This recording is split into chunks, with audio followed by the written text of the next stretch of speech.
Howdy, everybody. How are we all doing today?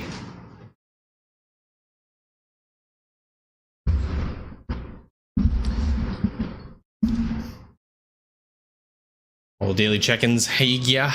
What is up?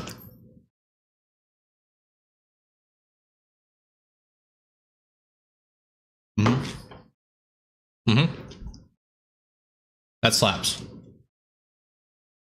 Hey, Tim. Hey, Freddy. Hello, NXTSU. Dondo. I can barely hear myself. Ryzen Deads, what's up? You got your gaming to 3.7 minutes. You're almost there. Almost at instant gaming. The good stuff.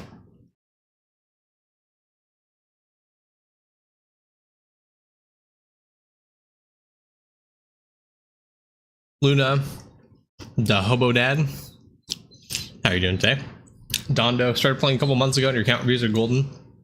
Glad to hear. Thank you for watching the videos, as always. And it reminds me, I got to pull up some accounts today.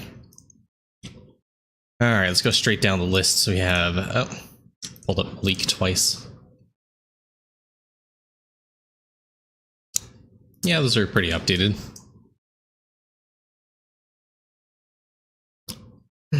Draco. What do you think? Can we squeeze a fourth in today? Let's stick with 3 for now. We'll expand our horizons as need be.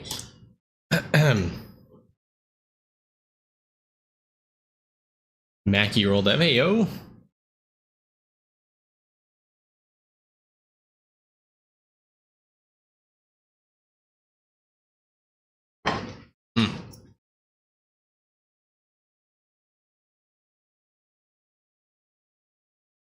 So you guys, a little English muffin, some butter, and some cucumber kimchi.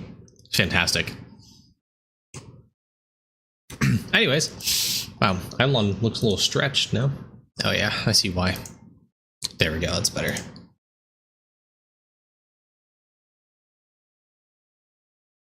Anyways, it's been a while since I streamed. I've had a lot going on. I think the last time you guys saw a bunch of arcade and that was about it. Let's see. What do you think I should... English muffin, you boomer. This is so good, though. What do you think I should prioritize? Exalting mining, chopping bag, or summoning EXP? Probably... Honestly, summoning EXP.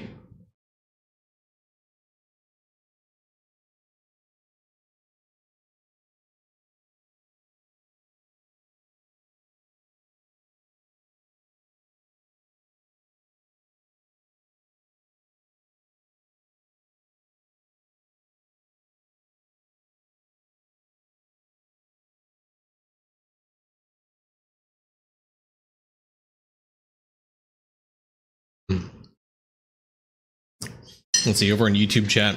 Daniel, hey brother, about a month ago I was pushing 7 trillion damage on 100Q. Am I improving good enough? Seems like you are. That seems like pretty good improvement. Full order of magnitude higher damage.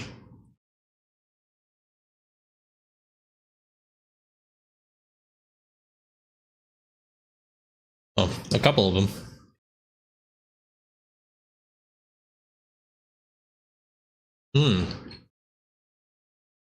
That sounds really good, actually. Pizza muffin. I have tomato sauce. I don't have mozzarella, but I do have a, like, Fiesta blend.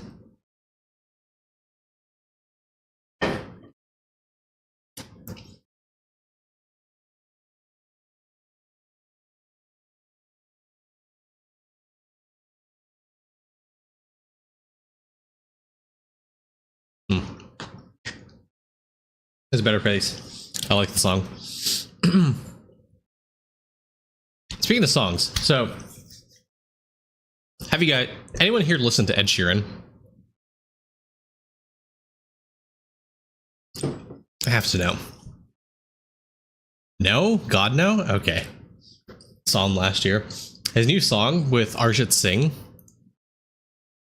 Thank you, babe. His new song with Arjit Singh, Sapphire. He just released a new version of it with Arjit taking like the main singing role. It is so goddamn good.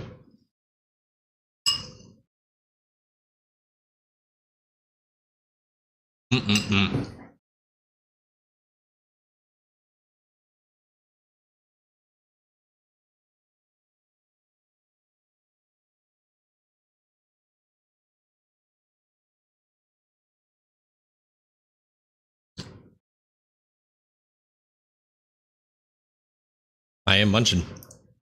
I did also throw some potatoes and onions in the air fryer, and my wife cooked up some hot link sausages, so I'm eating that right now. Anyways, since Eidolon's pretty okay. Oh, hold on. So, who else agrees with me that Eidolon's just kind of boring right now? Anyone else? I feel like since we've entered like a lull stage in development, it's just okay, you know? I feel like now is a time where if you're an endgamer, you're already like in the waiting room for World 7, right? But if you are just starting out, there's a lot to do, a lot of fun to be had. But man, I feel not necessarily burnt out, but I feel like Eidolon's kind of like a chore right now for me, and I don't really like it. But you have a lot more content to do than us. Yeah, well, definitely early game, yeah. So, taking a breather on Eidolon a little bit. So I'm more passively pushing on Arcane Cultist than I guess was doing on Deathbringer and Windwalker. And honestly, I don't think I've claimed many of my characters in a lot of time. I barely remembered to do Kilroy, honestly, before today's stream. But that being said, there you go. Sorry about that. You gotta do some account reviews still to help people prep for World 7. So, with that being said, I say today we just jump right into it. Guys, this has to be a historic record for an Idle Main Zed stream. No swearing, I apologize.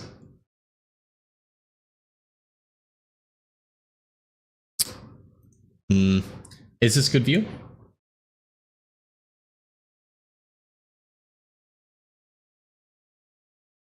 You like the lab ballot? Oh, is that active right now? Fuck, if that's active right now, I gotta stick my characters in lab. That was next week? Okay.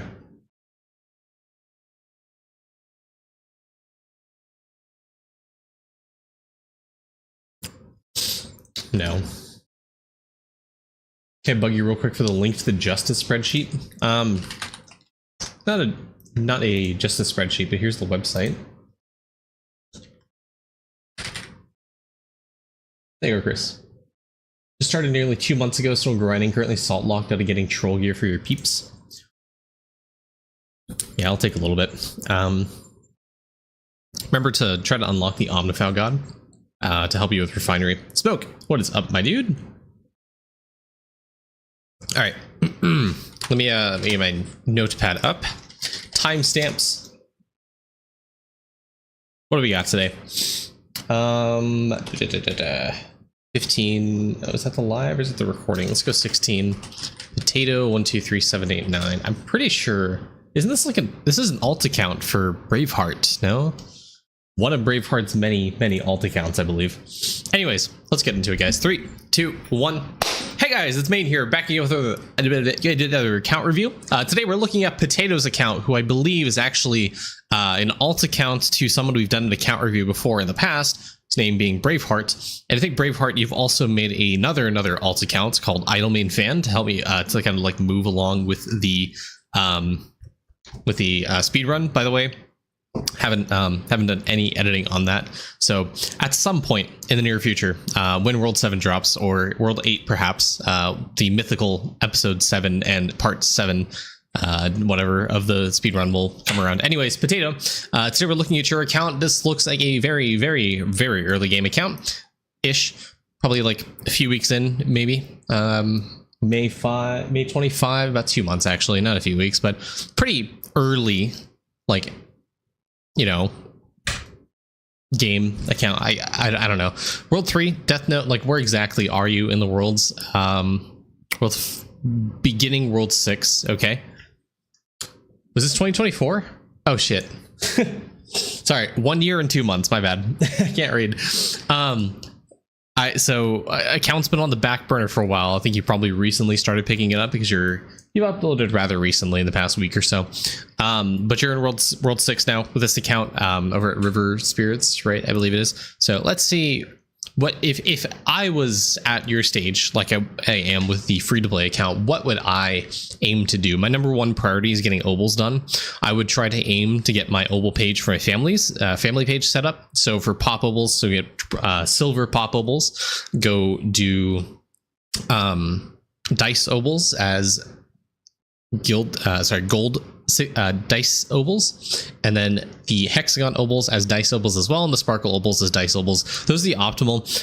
The pop obols roll between 2 to 3% from bronze. So you I've done an account review in the past where I talked about how to roll obols, and I guess I can showcase that kind of here as well. What you do essentially is you see this bronze obol can roll up to 3. You would essentially just roll it from 2 to 3, like doing this, and then you'd pop it into this left slot here, pop another pop obol here, which I don't have. You would combine it, hopefully you pop silver, and you put the silver obol there. And then you wouldn't upgrade that to gold because the silver dice obols have more base drop rate than the gold pop obols do. So that's when you transition from worrying about pop obols to doing dice obols, and pop obols are farmed from Giga Frogs in World 1. They have I think 1 in 100,000 drop rates. They will take a very long time for you to do this. I'd recommend doing this on Elemental Sorcerer to farm out the pop obols. And then for the silver obols, once you get your pop obols done for your family page and one for your personal page as well for whoever's doing your drop rate, in this case you do it on ES since you're farming pop obols, you would transition over to doing crystal farming on DK over at Sandy Pots is what I recommend. The reason you do crystal farming here is because not only do they drop in like the very rare page for Sandy Pots, but they also drop in the crystal bag. If you go to any of the crystal bags here, go to Mega Rare Silver Obol, it's universal across the crystal mobs. DK has a better drop rate multiplier because of the DK orb for farming rare stuff. So you so DK multiplies essentially the drops of the crystal mobs. I was reading a comment and I was trying to figure out what I was trying to say.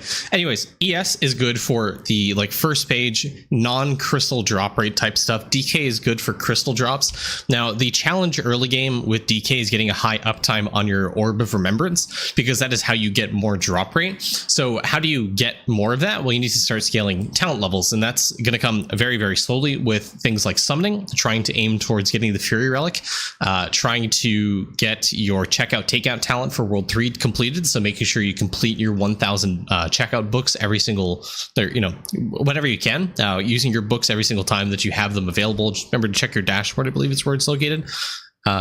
Somewhere, yeah, I think somewhere, there it is, the library. So takes about 7 days for you to go 0 to 2, but next book in about 6 days. Okay. Remember to use your books. I think it's probably it's just like backlogged. That's probably what it is. You can always upgrade the construction building, the talent library, to increase the checkout speed, because upgrading this increases your checkout speed to help you out with that. And once you get the 1,000 books checked out for the checkout takeout talent, you'll be able to upgrade your books to a higher level, get a higher Order of Remembrance, and even higher DK statue to get more uptime on that, because that's also pretty crucial.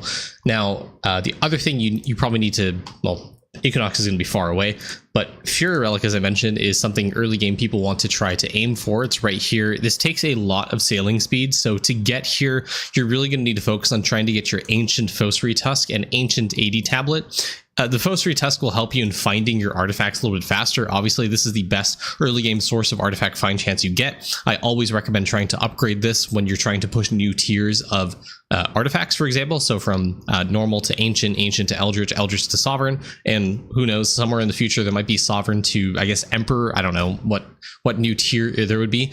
80 tablet, again, this is good because it helps scale your sailing speed early game. This is one of the only sources early game you can find of sailing speed outside of God blessings, which you can do divinity, spending your coins or spending your gold bars, your bits, your atoms, whatever. These will help you in, you know, getting more sailing speed. So Arctis takes gold bars to give you divinity gain, Novosect bits for scaled EXP, divinity gain, Harry Up to cost coins, but Goat God will give you sailing speed if you at the cost of bits. Permeep eventually will cost coins, will give you sailing speed. Also linking to Permeep, unlocking it and linking it will help you get more divinity points in EXP. It's pretty good, but just the blessing itself, having unlocked that, will give you more sailing speed. So that's really, really good. I thought Permeep gives sailing speed, to be completely honest with you. No, I guess, okay, no. I thought it did. Am I? Oh, I guess it's just the blessing then. Anyway, never mind. What's the % drop rate chance of 2 plus 3s combined? It doesn't work like that. So pop obols, the way rolling obols works is it takes the left obol here. It doesn't matter what the right obol is.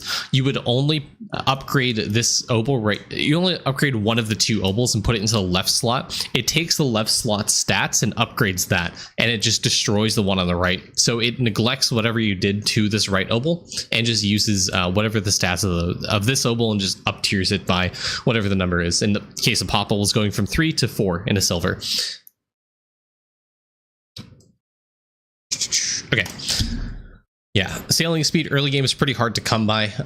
Again, best way to do that is going to be Fossary Tusk, is going to be AD Tablet, stuff like that, and obviously upgrading your boats along the way is going to help you, to be helpful for you. For those of you in World 5 who don't know this, you can actually scroll on the sailing interface, and there's more than 5 boats. I guess this is a pretty important call out because it happens often enough where, you know, I hear about it. Just remember, you can get 20 boats. You can get up to 20 boats. So when you open the sailing interface, remember, there is a scroll bar here. This is the one for captains, and this is the one for boats. Make sure to scroll on it. That is, I guess, an important call out because people do remember that. Lava put a new tooltip tutorial about boats. Good, as you should, because honestly, it's frightening how often that gets brought up. Anyways, going back to sailing speed. Remember, upgrading your boats will help you get more sailing speed. There are breakpoints you want to aim for when you're upgrading your boats. Every, you know, roughly 10-12 levels or so, they'll tell you in Toolbox what your next like breakpoint is. Upgrade number 21 is your big multiplier, and Toolbox actually tells you what the cost would be of those resources to get to that breakpoint and upgrade it, I believe. So you need about 2,000 of this like island resource to be able to upgrade the speed here. I highly recommend doing this if you're trying to push to later islands. It's really important that you do that because it'll help you unlock new relics, obviously, but you're able to get more resources, which will sell more to Blobby G, which is the primary source early game of trying to get these gold bars, which are how you upgrade, which are, you know, how you upgrade those blessing bonuses from the divinity gods, and how you upgrade some of the loot value or sailing speed for some of your boats as well. And I think, you know, buying your captains, buying your boats, etc. So make sure, you know, once you have Fossary Tusk, once you have AD Tablet, I would recommend getting Emerald Relic up there as well, because this will help you get a better conversion on your treasures into gold bars, so you are able to upgrade your boats a bit more. So this is a good one, kind of early game to do as well. Genie Lamp obviously is also pretty good along the same vein of Fossary Tusk. It kind of scales with sailing levels. So instead of giving you artifact find chance, it gives you loot value, which will help you in upgrading your boats. So this is pretty important. Early game sailing is all about trying to gear out as much of the sailing stats as possible. You know, whenever a new mechanic comes out, my general advice is to focus on the mechanic and don't necessarily worry about the overall account bonuses you're going to get from it right now. The faster you scale the bonuses from that specific mechanic to scale that mechanic is going to help you in the long run, because take for example, you never find Fossary Tusk, you never find AD Tablet, you never find Genie Lamp, you never find Emerald Relic. You're not going to be able to get more boats, more captains, more sailing speed. You're not going to be able to push to these later islands, and so you're not going to be able to find, pretty monumental changes to your account, like Crystal Stake, like Trilobite Rock, like Fury Relic, for example. So the big important thing to do is whenever a new mechanic comes out, or you're introduced to a new mechanic, try to understand how you scale that mechanic to make it grow faster. In the case of sailing, it's going to be artifact find chance, loot value, and sailing speed. Those are the 3 primary things that you want to do, and you want to get as much of that as possible. So upgrading your sailing level, making sure your Siegebreaker talent is upgraded for sailing EXP, and trying to get these relics from normal to ancient, and eventually in the Rift, when you're able to push that, trying to unlock Eldritch relics is pretty important. So make sure to get those relics because they're really, really important. That'll help you kind of snowball into sailing. The other thing to call out is once you get your family page of pop obols and you have some dice obols and you have a personal page, what I'd recommend is if you do have Choco Chip, which it honestly comes in rotation pretty frequently these days, but I honestly don't remember what the next one is. Do you even have Choco Chip before you even yap about it? You don't. So I would keep your eyes peeled for the next Choco Chip. The wiki will tell you necessarily when it is. August 20th looks like it is the next one. So gear up and try to get Choco Chip. Everyone in the future, it's about a month away, so you have plenty of time. I was able to do it in 1.5 weeks on my free-to-play account. So you can definitely do it in a month if you dedicate some time to it.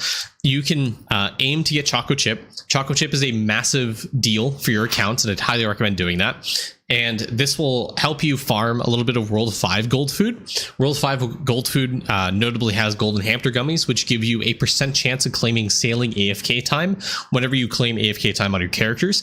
So say you claim 2 hours of AFK on your character, it'll give you 2 hours of AFK towards sailing time, which will help you get more artifacts, more relics, more treasures, more gold bars, so you're able to upgrade your boats and try to unlock new relics, as obviously to help you push sailing a little bit faster. So those are pretty monumental when it comes to how to push sailing. Gear up towards getting Choco Chip, that way in a month you're able to get this, you're able to crystal farm and do all that fun stuff. So make sure to get Choco Chip and gear up for it. This is a #1 priority for anyone who's early game who doesn't have one of these. This is such a monumental change to your account, is really, really important. So let's talk about how you get Choco Chip, because I mentioned how I got it in a week and a half. Let's talk about the steps I did to help you get it. So #1 is, let's tackle this one at a time. Let's talk about the pinion spurs. So pinion spurs are a production anvil item. You would come down, try to upgrade your levels in production. The best way to do that is putting up to 3 times, clicking thread 3 times and just claiming that. Threads give you the most EXP for the amount of time it takes. You're probably going to run into either speed or capacity issues, so make sure to upgrade those points and buy points here with your money or monster resources to be able to spend that into speed per hour. Speed's generally the better case here, but you can also put a little more points to extend your time. That way you don't max out on the capacity for threads, for example. The other way you can increase your capacity is by equipping higher levels of your materials bags. Materials bags specifically count towards not only your monster parts, but also smith production items. That'll help you a ton. And, once you level up, once you're able to get to pinion spurs, just throw every single character you have onto pinion spurs. You need to unlock this 1 by 1 across each characters, and just put 3x pinion spurs here. And, obviously, if you have 3x, you get 1 base, you get 1 from the hammer bubble from equipping it, and you also have the Infinity Hammer upgrade from the gem purchase. It's pretty cheap. I'd honestly recommend anyone do it because it'll help you with anvil production. Just, click on 3. Obviously, it won't tick as fast as this. You have a month, so this is just a time factor. And honestly, just upgrade your speed per hour and you'll be completely fine. It should not be a complete roadblock for anyone. It is extremely easy to get the 200k pinion spurs, especially because of the vault increasing annual production speed these days. Okay, the cheese meal. This is probably the biggest time factor when it comes to getting the Choco Chips. So we're gonna skip this and come back to this. Let's talk about the beach dock spices, because you'll probably get 100 of these before you get 100 cheese. Let's go to breeding, let's go to territories, and let's go down to beach dock spices, which are these ones right here. This is fairly easy. This will take probably the good portion of a week to get this, to be completely honest with you. And you'll probably need to aim for like Horse Mountain or something like that to be able to get the cheese spice, or the cheese meal unlocked. And on wiki, well, while we're waiting, I'll pull this up so we can talk about it.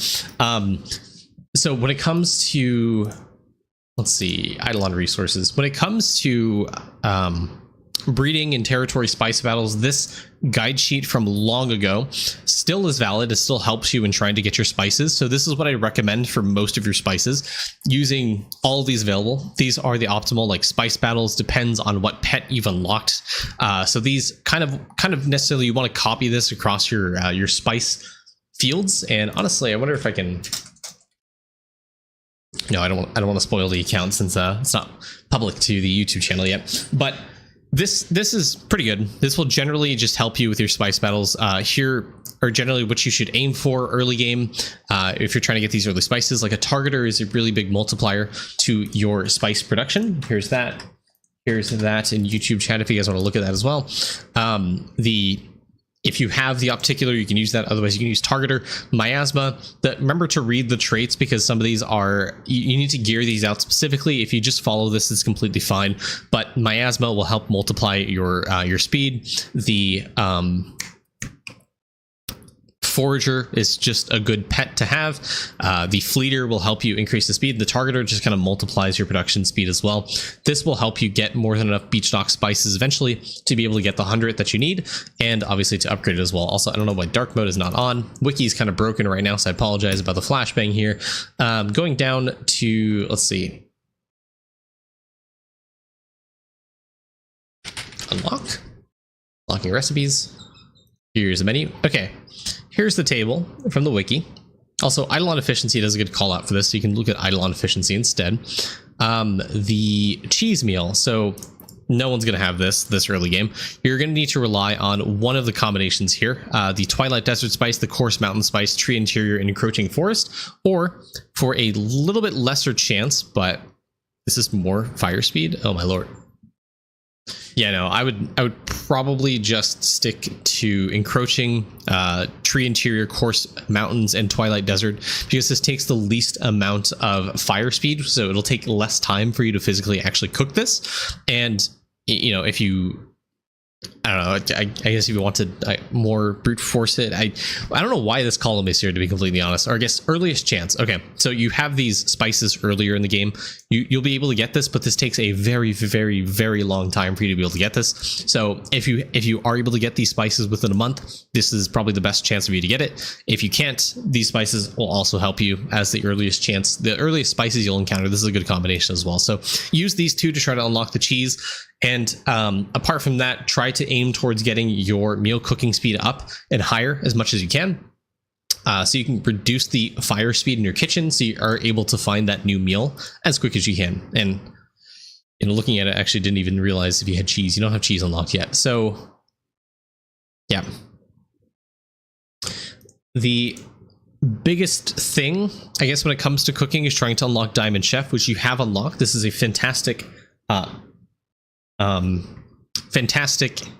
bubble to unlock because this is a huge early game spike and multiplier when it comes to cooking speed. So I'd highly recommend trying to unlock this and upgrading it a little bit more so you get more of the meal and fire kitchen speeds. And your next goal is to try to get your plates up to level 11 because that's how Diamond Chef starts scaling. So getting your turkey, your egg, your corn dog, all those meals up to level 11 first. So you get more meal cooking speeds. So you're able to get the other meals up to a level 11 and are able to start unlocking more meals to get cheese eventually. Now if you do a little bit of arcane cultist grinding, you're able to get a few prisma bubbles. I would honestly recommend Diamond Chef as the first bubble that you want to double because it completes cooking for you. I'm not gonna lie, the amount of meal cooking speed that Diamond Chef provides you this early game is immense. It will help you get to level 30 meals in like almost zero time. You'll probably get stuck at like 25, 27 meal levels, but with a level 5 Diamond Chef, you can complete level 30 cooking. Like, it is extremely easy.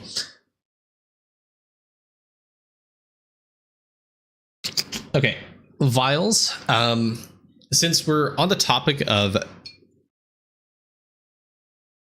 Yeah, almost certainly there'll be more meal levels in World 7. Not only that, but also new meals. There'll probably be new meals. Taking a break to read chat real quick. How do you get past 150 on Arena? Even with the performance on, it crashes every time. I think you have a bad computer, or you're playing on mobile or something. I would play on browser. I would play on Steam. I would maybe minimize the game, I guess. I don't know. But I think that could just be a skill issue. By skill issue, I mean computer problem. Love me some onions, guys. Okay. Going back to it. Since we're on the topic of cooking and breeding and stuff like that, There's a few vials you want to try to unlock first because they will help you with that. Have I talked about gaming? No, I'm going back to the earlier worlds and I'll talk about that. Since we're talking about cooking, there's a few of these vials you want to try to unlock first. Number 1, Long Island tea. Sand sharks will give you meal cooking speed. This is an early source of meal cooking speed. This will help multiply with diamond chefs, so you're able to get more meal cooking speed, so you're able to get higher level meals. This is a good one to have. Try to unlock it, get to like level 2, level 3 if you're able to. This will give you a little decent early push towards meal cooking speed. It's nothing terrible to scoff at. It's pretty good. If you are able to get to squishy souls, if you're able to get these souls, the purple souls, for a new recipe cooking speed, this will help you unlock cheese a little bit faster, so you don't have to rely on Prisma Bubble doubling Diamond Chef to get there. This will help you get that meal a little bit faster, so you're able to aim for Choco Chip a little bit quicker. Choco Milkshake, this will reduce the cost of upgrading your kitchens, which in turn will mean that you're able to get more meal cooking speed because of the sheer fact that you're upgrading the kitchens, but also because of cabbage. Cabbage scales your meal cooking speed based off of every 10 or so upgrades in your kitchen. So just, having this upgraded, unlocked, will help you get more meal cooking speed because you're able to spend those spices on your kitchens to upgrade those speeds.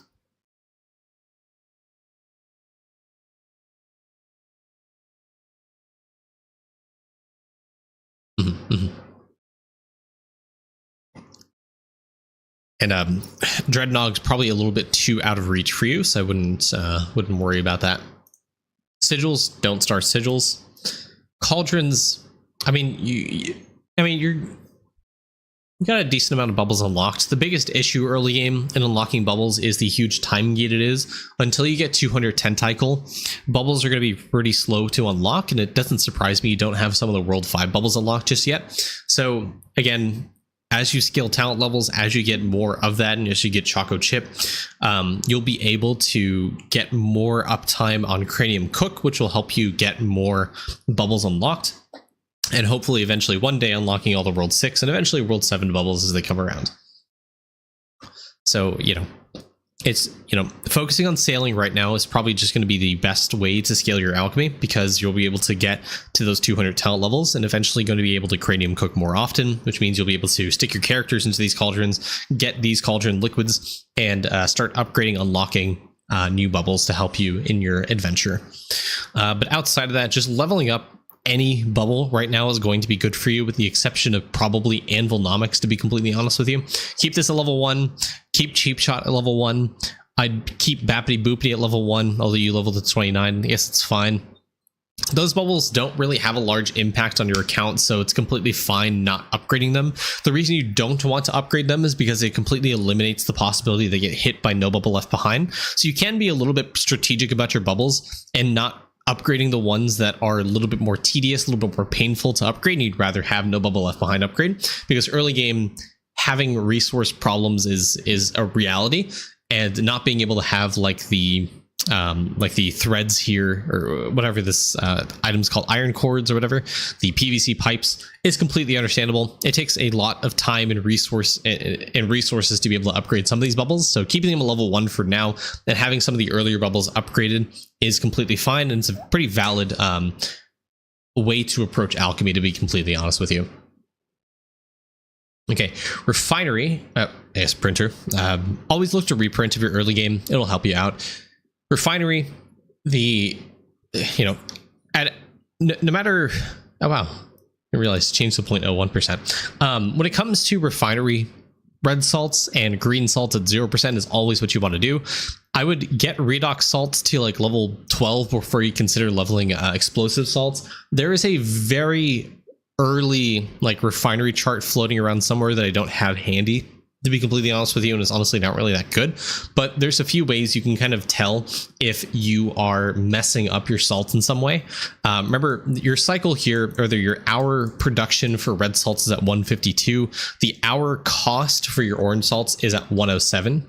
So it's eating up 107 of your red salts. You're printing 152, so you're in a surplus. Just compare this number and compare this number, and if this number is red, I believe that denotes, like this for example, that you're printing way more of the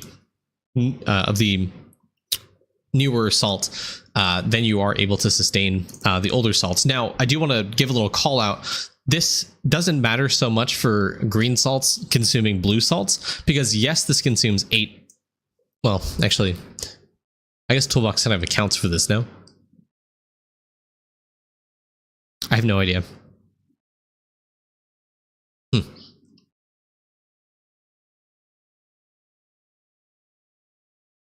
guess for now, just be wary. Maybe upgrade your blue salts. I'm not sure. I gave myself a little pause because I don't know if Toolbox calculates the cycle time for the synthesis cycles, which would be the green, purple, and yellow salts down here. They take about 2-3 times longer than the first page of salts. So I don't know if this is truthfully accurate, if it's actually costing 8, you're printing 8. I think you might need to level up blue. Just be a little bit careful. Atom Collider. Stop it. Atom Collider doesn't do anything right now. I wouldn't worry about it because you're not printing atoms, to be completely honest with you. Equinox is very, very, very, very slow.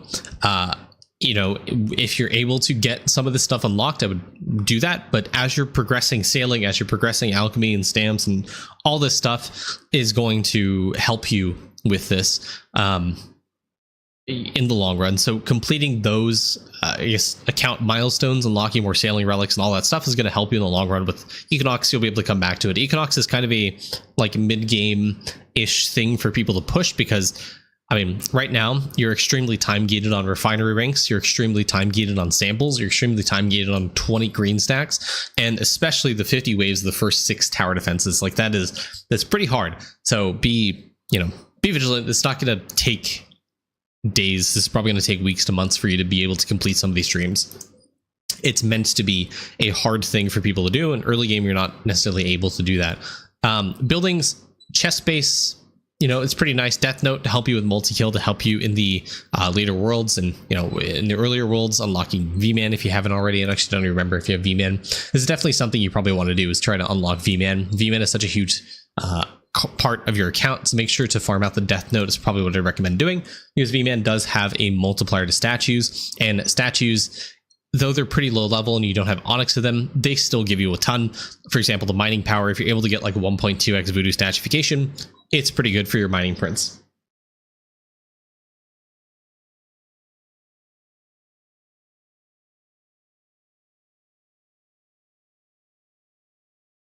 Armor sets, these should be unlocked now, or, you know, depending, yeah, obviously if your account's been around for a year, this should be unlocked for you by now. So it seems like if you completed this, just remember this exists. This is pretty good. You can get more drop rate, you can get more AFK gain, skill EXP, total damage, monster respawn, all that stuff. So as you unlock these sets, be mindful of trying to turn this in, make sure you have the set bonus completed, and make it account wide.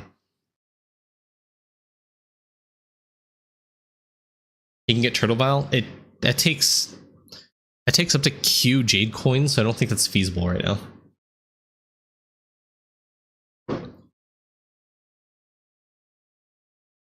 Okay, I guess early game, another big thing is Rift. The number one focus for anyone early game is trying to get the skill mastery. So pushing damage. Lava didn't make them free.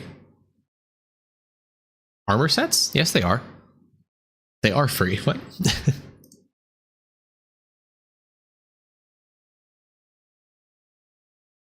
You just have to wait 30 days.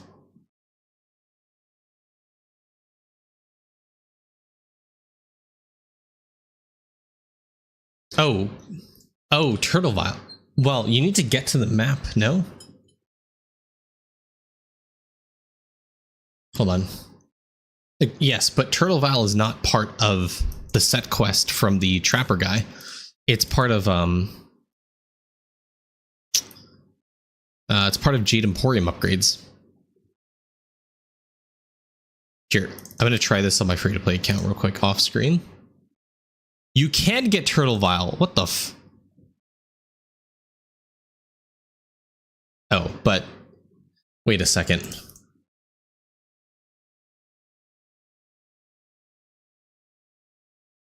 There's no way. It says on my 20-minute traps, even though I have like 0 trapping efficiency, I'm able to get 78 turtles. There's no way.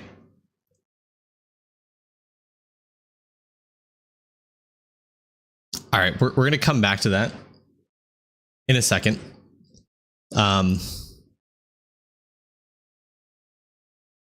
Okay. All right.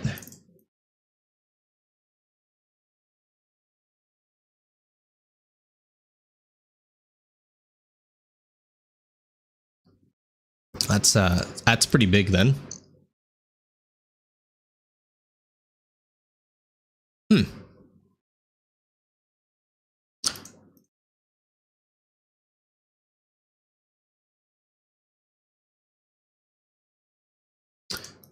Sorry.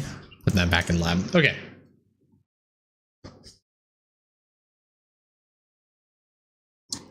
Yeah, but the thing is, I mean, the thing that's shocking about that is that the Turtle Vial is not locked to the quest. It's locked to Jade Emporium. So why? I think that's a bug. Interesting. Well, we'll see if I can actually get the critters, because they do take a lot of yeah, they do take a lot of efficiency. So I guess use that. Unlocking critters via Lord of the Hunt as mechanic has been removed. Yes.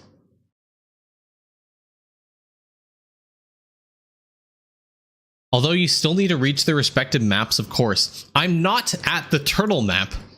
My free-to-play account, guys. Lord of the Hunt as mechanic has been removed. Turtle was never part of Lord of the Hunt. It is part of Jade Emporium.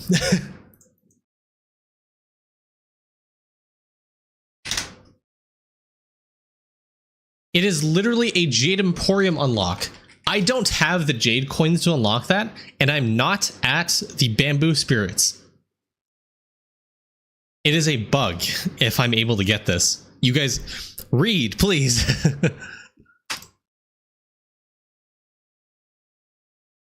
Yeah, here. Jade Emporium upgrade. 52.6 Q Jade coins. Unlocks a new critter to capture.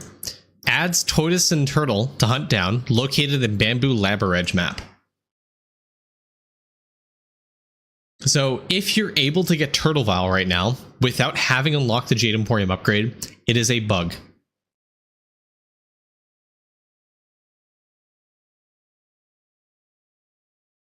So do with that what you will. But I guess we'll find out if I'm able to actually get it. Who knows? We'll find out. We'll do that live on stream after this review. Anyways, talking about Rift, skill efficiency, rather skill mastery, is one of the biggest things to try to aim for. So, you know, pushing damage is your #1 priority right now, outside of drop rate. So upgrade your talents, get more stats, upgrade your damage bubbles, upgrade your damage stamps, upgrade your, whatever, upgrade your gear to get whatever damage you can to try and push skill mastery, because this gives you probably the biggest quality of life buff to your account, which is making your mining, chopping, fishing, catching, etc. cards passive, so you do not have to equip them, and you have to equip very minor cards which are pretty static across all of your characters, such as the Chaotic Troll for skill efficiency, Amarok for skill AFK gain. You can just keep those on one of your card sets for skilling and be completely fine and kitted out for whatever skilling you need to do coming your way. This is such a big quality of life increase to your account. It is so massive.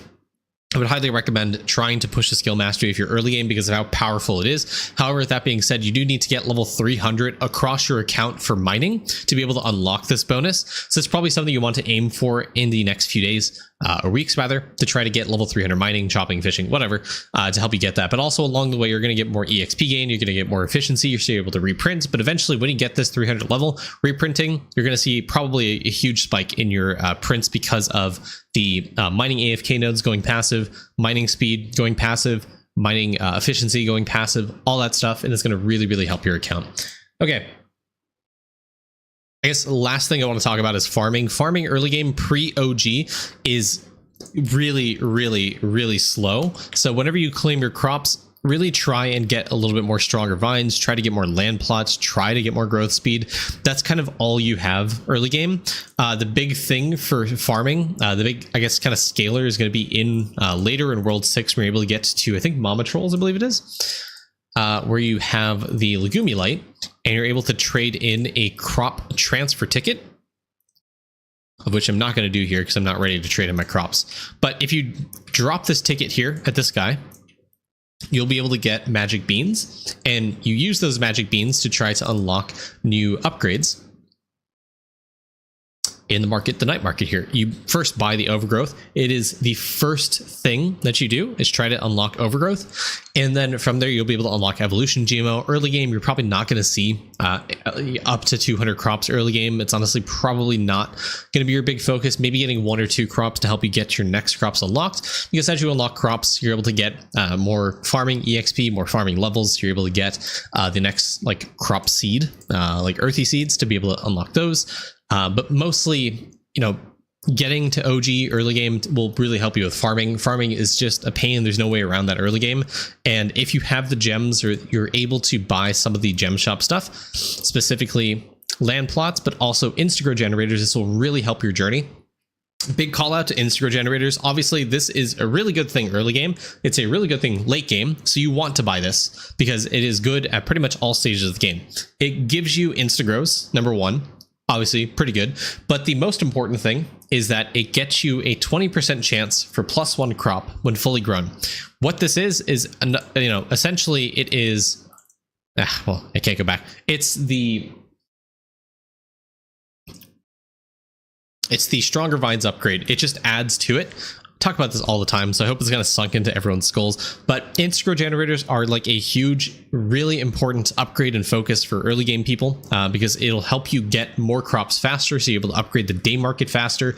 It is essentially the only form of like crop value that you'll see early game. It's not crop value, but you're getting an extra crop every time you grow one. It is really, really powerful. Now, someone asked, can you get all the land plots free to play? Yes. You need to do a lot of free-to-play gem farming, but you are technically able to get all of the, 36 plots or so, the entire field completely free-to-play. Yes, it just costs gems. Now, gems, they take a lot of time, but Kilroy over time will give you a lot of gems. Doing up to 150 or so boss kills every single day. You don't have to commit to doing exactly 150 every single day, but doing like 10, 20, 30. Time is just a factor when it comes to free to play. So if you want to do free to play gem farming, you're able to get all of this completely free to play. And you know what? In an idle game, time is a resource in any idle game. So I think that is a completely fine trade-off. So this is expensive, it costs a lot of gems, but you are able to get this free to play at 8. You're able to get this free to play. It takes, I think, tens of thousands of gems, so it's going to be like months before you're able to get that completely free to play just off of boss kills. But if you do mini boss kills, killing your Biggie Hours, killing Dude, killing your Coliseum, all that stuff will give you some gems and such to help you out with that. Yeah, I'll stick my character back here. Doing more AC. Okay, cool. And I guess the last thing is talking about gaming. So early game, when it comes to gaming, the name of the game is just evolve. It's just click on evolve whatever you can and try to unlock new mutation. So try to unlock berry bush, claim like 3 crops, click on evolve, see if it mutates. If it does, good. If it doesn't, click on 3 more crops, click evolve. That's about it. It's a numbers game. You don't want to wait for this multiplier, this percent chance to stack up. If you see this number is at not 0, you would click it. That's it. That's the trick to unlocking chemical. That's all gaming is. It's just, again, another time gate, but it is massive for your account progress. Super bits, my recommendation is try to get to MSA Totalizer. So you're going to have to do a little bit of bravery, trying to do some gaming bit gain, trying to get a good nugget, trying to evolve more crops, get more logbook plant stuff, you get a little bit more bit multiplier, unlocking the bits per achievement, doing some achievement farming to get you a big bit multiplier will help you as well. But overall, that'll help you unlock more levels of your imports, more levels of your sprout speed, sprout value, sprout capacity, all that stuff. Just upgrade. Early game, all gaming is just, if you see you're able to upgrade something, upgrade it. That's basically it. There's not really too much of a trick. It just takes a lot of time, and the way you make it take less time is by upgrading things that reduce the time it takes, like sprout speed or speed from squirrel or Kitsune Roxy. Cool. Okay, my throat is getting sore, so Potato, thank you for the account, really appreciate it. I hope you guys learned something from this early game. I think this is more of a free-to-play type account, and so thank you guys for watching. Hope you guys learned something. Hope you guys get Choco Chip on August 20th, and I'll see you guys in the next video. Have a great day. Bye.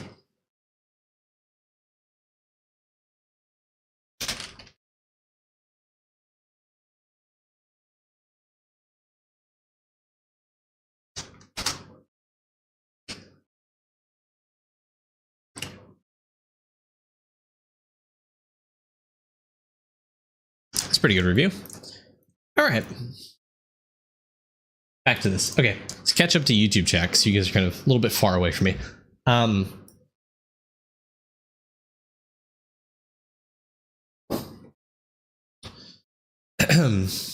Oh yeah, let's hold on. How can I level up my catching fast? I really need turtles. Catching or trapping? What? Trapping is all about base critters. Catching is like a boost food and alchemy bubbles.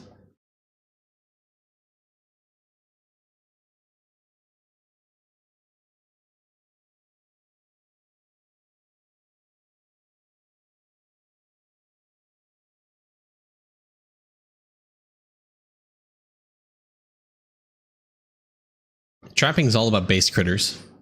So Windwalker will really help out with that.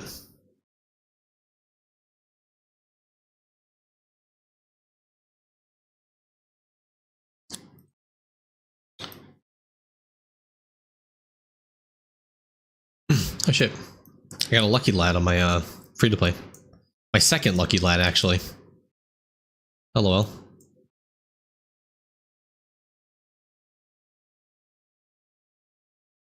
Oh wait, guys.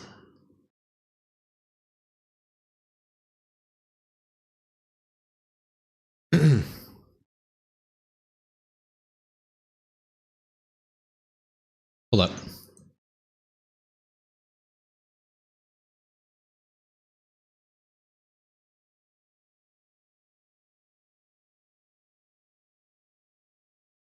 I'm pretty sure I want legacy. Okay, what do I want here? I got like the really important ones, excluding Doot, obviously. So if I wanted a pet on my free-to-play account, there are, I think there's 3 pets I want here, and I think they're all pretty late, so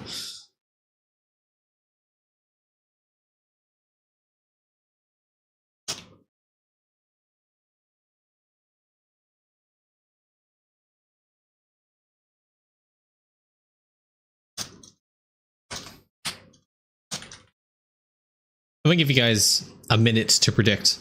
Are we going to get a Crystal Custard, a Rift Slug, or a Doot? Hey Zed, where can I find that my Bubo can upgrade automatically my cauldrons with Cranium Cook? Upgrade automatically.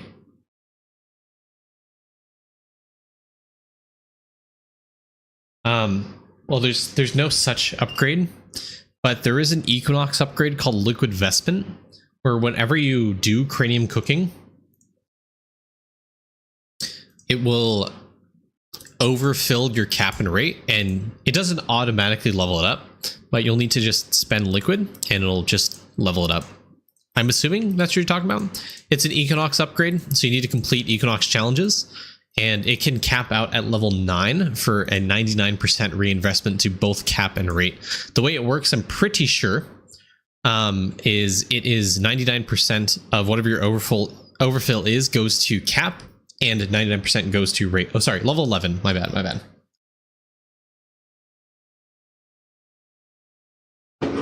Sorry, I get my 9s and 11s mixed up all the time. Is there anything you can recommend to get past pincers on Cultist? Level up your arcane charging, upgrade the Tesseract, and maybe try being a little bit more manual. Like, instead of pressing auto and walking away, just like manually go to wherever the pincers spawn and try to kill them, I guess. I don't know. The biggest thing when it comes to World 2 Arcane Cultists is, talent levels.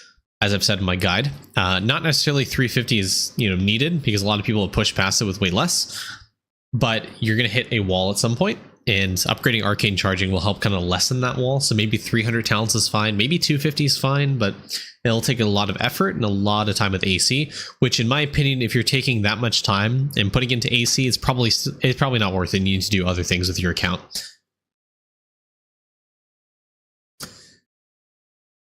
Over on YouTube chat, how you guys doing?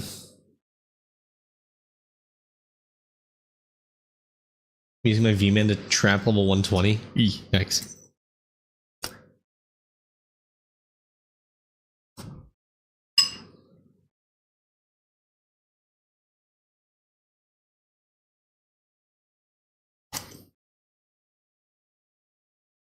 Watch me get frog.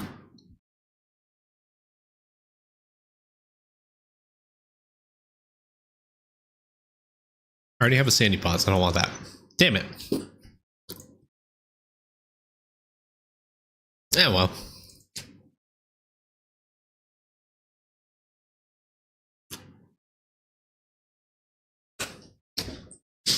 Called it too.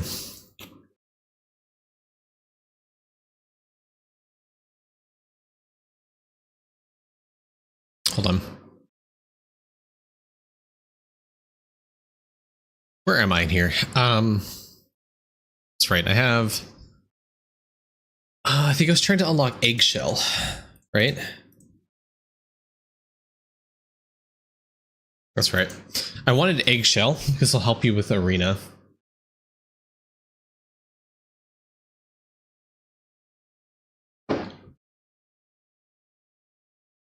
Yes, I recognize I don't need attack bets anymore. It's been a very, very long time since I've done any free-to-play account progress.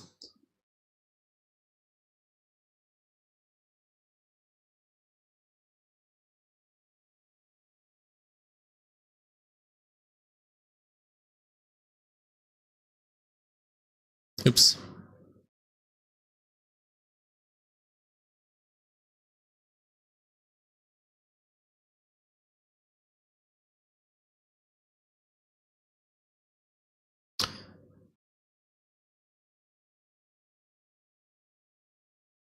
Anyways, I don't want to do this just yet.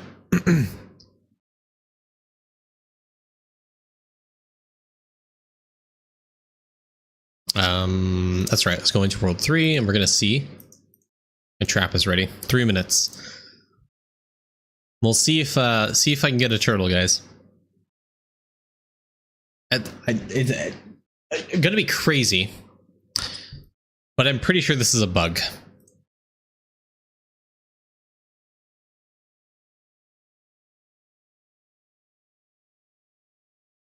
I am like, if I can get turtle, I'm 100% confident this is a bug.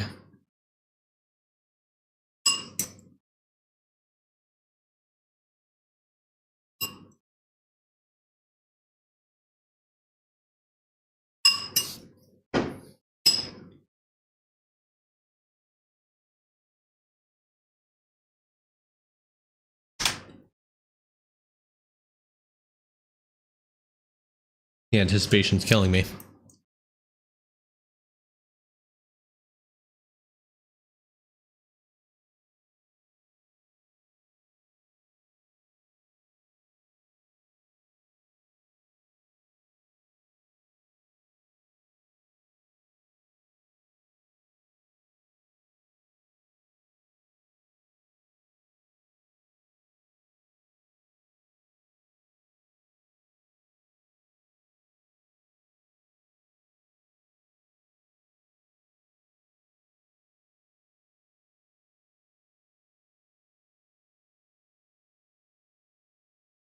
I'm gonna get my account reviewed. Join the Discord.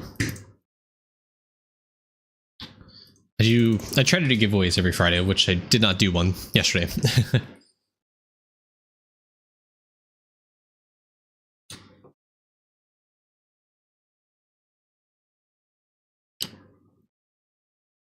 How's our guild doing? What did we upgrade here? A stone? Oh, wait, hold on. I think Zadek is upgrading stuff. Upgrading stone. Mr. Rain? Yes, it is. 8 seconds. Are you excited?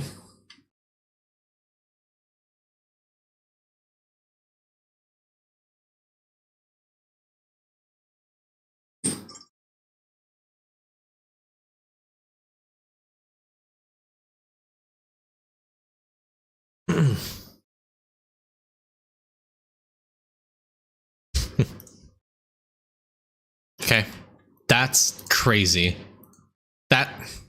No. Guys, it's a bug.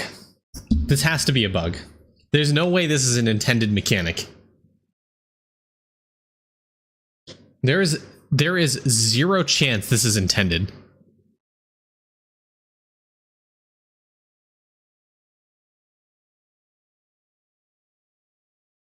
It's not a bug, it's a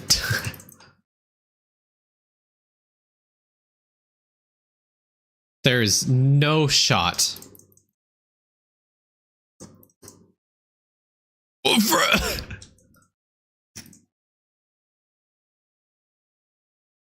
There is no chance, dude.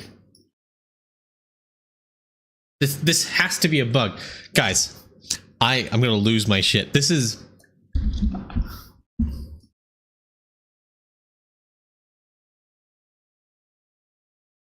There's just no way.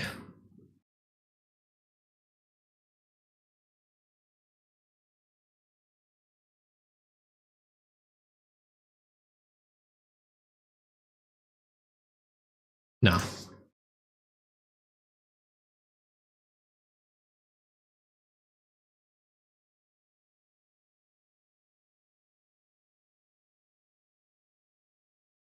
Yeah, I mean, the fact I'm able to get that right now is insane. With zero effort.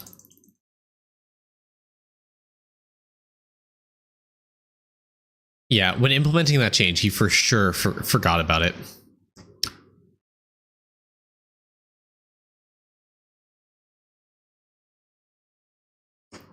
Hello? What's happening?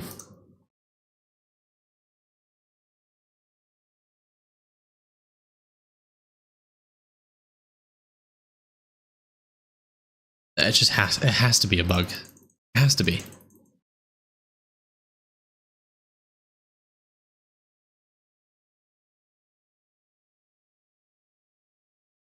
I can probably get this god unlocked, right?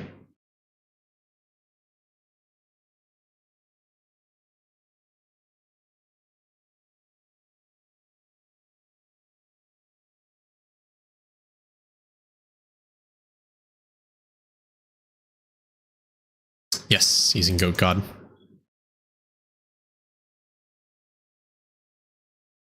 Yeah, all the traps being unlocked. There's no way. There's no way I should be like it wasn't part of the quest line. Okay, if someone quotes me the patch notes about the Lord of the Hunt quest one more time, it is not part of the Lord of the Hunt quest. It is part of a Jade Emporium upgrade that I cannot get right now. I am at Sprout Spirits in World 6. I am nowhere near the map. So for me, it is bugged on two different fronts.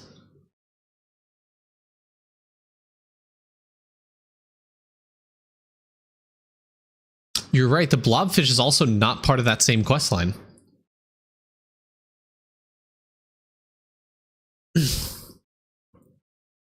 He also said all critters. No, he did not. The patch, you now have access to all critters in the star, but it contradicts itself. The patch notes specifically say unlocking critters via Lord of the Hunt as mechanic has now been removed. You now have access to all critters from the start. The thing is, not all critters were accessible via the Lord of the Hunt quest. It has to be a bug. It has to be a bug.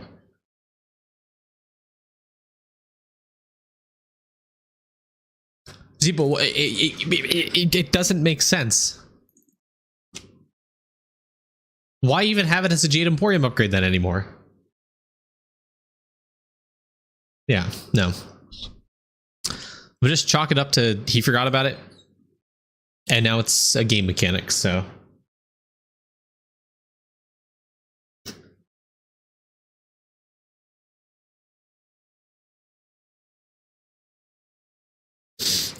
You know, hey, it gives it to early game people, so that's a W. But that is massive.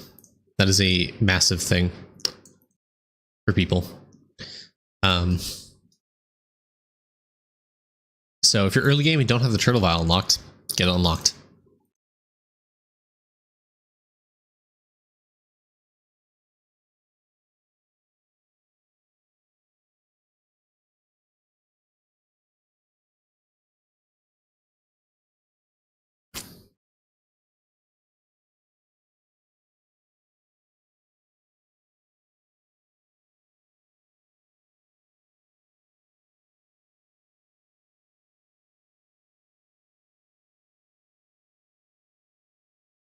$700 hours AFK. Yep, not touching that character until AFK rocks are available.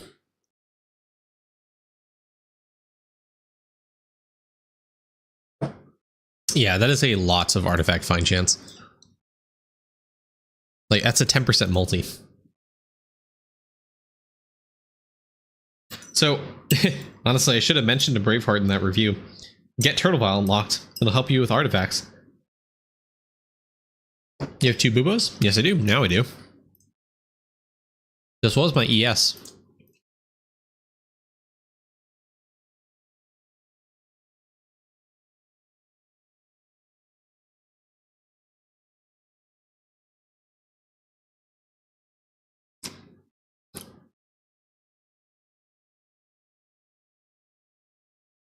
AFK rocks. You know, the arcane cultist time skip thing?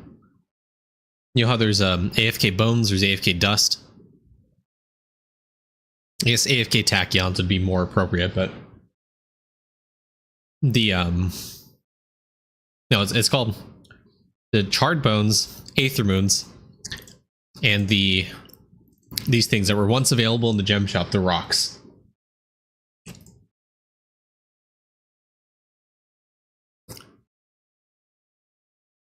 So I'm just gambling. He implements the rocks mechanics the same way he did the bones and the dust, where you have to go on one character, farm the 1k, claim the 1k fragments, and then you'll be able to claim the AFK time on your other character and get the dust or get the rocks.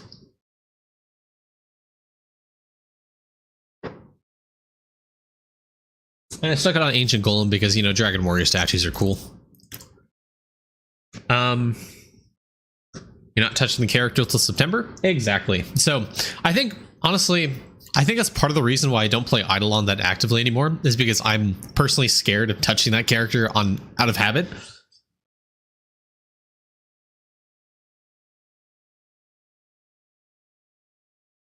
So that character has been AFK in Ancient Golem since I think day 1 or day 2.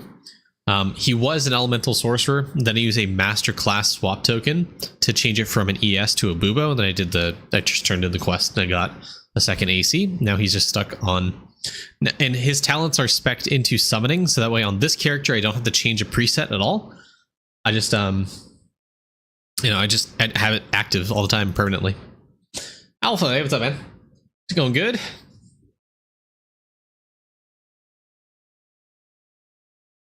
That's how it works. Yeah.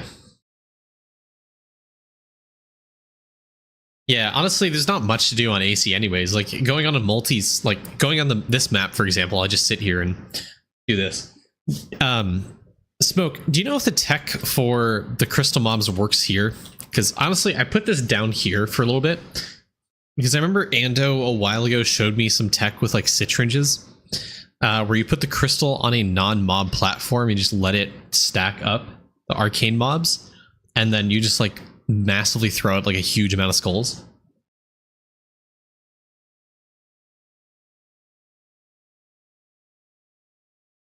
I don't know. We'll find out. Let's see. Let's see.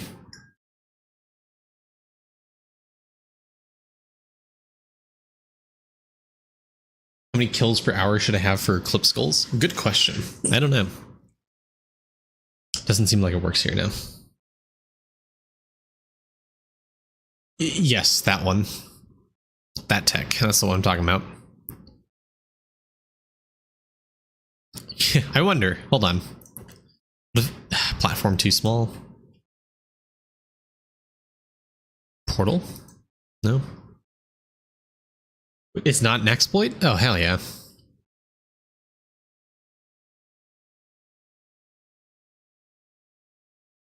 Yeah, so I guess doesn't work here. It works on lamp bars, you say? Did I like put it up here or?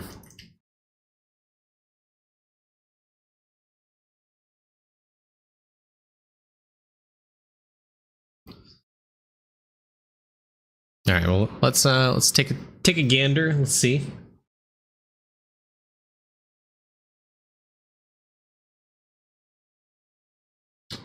Yeah, for those of you who don't know what I'm talking about, there is a not an exploit according to Hot Air, who's like the lead moderator for Eidolon. Lava's left-hand man, if you will. Confirm this is not a bug, not an exploit, so you can use this to push World 5 if you wish. Basically, you spawn arcane mobs, like you normally do. The crystal up here.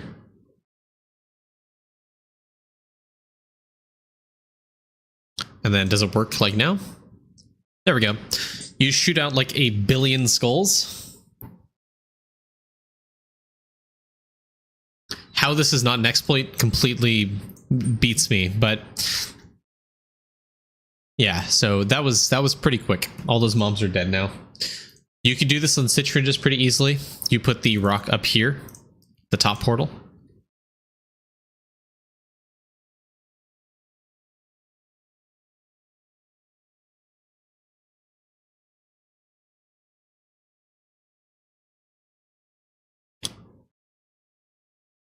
Citrin's, Lampard, and Fire Spirits have spots. I wonder, do crawlers have the spots? Because if we can get to Tremor Worms, that'd be pretty sick. I mean, not that we have like damage for Tremor Worms right now, but that's a lot of green tachyons.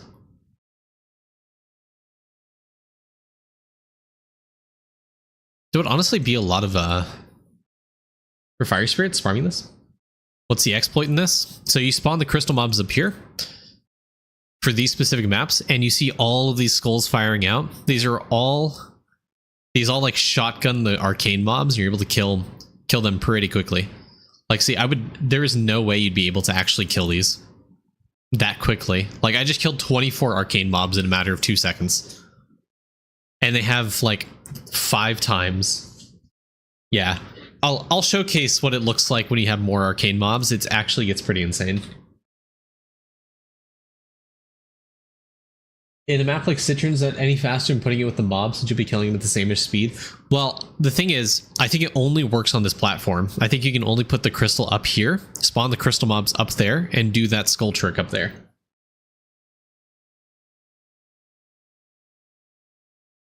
Yeah, here's hoping World 7 introduces some like insane masterclass resource multiplier, you know? Oh man. That's part of the reason why I'm just not using any of my like charred bones or any of my aether moons. I'm just saving up. Why are my masterclass resources per hour estimates so crazy off from when I actually get active there? I don't know. The math it uses to calculate the AFK info is pretty funky. Predicting a new masterclass for Siegebreaker. I don't think Lava's going to touch. I don't think Lava's going to touch masterclasses for a very long time.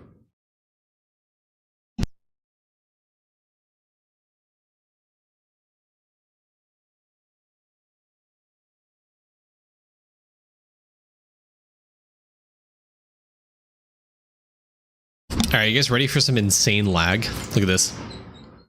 Look.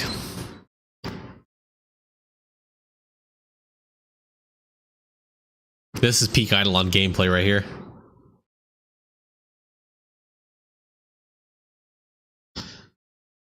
Hey, look at that. All the arcane mobs dead in a matter of seconds. Yeah, what's my... Yeah, that's pretty good.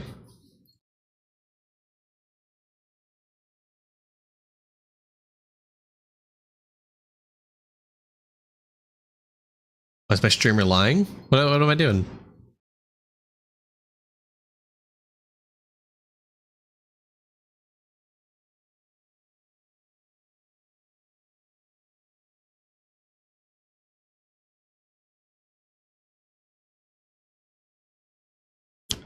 Main focus is reviews. I will say a lot of today's stream has been reviews so far.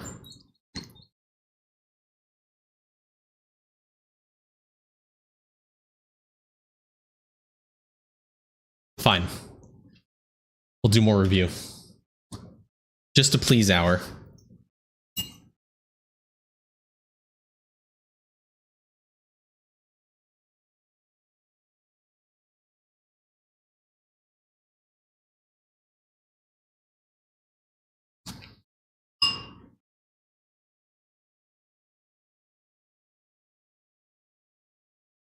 The Val's primary bonus artifact find. No. Well. Not really.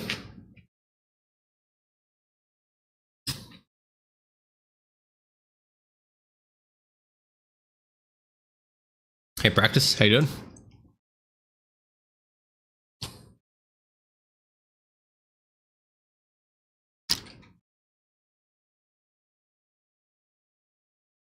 Alright, give me 1 sec. I'm gonna go get a refill on my coffee, and then we'll do another review. Next time we meet.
Got a little instant coffee in my throat, guys.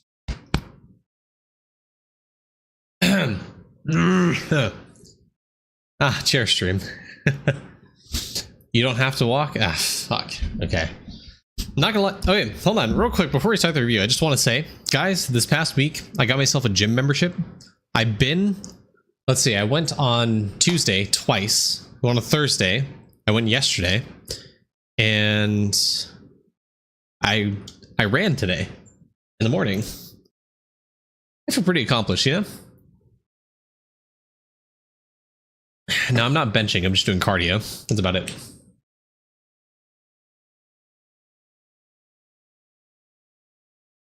Sorry. Apologies. I didn't want to talk about going to the gym and like having good mental health and, you know, having some good physical exercise, right? Who the fuck wants that, all right? We're all about playing Eidolon 24/7 every single day, all right? We're in the grind set. That's what we are. We gotta do some day trading, some options, contracts and stuff, you know? This is when I proceed to take like a Mike's Hard just smashed across my face. All right, anyways, let's get into the review. You guys ready? 3, 2, 1. Hey guys, it's me here, back again with another account review. Today we're looking at Suhaira Malik. I hope there's no joke or anything with that. Anyways, we're looking at your account today, doing a review and probably end of World 6, prep for World 7 type account. So let's talk about, now that World 7 is kind of nearing its head in the next few months, what do we do? What do we do as endgamers? How do we prep for World 7? My genuine opinion is I would go into World 7 thinking that it works similar to how World 6 worked. There's going to be some differences. Obviously, he's already announced there's going to be like winding paths. There's going to be like different paths to progressing the world. So I truthfully don't know how the world's going to progress because remember, World 5 just had like straight like portal requirements, right? Like you push to the end of World 5 on one character to be completely fine. World 6 introduced locks. So he seems to be innovating on the ways you progress the worlds, and World 7 is no different in the fact that there's diverging paths. That being said, I think multi-kill is still going to be a long-term viable thing you want to aim for. So it's going to come. World 7 realistically is going to scale, or rather you're going to be able to push it with multi-kill, you're going to be able to push it with mob respawn, you know, all the usual factors we do. So I would highly recommend, you know, get to scaling your multi-kill, and easiest way for you right now is going to be doing mini boss kills. I talk about this somewhat frequently for end gamers, but get Glunko up to 100,000 to maybe 1,000,000 kills. This will give you more multi-kill bonus. This affects every single world, so this would be the easiest of the mini bosses to kill and get to 1,000,000 because Glunko is on a 20-minute respawn timer. If you go in your Deathbringer outside of Wraith form, drop down the gravestone, press auto and just walk away, you can kill Glunko about every 3 to 4 minutes. It consistently respawns and you're able to get this very easily up to 1,000,000 kills. It will take probably a few days, but it's definitely worth it because this gives a decent bonus to multi-kill. However, this is by no means like the biggest source of multi-kill in the game. Probably the biggest individual source is going to come from obviously multi-kill in the worlds, like the 280% multi-kill for World 6. Just getting Eclipse Skulls and all the mobs is pretty easy, but starting out, you're not going to have Eclipse Skulls in World 7. That's just a fact. So instead, the hole is probably your best source, and it's going to come from the measurer. Sorry. Down here. And that is going to be, you know, having this resource from the hole and upgrading this measurer bonus to give you multi-kill per tier, but also getting gloomy kills to help scale this to get you more multi-kill per tier. So look for trying to get this. This will help you a ton because this is just straight up 171% multi-kill per tier. This is huge. So getting gloomy kills will help multiply the base multi-kill that this measure bonus gives you. And also leveling it up will give you multi-kill per tier. So Tim is no longer a psychotic man, consistently talking about the Uber bar expansion for the Studier. You know, upgrading the well here gives you a ton of bucket fill rate. Bravery gives you a little bit. It's still good if you want to push that to help you get a ton of you know, sediment or bucket fill rate. This is pretty good. And using that specifically on this upgrade to get you a ton of multi-kill per tier will honestly kind of, oh Jesus, okay, hold on, I'll come back to this in a second. Help give you a ton of multi-kill per tier. I highly recommend doing it. It is a fantastic thing to do. So, you know, to prep for World 7, focus on this. Take your Siegebreaker, go farm a bunch of gloomy kills. Remember to have World 5 kill rings to get you more gloomy kills. This will help you immensely on that journey to prepping for World 7. So, number 1, Number 2, obviously statue farming. Statues, well, honestly, there's only like one statue you really need to concern yourself with, and that's Dragon Warrior statue. So getting more of this, more statue bonus will help you get more, base damage. But this is really good, like general prep for your account, because Dragon Warrior statue affects everything here. And if it affects everything, it'll be pretty good. Do you mean Siege or DB? I mean Siegebreaker. Siegebreaker is better because of the plunderous kills, because of the pretty much instant respawn. Deathbringer, I don't believe you can put down the gravestone, so it wouldn't really respawn it. No.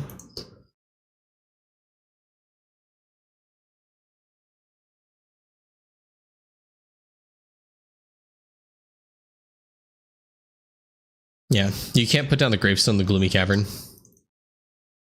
So Siegebreaker would be better because it's the only respawn mechanic that actually works. And just to get your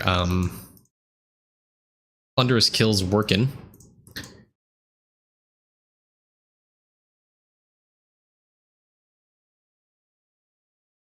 there we go. Plunderous kills are now working. Let's go kill some gloomies. That's what you need to do. And this is why I recommend Siegebreaker. It is basically the only respawn mechanic that actually works. You kill a plunderous mob, it drops these coins.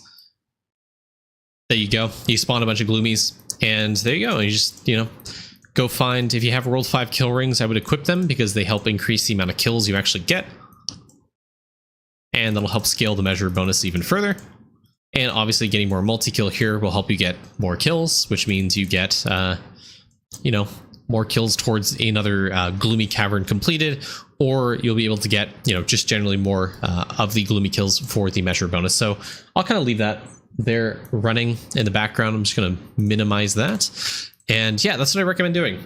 Being active, there's kind of two things that you can do right now. One is Arcane Cultist farming to push the Tesseract. Honestly, in my opinion, once you get to the Jewel of North Winds, which I believe is the Windwalker Dust Multiplier Jewel for the lab, I think that's honestly a good stopping point for Arcane Cultist, to be completely honest with you.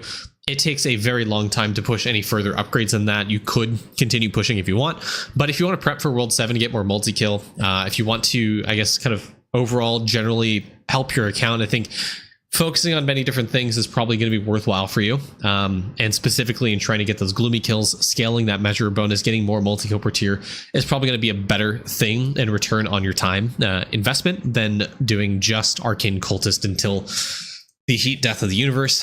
I like saying that. I think it's pretty apt. So, Arya, maybe consider getting to Verdon Hoarding so you can kind of prep. This will probably help you in the long term for Arcane Cultists. When we get more Tachyon multipliers, Verdon Hoarding is probably going to give you a pretty decent bonus here. So getting here just to kind of prep is probably a good stopping point for you. If you want to push towards Jewel of North Winds, you can do that as well. Kind of up to you. But you can also kind of wait for Arcane Cultist AFK rocks at this point and just worry about other aspects of your account at this time.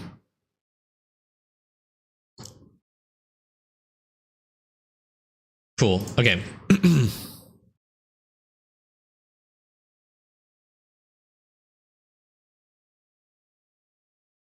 I think you might need to give your Windwalker a little bit of love, because you only have 2 exalted stamps.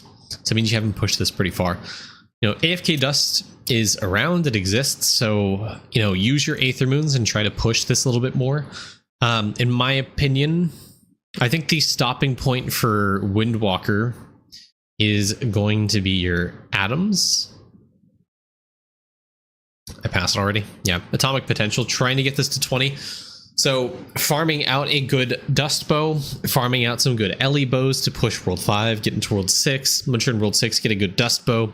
I think roughly 80 weapon power is the high end, so the amount of weapon power you can get.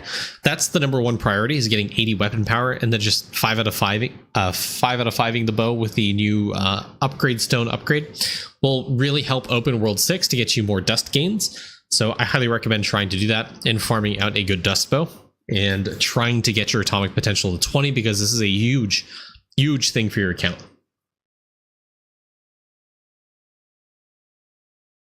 Windwalker should work as well or not? I don't remember what I said to make you say that.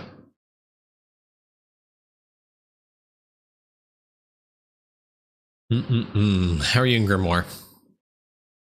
Pretty good. You're at Skull Major drop rate. It's pretty good. I think, you know, getting here to talents for V2 is pretty good. I mean, Deathbringer is fairly easy compared to the other master classes, especially since you have pretty much almost all of World 6 available to you.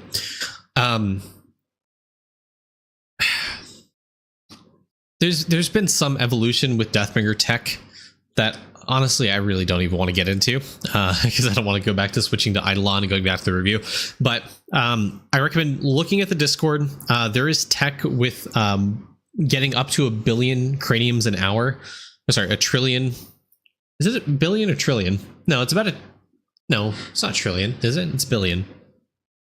Smoke, what are we at? I can't remember. Is it a billion or trillion? I can't remember. Anyways, that being said, there's new tech in World 7. It's a trillion. Okay, there's new tech in World 6 when it comes to farming craniums. Bamboo Spirits is no longer the spot you want to farm for getting craniums. It is rice cakes. I'll describe it here, but I don't want to show it because I don't want to claim my Deathbringer hours right now. Basically, all you do is you go to the rice cakes map, click on the Coliseum, don't enter Coliseum, drop the gravestone, and similar to the Purgatory Stalkers, you do the same movement lock tech. Move to the edge of the platform to the left portal, press A, press auto, hold down A, click off the window, and, you know, resume your day for the duration of the gravestone. And once the gravestone's up, use your charred bones. That is the most efficient way to get craniums. The gravestone tech at the Coliseum, sorry, I'm closing my eyes because I'm trying to visualize it. The Coliseum tech makes the rice cake mobs only spawn on that bottom left platform. And by doing the movement lock tech, you force your character to stay on that platform throughout the entire duration of the gravestone, which means the only thing you're hitting are those horde mobs, which, similar to Purgatory Stalkers, will scale up that gravestone to be a really high number. And that is the most amount of craniums you can get in World 6. So you're able to get a ton of craniums to upgrade your upgrades in the Grimoire here to help you out with that. Samurai Guardians also have that, but that's not going to be open till you get roughly Wraith damage 5. By the way, this was fixed. It no longer gives you 1 base damage per upgrade. It gives you, what is it, like 10, 15 base damage or something. So it's actually pretty good. Getting Wraith damage 5 will really help open up the rest of the Grimoire to you because you're able to complete, you'll be essentially able to kill Samurai Guardians, Mini Chief Spirits. So the rib cages open up at Mini Chief Spirits. The craniums will increase from the rice cakes to Samurai Guardians. Samurai Guardians has similar tech to where you click on the Emperor thing, drop the gravestone, and they will only spawn at the bottom left portal. I don't know why it spawns there. It's so weird, but you essentially do the same movement lock tech. Move to the edge of the platform, press A, you drop down to the platform, click auto, hold A, drop, close out, not close out the window, but click out of the window and you'll be kind of locked there. So similar tech. I don't know why it works like that. It's not a bug, apparently. Similar, to the Purgatory Stalker and Mr. Brightside's tech. I don't know. Damage 5 is 120 per upgrade. Is that with Writhing Grimoire? Or is that like the base damage for upgrade now? That's pretty insane. Windwalker for farming gloomies. I still recommend Siegebreaker. I think the flag respawn rate is just faster because it consistently works versus, I don't know, man. I mean, Windwalker would work, but I prefer Siegebreaker.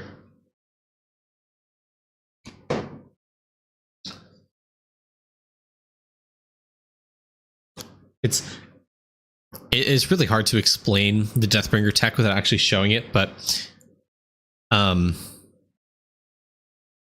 just don't want to claim my time right now. Hopefully that kind of makes sense. It's similar to the Purgatory Stalkers tech, the movement locking and such, but the gravestones, specifically at rice cakes, you drop the gravestone on the Coliseum.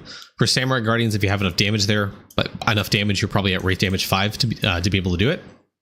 dropping it on, clicking on the Emperor flag, dropping the gravestone, going to the bottom left portal. That's where they spawn. It kind of locks you there. It gives you the most craniums that you have available to you at any stage in World 6. So that's how you kind of get up to nearing the trillions if you don't have Bovidae hoarding for getting a ton of bones there to help you progress the Grimoire. Also, I think Toolbox now has a resource that you can use, the upgrade optimizer. You can set your resources per hour here, and this will kind of upgrade what upgrades you have available to you, kind of go off of your resource per hour optimization. You can go for any optimization at all. And if you want to set this to 1 trillion, you want to set this to, I get about 1 trillion here, and I can't remember how much. I'm just going to say 1 trillion across the board, to be completely honest. The upgrade skill and major drop rate, that's your most efficient source of whatever you need. Now, you would set your own RPH, your resource per hour, whatever you can, and that'll help you upgrade your Grimoire optimally without you having to look at the spreadsheet, because that's also a tool that you can use. I use that, but Toolbox also is pretty good. I mean, to be honest with you, who cares? Just use one of the optimizers to help you optimize the amount of bones that you are spending to help you push the upgrades in the Grimoire. Well, yeah, the only affordable upgrades will tell you, what bones you have right now that you're able to spend on upgrades right now. So if you had like 50 trillion femurs, it will tell you you have 50 trillion, you can buy 50 trillion of upgrades. There you go. You can uncheck this box, read the information tooltip if you have any questions. I think it's pretty self-explanatory. It shouldn't be that hard. Is it recommended to push Deathbringer until DR bonus? I mean, there's reasons to push Deathbringer outside of that. Like talents for V2, this is pretty important for Arcane Cultist, so you're able to get more talent points there. I would recommend it. This will help you get more flexibility for the master classes, not only for Deathbringer, not only for Windwalker, not only for AC, but it'll also help with the future masterclasses wherever that is down the line. Also, I do want to make a note specifically for talents like this, for upgrades like this. It says talent points for all other masterclasses, but this also works on the masterclass that you're upgrading this on. So for Deathbringer, by upgrading this, you also give talent points to yourself. It works the same way with the Windwalker Compass. Don't ask why. I don't know. Still hasn't been fixed, so at this point it's a feature, just like Turtle Vial, I guess. If you know, you know. The Great Turtle Vial incident of July 26, 2025. Okay, along the lines of World 7 prep, trying to get level 20 Mega Feather. This just takes a very long time, so get on that.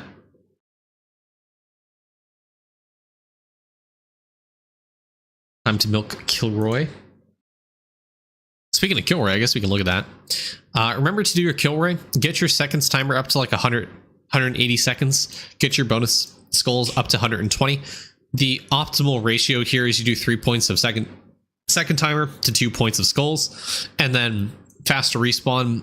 I still don't know what the numbers are, but apparently it soft caps at 40. I've also heard it soft caps at 100. I've also heard it doesn't cap and it keeps upgrading. So get it to 40, get it to 100. I don't care. But second timer and bonus skulls for sure. Get it to at least 180, get this to at least 120, and then you can start worrying about faster skulls, in my opinion.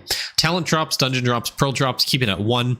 It's bugged, it doesn't do anything past level 1, so just keep it at level 1, and you'll be completely fine.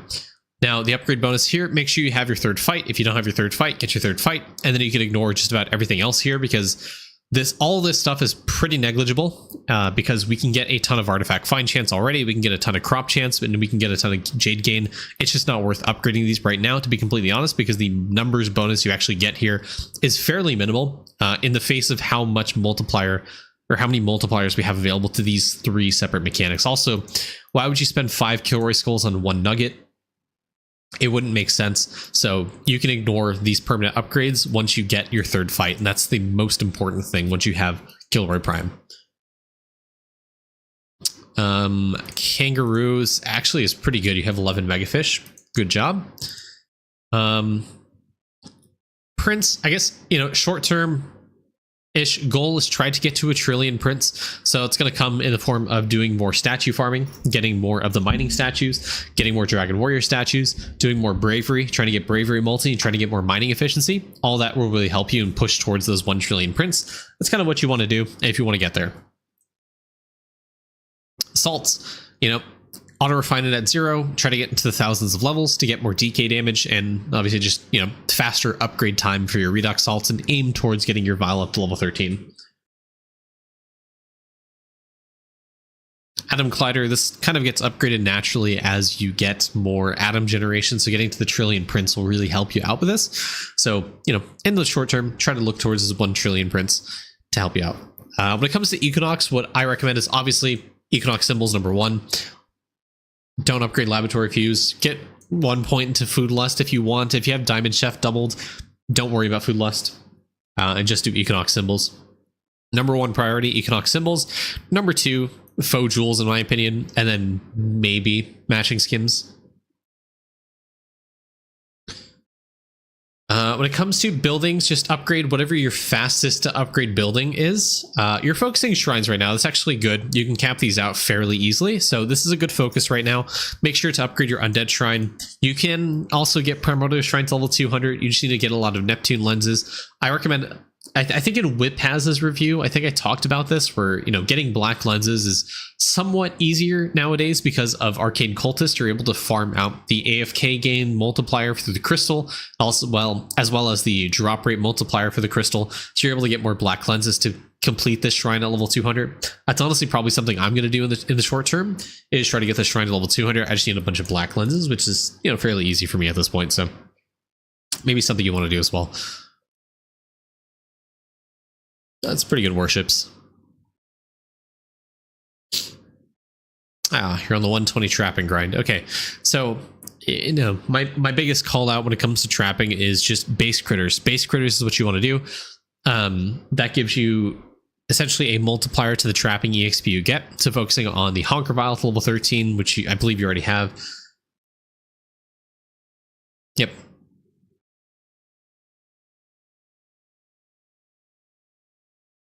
So best way to get base critters are going to come right now from the compass. This one right here, this is a pretty cheap upgrade. It gives you +1 base critter per level. This is really, really easy levels of base critters. Like, it's costing you 1 million of this regular dust. You can get a ton of upgrades here to get you more base critters. This will help you multiply the amount of EXP you get. The other way is going to be active on Windwalker doing shiny pet farming. There is a shiny pet for base critters for trap in the walking stick and the Octodars. These will give you a ton of base critters. It's pretty good. Recommend doing that. And the last easy source is going to be farming, getting more farming crops. Farming crops gives you base critters. You're at 57 right now. There's also a multiplier to the Crop Scientist pencil with the Deathbringer upgrades. This will also give you more base critters. So, farm those 3 mechanics exclusively to help you get more base critters. And then once you upgrade those a decent amount, you would re-trap on V-Man with Maestro Transfusion, or whatever that talent is, Golden Ham, whatever else skill EXP you have available to you, and you would try to... I would honestly recommend probably like either 20-hour traps on your V-Man, on your nature traps, for Turtle, to get you the most EXP possible, and that's the best way to level trapping to 120. Just upgrading all of that is going to help you with stuff like that. It's going to help you with trapping 120 across your account. Sneaking, Veil Rosary, Lotus Flowers. Okay. Yep. If you haven't already, make sure to undertake the 100k gemstone grind, the Aquamarine, Malachite, Garnet, Starite, Topaz, Moissanite, Firefrost, Emeralds kind of caps at 99%, so you don't really need to push this to 100k. Get it to 10k is completely fine. The others at 100k is definitely worth it. For the stealth bonus here, the gold charm bonus, the gemstone bonus, at least those are pretty important, and then getting more door damage to help you push into Mastery 5 is definitely something you want to do, just to kind of get yourself there. Summoning, you're at 235. I don't need to explain summoning to you, but the gist of it is just upgrade damage. Pretty good. Okay. All right, well, you're gonna have to get on the gold food grind. I want to see all of these done to 100k. Golden peanuts, this is just craftable materials. At this point, you have very easy access to all of these materials. This is actually pretty easy for you. Butter bar, this comes from the catching nodes in World 2, specifically the butterfly nest. You use time candy there. World 1 Coliseum or the World 5, World 6 Colos give you golden jams. I think the World 5 Colo gives you golden kebabs and golden bread. Maybe World 6 golden kebabs. Either way, you're 6k away. You can do the World 5 Coliseum exclusively. And golden bread from, I believe, World 5 as well. World 4 crystal farming. World 2 crystal farming. World 3 crystal farming, World 3 crystal farming, World 6, and you know, using a bunch of time candy on your clammies, using a bunch of time candy on your moonmen to get you the requisite resources for this. You can also do Coliseum if you're missing the recipe for the golden cakes, because some people might be missing the recipe. Doing World 6 Colo, trying to fight the Demented Spirit Lord, dropping the recipe to be able to unlock golden cakes. It might be something you're locked on, but just remember to try to get the recipe, craft these golden cakes across your characters, and honestly get 2 separate 100k stacks. That way your main drop rate pusher, or whatever character you're doing this on, has its own 100k stack, and the beanstalk has its 100k stack. Remember, the beanstalk works as a separate instance of your character. So you have a 110k stack, for example, golden kebabs, and you put a 110k stack of golden kebabs on your character. That counts as 2 separate 110k stacks. So you have effectively 2 times the gold food effect bonus that you normally do. Is there any news about the pristine charms being fixed? We're still shafted. We're still shafted right now. Pristine charms are still bugged, as Tim mentioned. So if you aren't in the know, you essentially can cap out on the amount of pristine charms you can find free to play right now. The way the change worked in the most recent update before he started working on World 7 was that you would essentially have a very high chance of finding a pristine charm at the start of the day. As you find more and more pristine charms, that chance goes down, and it's supposed to reset that chance on every single day. However, it doesn't reset. So right now, as you find pristine charms, your chance goes down and down and down and down until you effectively have a 0% chance to find a pristine charm. So right now, until that is bug fixed, the only way you can complete your pristine charm collection is by buying it in the gem shop every single day.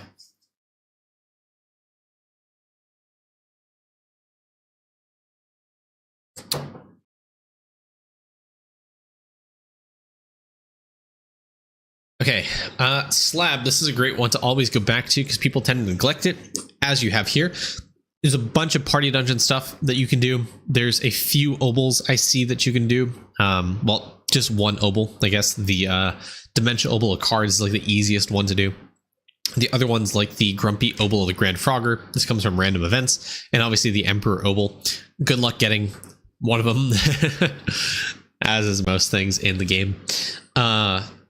Outside of that, I don't see a whole lot. There's a bunch of gem shop stuff. Oh, you have the Rex ring you don't have yet.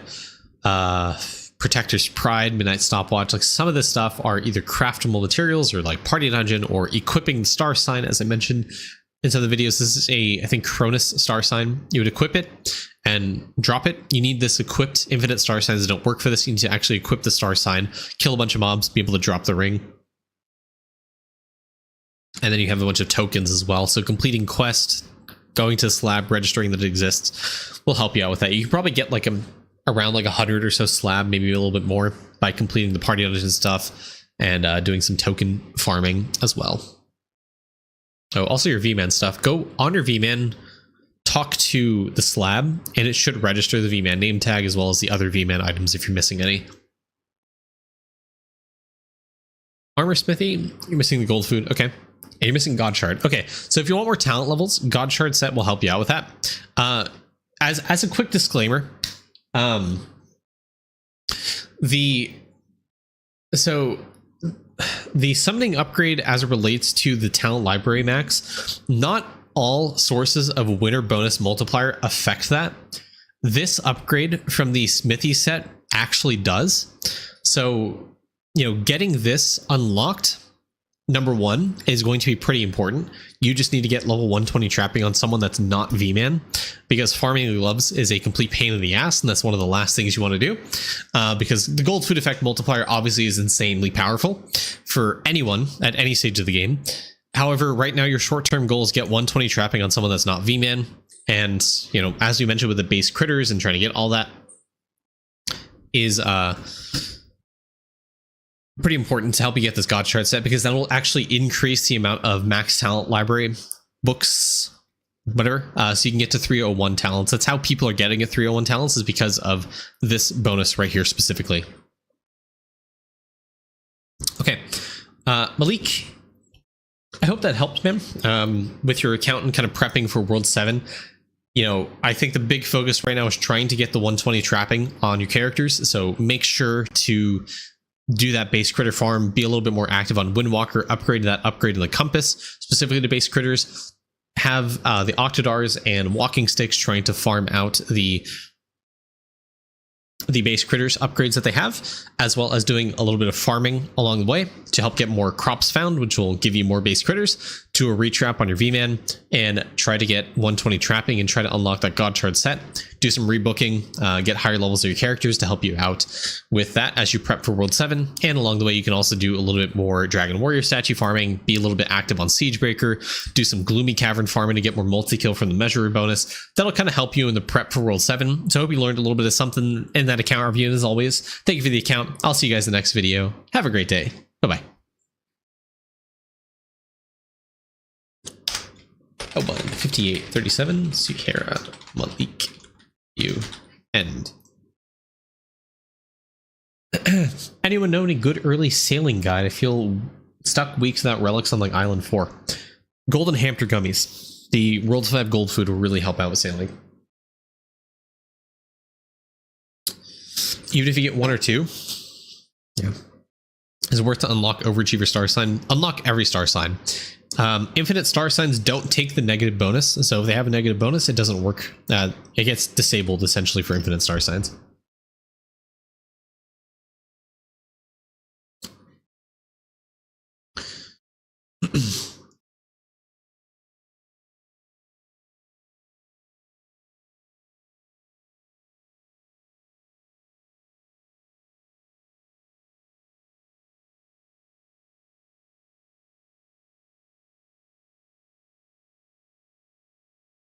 Oh, we're at 10 billion kills left.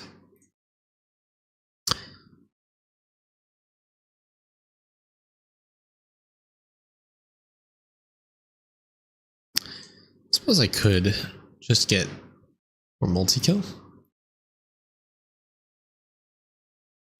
Can you show your AC weapon? Sure, I guess I should should do some AC grinding. We'll go back to the Bravery Monument. I can do Bravery. What's the significance of getting 120 in trapping? Not sure why it's a big push. The reason being is because that's the level required to get the trap, which is how you complete the God Shard set. You need this trap, you need this skull to be able to get the God Shard set completed for the smithy guy.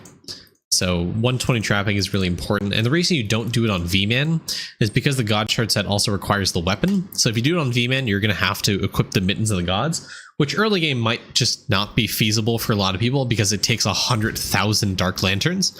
This does, you are going to need to take this grind because you'll complete the secret set with this.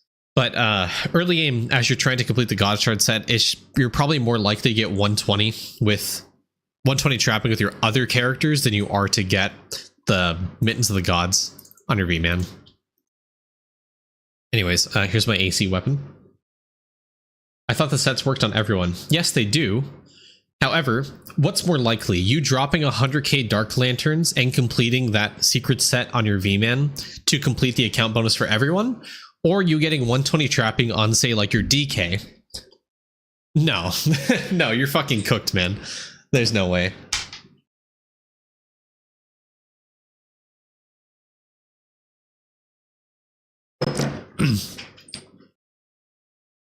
It's way easier to scale base critters and getting trapping EXP and getting 120 trapping than farming out 100k Dark Lanterns on someone that's more early game.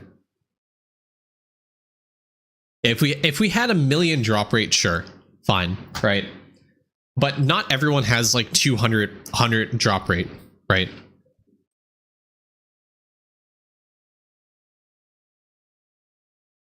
Paid review today? Sure, I'm down. I think I can handle 2 more reviews. What's the best way to farm the 100k lantern? Honestly, wait for World 7 because then candy will be available. But if you want to do it before World 7, active ES and stick every one of your characters onto Lantern Spirits.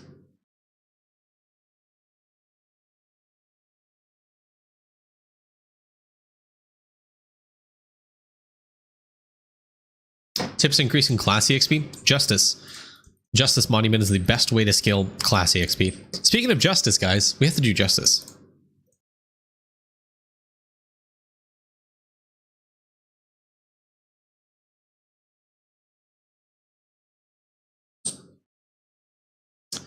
Give you guys 2-minute predictions set up for justice. Are we going to be able to reach wave 200 today? Stopping stream with the last account reviews? Yes, I will be.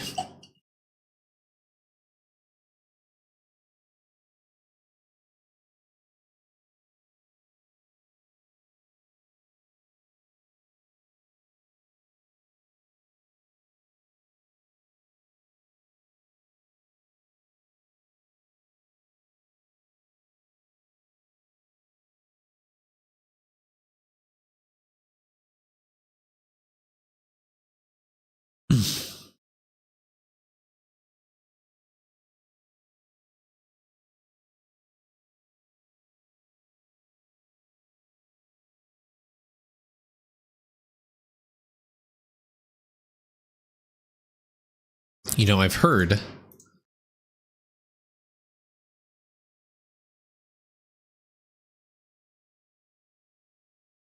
that AC is pretty good for the dog den.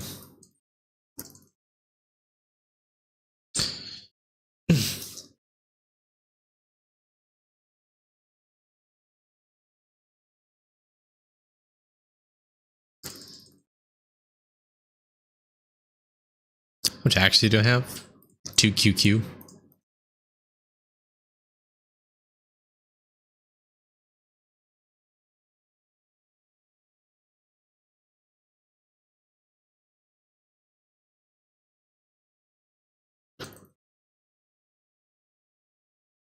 You're getting more whole with World 7? Probably.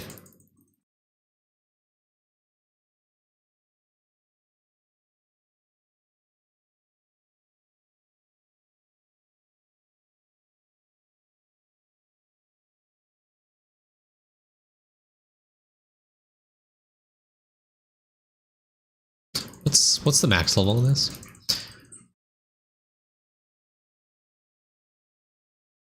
It's at like 3 seconds. Do you not push the skull one? This one?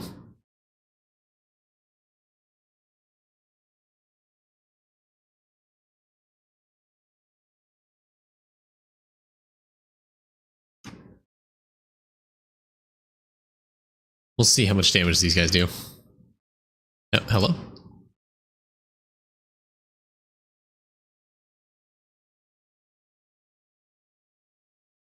There we go.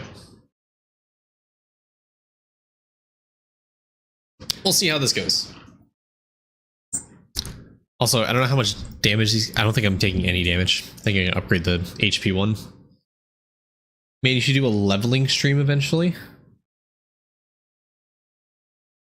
How do I send my toolbox profile? I think you can send it in the chat, no?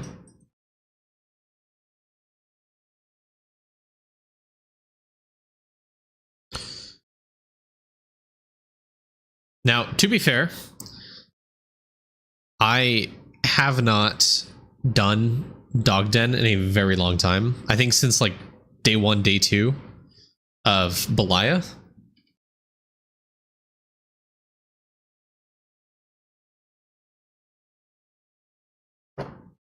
But it seems pretty good.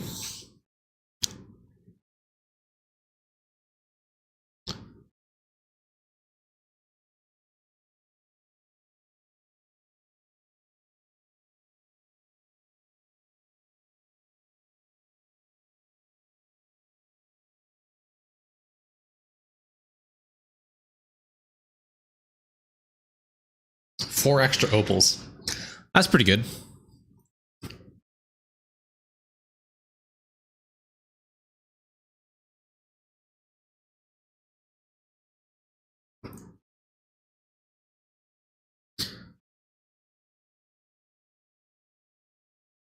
I'm gonna take my own advice. I'm gonna start getting a bunch of sweetium.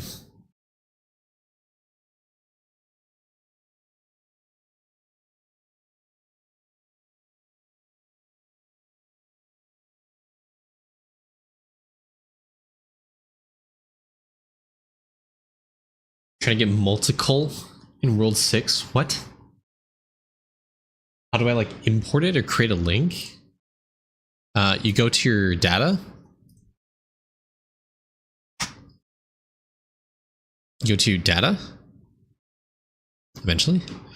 Click on upload profile and you copy the link. That's how that works. Malik, we already done that account. Let me go mark off the people in the review list real quick.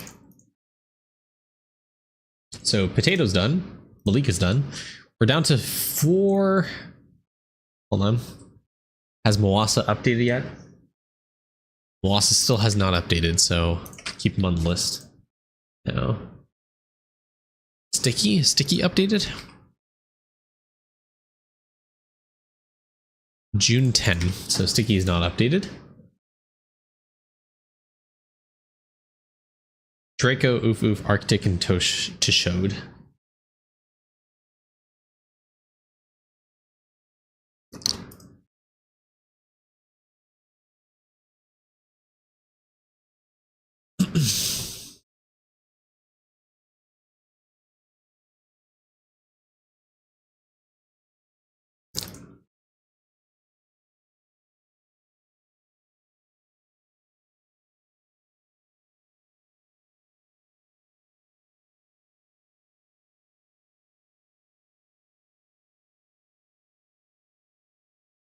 I saw that, Trika.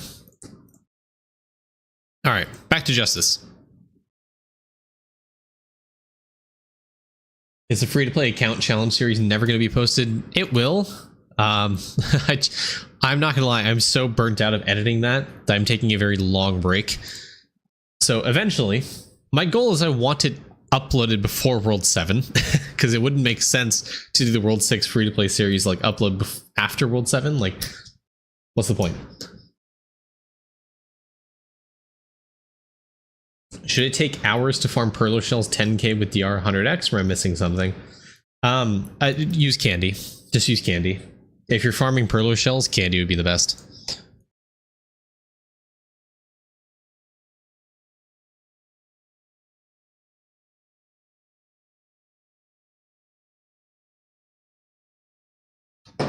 Time to pay an editor. Honestly, I've been considering it, but editors are expensive.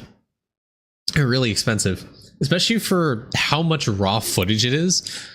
Honestly, I'd be like probably minimum looking at like $100 to drop on that, which is, I mean, cost wise is not worth it. Mental sake, it's worth it.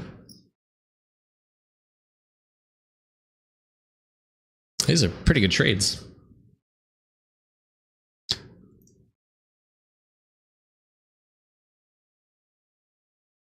I think the $100 is like minimum.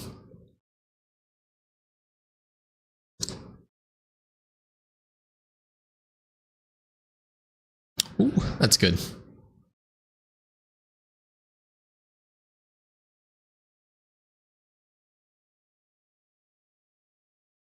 Sure. Go pop trade already? Okay, I'll take a grateful.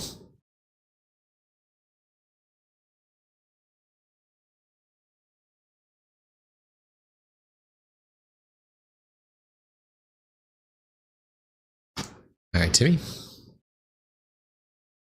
And for lanterns is a pain, yes. Lanterns, you can't use candy. It's active ES and stick everyone there.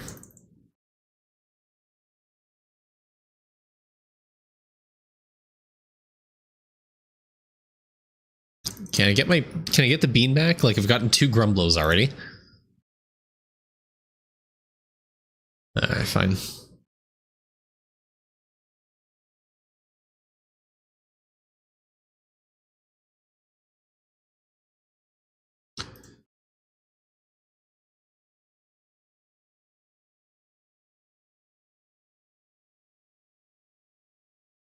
Oh man. Can I get the board bean back, please? Got bravery multi? Sick. There he is. Yeah, I'll take this. Alright, Timmy.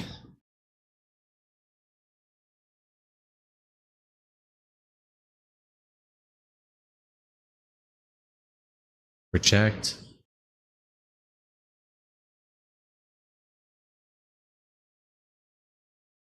Do I care about losing 27 pop at this stage?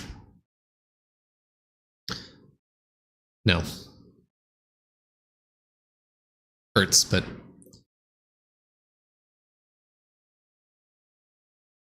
okay. Get some pop back.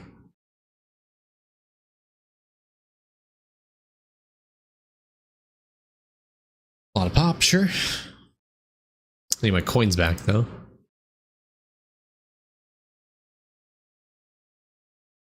Hell yeah. Hell yeah. 54 pop. It's pretty good this early. Reject. Dismiss. Reject. I'll take it. I'm poor, though. Double gifts, not worth. I'm down bad for coins, so I'll take this.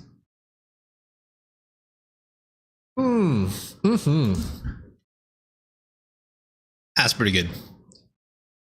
I'll take that. Need some econ here. Econ, not acon. Oh yeah, I forgot to say hello to all the follows. Thank you guys for the follows, by the way. Salork, Sierra, Practice These Abilities, Hades 1... Hades O Nihar, and Borso2369. What level would you replace Boulder with Poisonic? Poisonic, like level 20. It's like the general recommendation. So it was back when I was starting out. Nah. No. But I mean, wow. You still want to push all your tower levels because of one of the Atom Collider upgrades. Damn.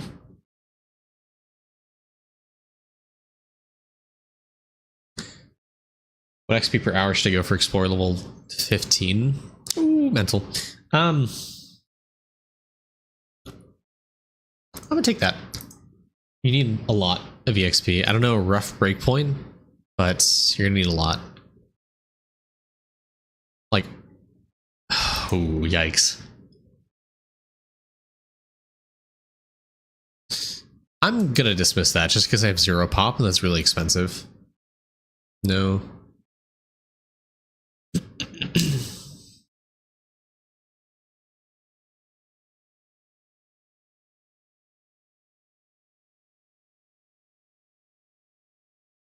Pop?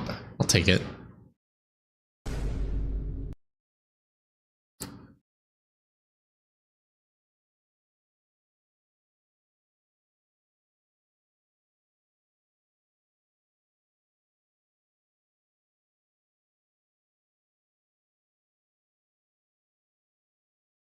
What?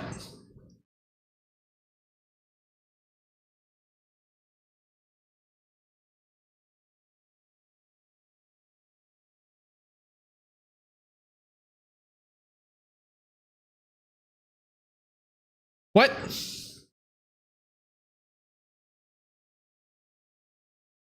Guys, I should stop streaming more often. I should take 2-week breaks all the time.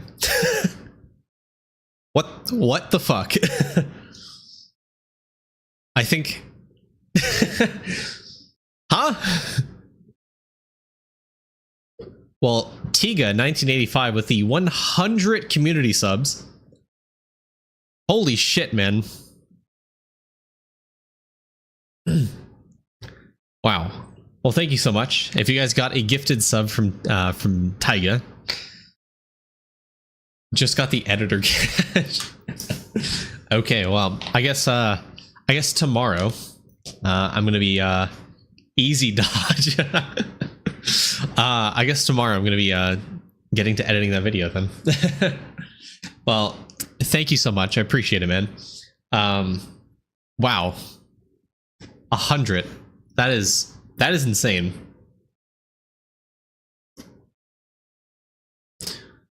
Yeah, I think it's any follower can get a sub. 100 subs. That is crazy. That is crazy.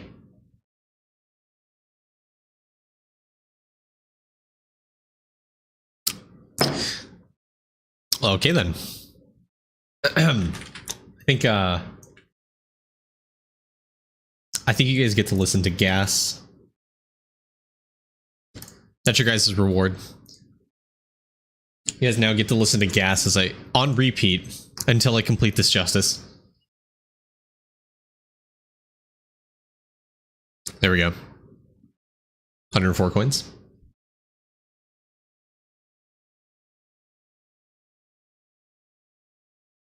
Reject the bribe.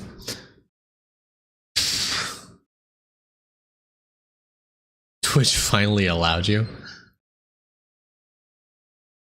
That's insane. Ooh. Punch a pop.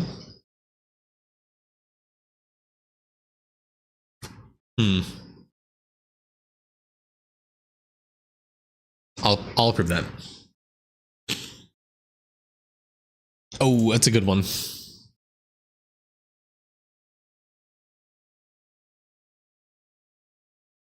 It broke.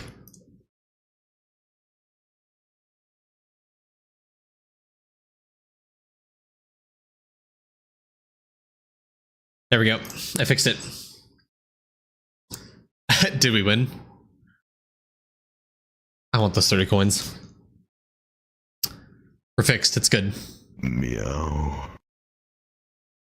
Hey, Tony. Thank you for the 11th month T1 sub.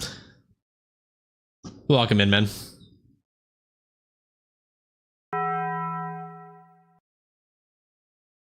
We're at a new record hype train.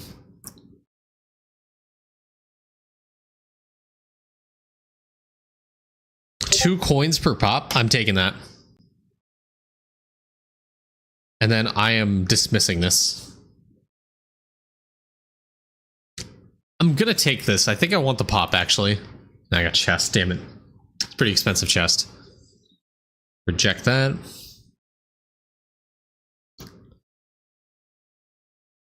I will pay that. Mental?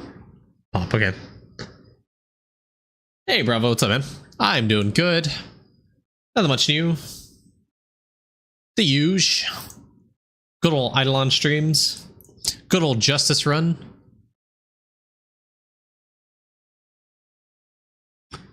I'll make today a holiday. And Timmy, you're getting greedy with these holidays, man.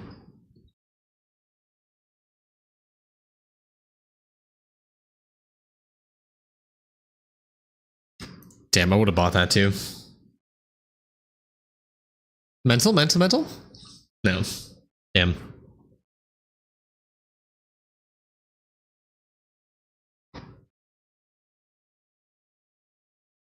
I need the money. I'll take that.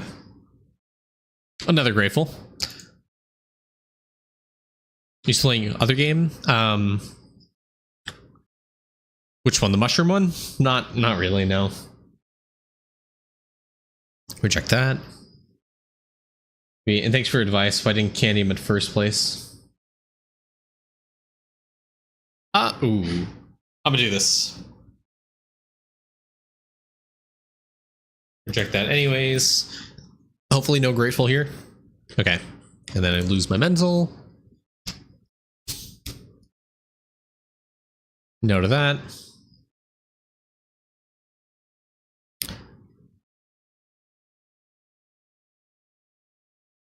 Where's the ghost? I need the ghost back. I'm taking that. Ooh, up 2. Checked.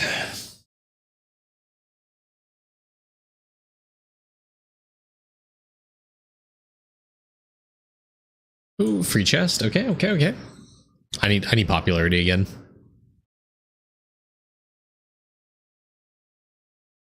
I need my pop. I need some pop. But I don't think I can buy this. Oh! The one pop coming in clutch there.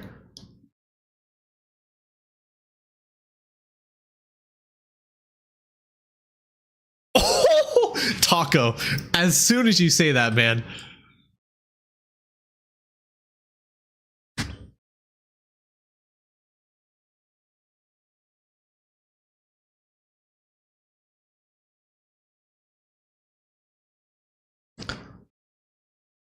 Okay. I need popularity so bad.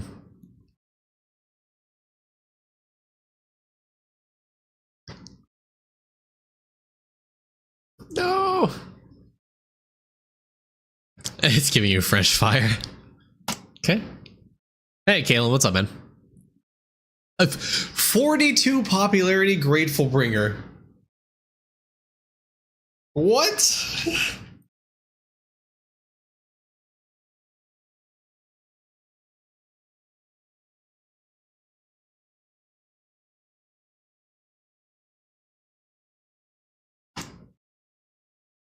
If that was like 124, I would have considered it. Oh, gimme.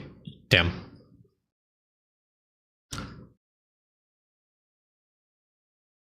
Pop bringer. Pop bringer. Easy. Predictions for wave 200, which...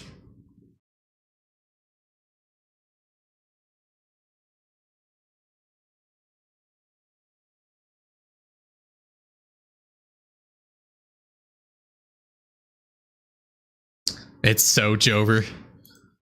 It's so Jover. Chat, we need to channel the energy for a Grateful Bringer.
We did only get to wave 130, but but I did get what, like 14,000% class EXP. So that's pretty good. That's pretty good. Pretty good. You know, that's pretty good. Someone asked me, what music do you listen to on a day to day? I usually listen to like Sleep Token, pop punk, stuff like that.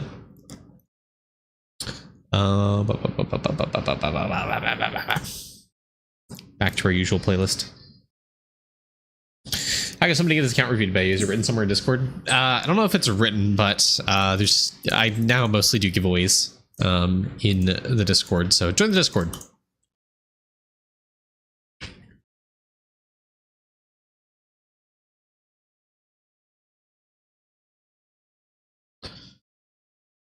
All right, next prediction.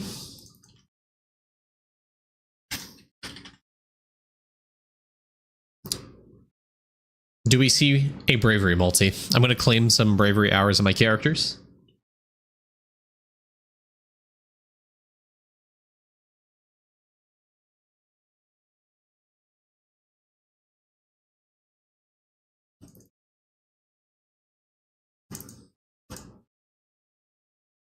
Make sure this is not my AC. Perfect.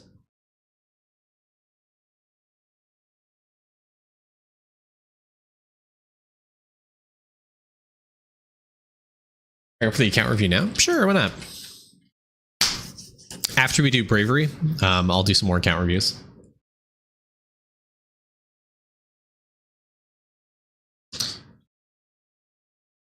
And for you guys doing the prediction, here is how much sword damage I have to start out.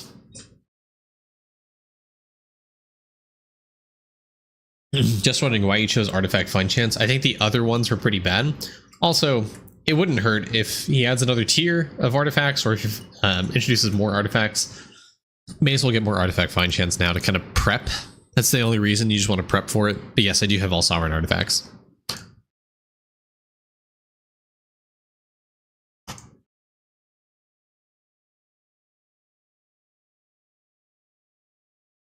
How many account reviews are planned for today? Up to 4. Down for at least 1 more. And I guess if Josh on YouTube is going to pay for an account review, I'll do that today as well.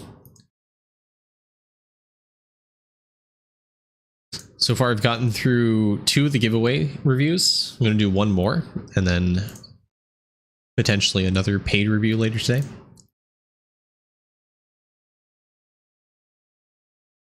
We'll say 30 minutes, 40 minutes. Over half the stream has been account reviews today. It's pretty good. Or at least almost half through. Half the stream today has been account reviews. All right, chat.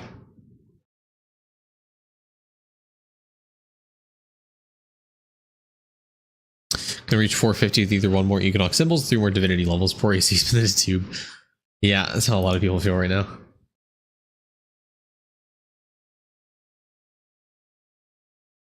Someone to stream more, we could do more.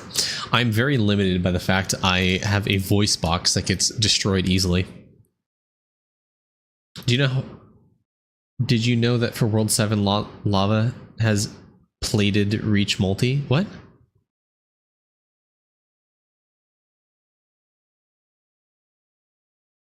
Huh?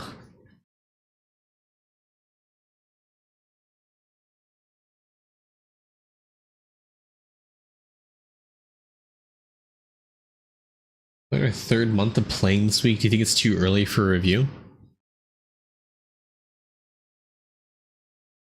No, I honestly... extra reach multi.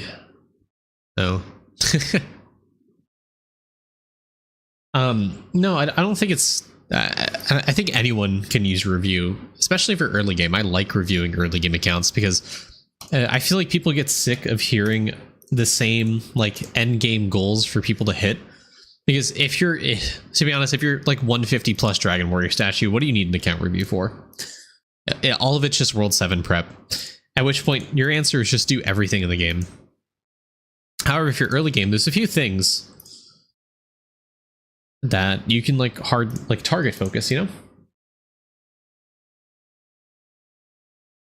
Because in my opinion, if you're early game, you have stuff to learn about the game. You have stuff to get introduced to.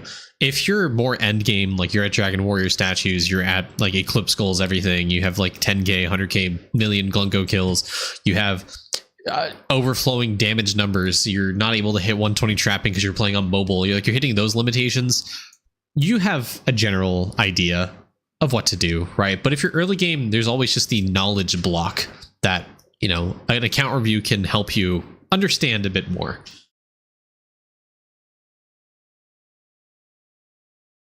I wish I had enough channel points, like some help in this game and turning back. Well, join the Discord. I try and do giveaways every single week. I didn't do one yesterday because I have this list is growing and I don't like it growing. So next week, Friday, I'll be doing an account review. Also, quick warning, August 9, I will not be here today. Or August 9, I will not be there that day. I'll be hiking. I could use a comprehensive farming guide. I've been avoiding it like the plague.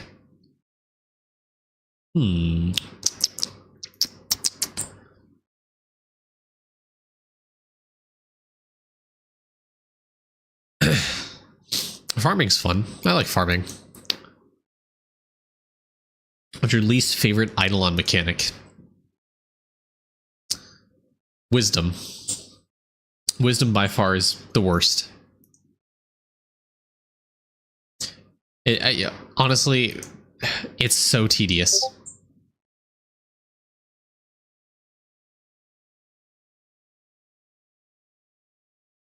Yeah, wisdom is just so tedious, and that's why I hate it. I love the master classes. I don't think I could ever hate them, to be honest.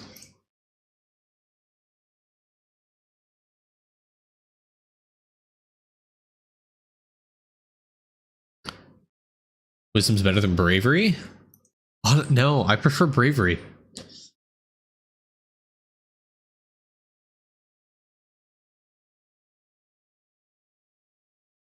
Oh, Vinny, thank you for the follow. Welcome in, man. Any guesses on the World 7 skills, the minigame spoiler? Was there something new since yesterday, the day before, or whatever? Oh, he posted a rat. I wonder if that's an NPC. It looks like an NPC than rather than a mob.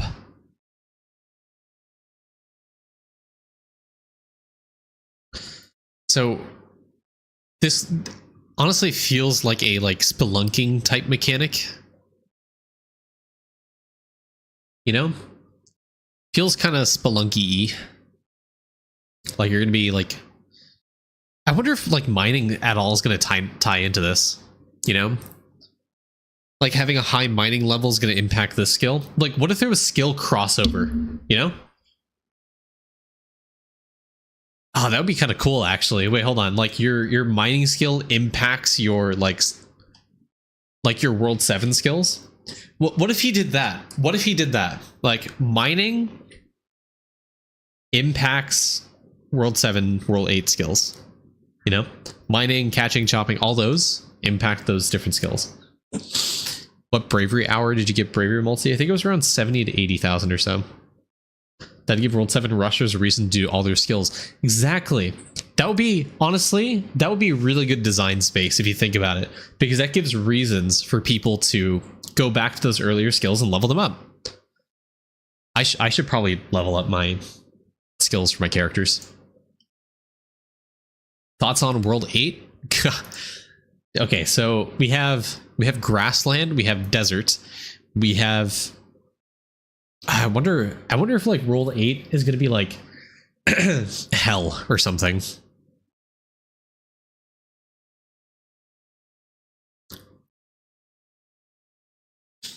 A secret world? Interesting. The moon? Well, no, World 5 is more like volcano. It's like mountain area, you know? World 7 is going to be a New York City subway. Olympus. Well, the thing is, I think World 8 has to do something with the troll. Because I feel like it's teased like in the tutorial of the game as well as World 4 itself. Like the troll feels like it is the final boss of Eidolon. So maybe World 8, like the final boss, is actually just main chord. Like because everyone in main chord, everyone on Reddit, everyone on YouTube, everyone who plays Eidolon's a troll, right? So we are the final bosses of Eidolon. World 8, one of the skills is a PvP mechanic, guaranteed.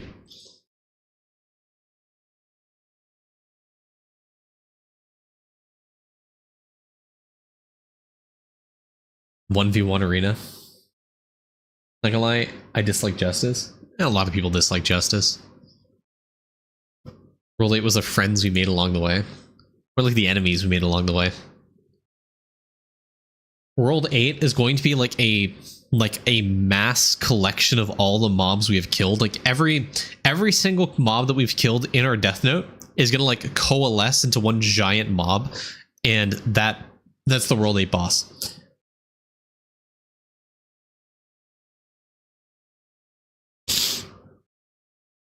I mean, when you finish tasks for each world boss, you can see a description about the one that forces them to fight you. Yeah. Also, yeah, yeah.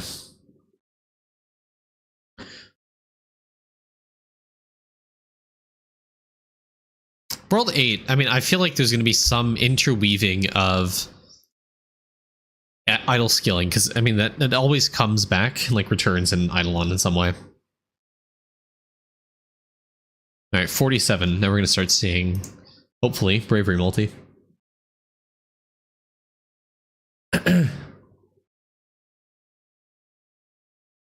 World 7 boss should be a double Kraken and a Megalodon.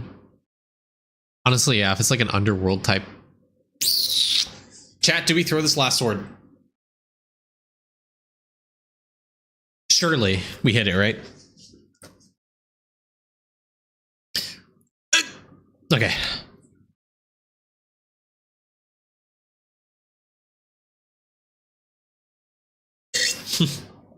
All in on black. Did you do an idle skilling guide? I would rather eat rocks than play idle skilling ever again.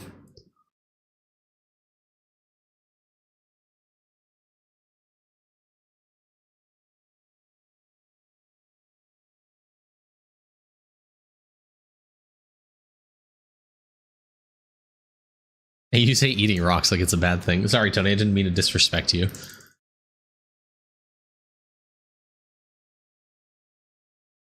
do you think of World 8 being heaven? Nah. Soft sandy rocks or uranium spicy rocks? I love a little spice in my diet.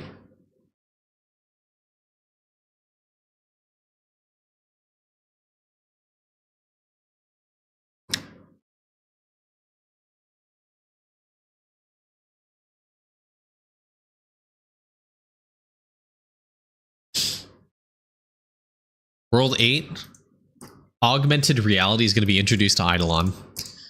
And World 8 is your living room. Or Lava's living room. What do I want? Damage? I want damage.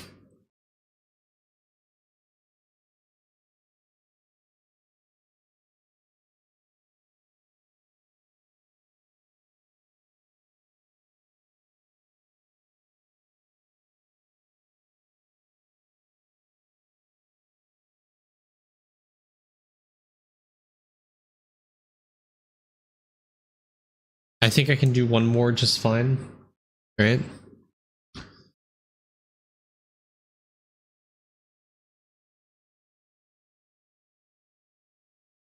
Yeah, we're more than fine, I think.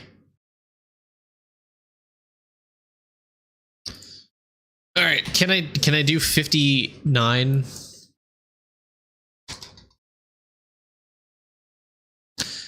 No, I'm running.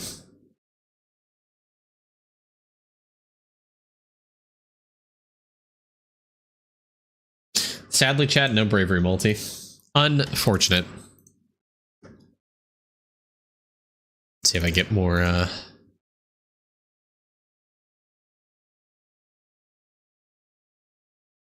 okay.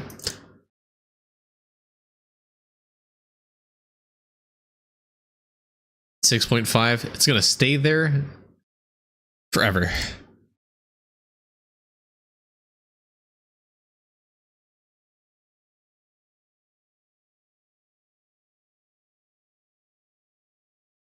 Honestly, if I want some easy drop rate, this would be a great way to do it.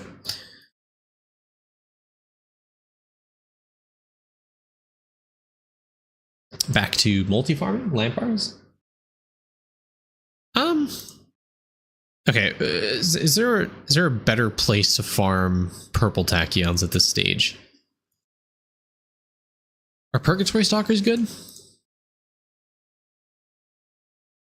Or is Brightside just better?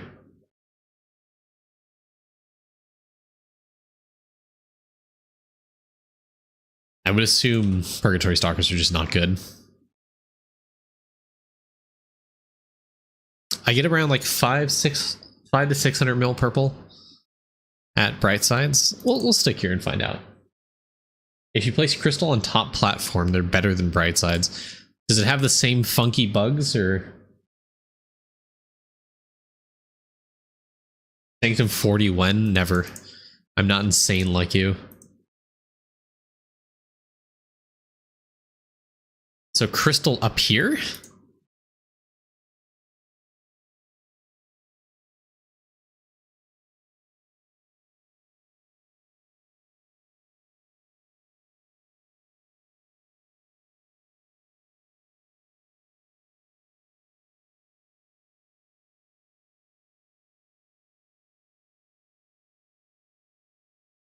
Question about to hit World 5. When this be a good time to get the Secret Clash? Should I wait on it? You should probably get it.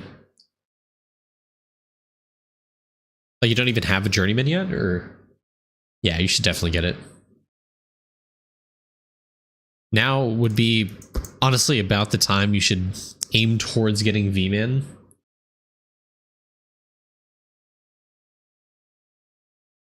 World 6 is when I unlocked V-Man on my free-to-play.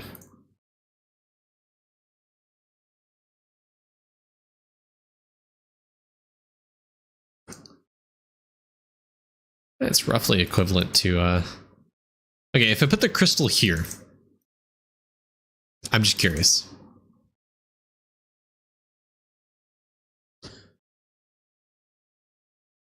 The last gaming menu or new Divinity God linking bonus?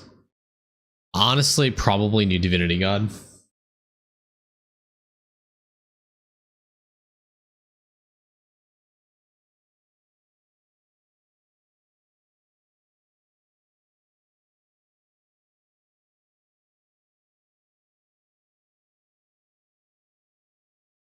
Means like Kruk bonus. Oh. Yeah, sorry, that's what I meant. Yeah. Okay, well, Arcane Mob doesn't work right there.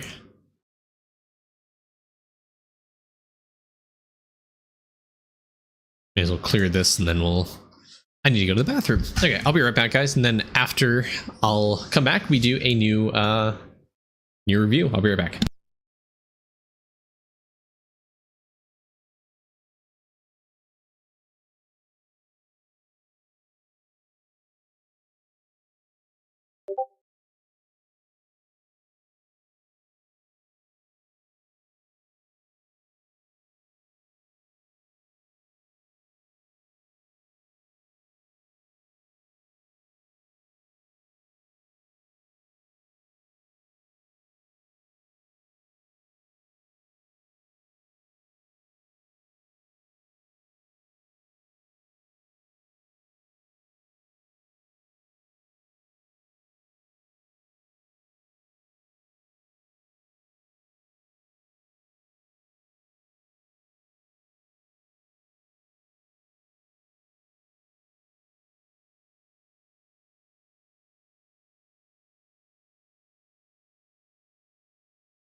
Oh, I'm back. Sorry. Stalkers, you have like 8 speed wand, even the bright sides require less. I mean, maybe. No, I'm getting more here than I am bright sides, so I'll stay here. I've been getting very unlucky with my wands. I mean, I guess this is kind of lucky. I just mean the speed. I wish I had a wand that had higher speed. I think honestly, what I'm gonna do with AC is I'm just gonna sit here and farm a bunch of purple tachyons. I'm just gonna like hard level like wand drops probably, and get this like level 100. Jamie Jam Pack, thank you for the follow. Code Kevin100, thank you for the follow. And WSP Neo, hey, what's up? Welcome to the, thank you for the daily check-in. How you doing?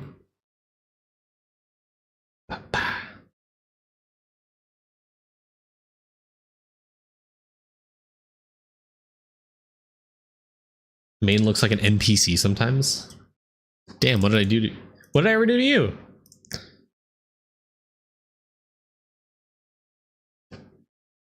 Oh, the ES portal.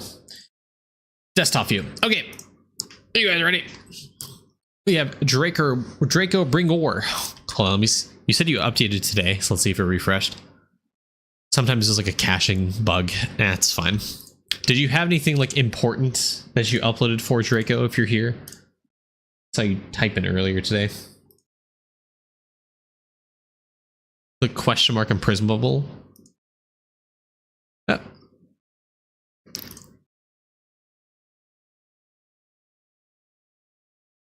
There you go.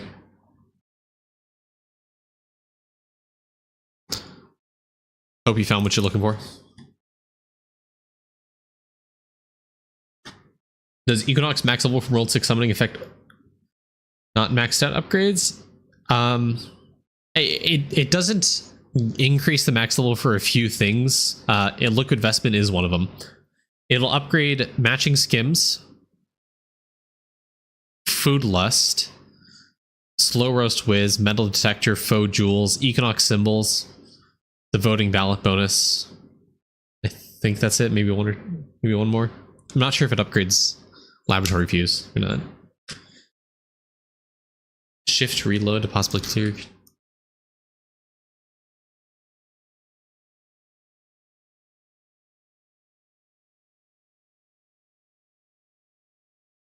Oh well. No, but that being said, Liquid Vestment can reach a cap of level 11 through completing the Equinox Dreams naturally. So you're probably missing one of those. Anyways, chat, you guys ready for another count review? I have to timestamp this. Hold on. 0250 40. All right. 3, 2, 1. Hey guys, it's Main here, back in with another account review. Today we're looking at Draco Bringor's account. Similar to the last review we just did with Malik, looks like a very end game account. A little bit of a whale maybe with all these hyper obels or free to play gem farming enthusiast enjoyer. There's a lot of hyper obels that I see here. All these dice hyper obels come from the gem shops. That's where obviously got either really lucky or has bought in almost every single one. But you know, these hyper obels are best in slot for drop rate because they give you more than what their normal counterparts do. Like pop obels only give you 4%. These go up to 5%. It's a little bit better. And the dice obels, instead of giving, I think 10 or so, give you 11%. So it's pretty good. Still need to farm out the Domio Magnus obels for these Sparkle, sorry, not Sparkle, but the Hexagon obels to replace the dice obels, because going from 11 to 15 is a pretty decent increase, especially given all the multipliers drop rate we've gotten recently. So, you know, farm out some of those Domio Magnus. What I'd honestly recommend is get your AC to Mr. Brightsides, farm out the drop rate there, and when you do your DK, you know, you'll benefit from the drop rate multiplier, so you're able to get more of those Domio Magnus obels if you want to flesh out that. Also, being able to complete that for your personal family page as well is going to be pretty good to give you more drop rate there. So you're going to need up to what, 7 or so 6 How does the personal page do? It's two of the sparkle opals, right? Yeah, 2 sparkle opals. So getting 2 more Domio Magmas on top of the 3 you need here. So 5. You need 5 more. Okay. Honestly, do you even have Domio Magma skills? Not recently, but it looks like you are trying to get those. Okay. Basic stuff. Now that you're kind of in the end game, is flesh out your Death Note. I know Toolbox can be a little bit buggy, so I believe you probably still need to complete these, but get your Eclipse Skulls for the rest of World 6, your Sprout Spirits, your Baby Trolls, Woodland Spirits, Bamboo Spirits, Mama Trolls, Leek Spirits, Ceramic Spirits, get those up to 1 billion to get more of that stuff.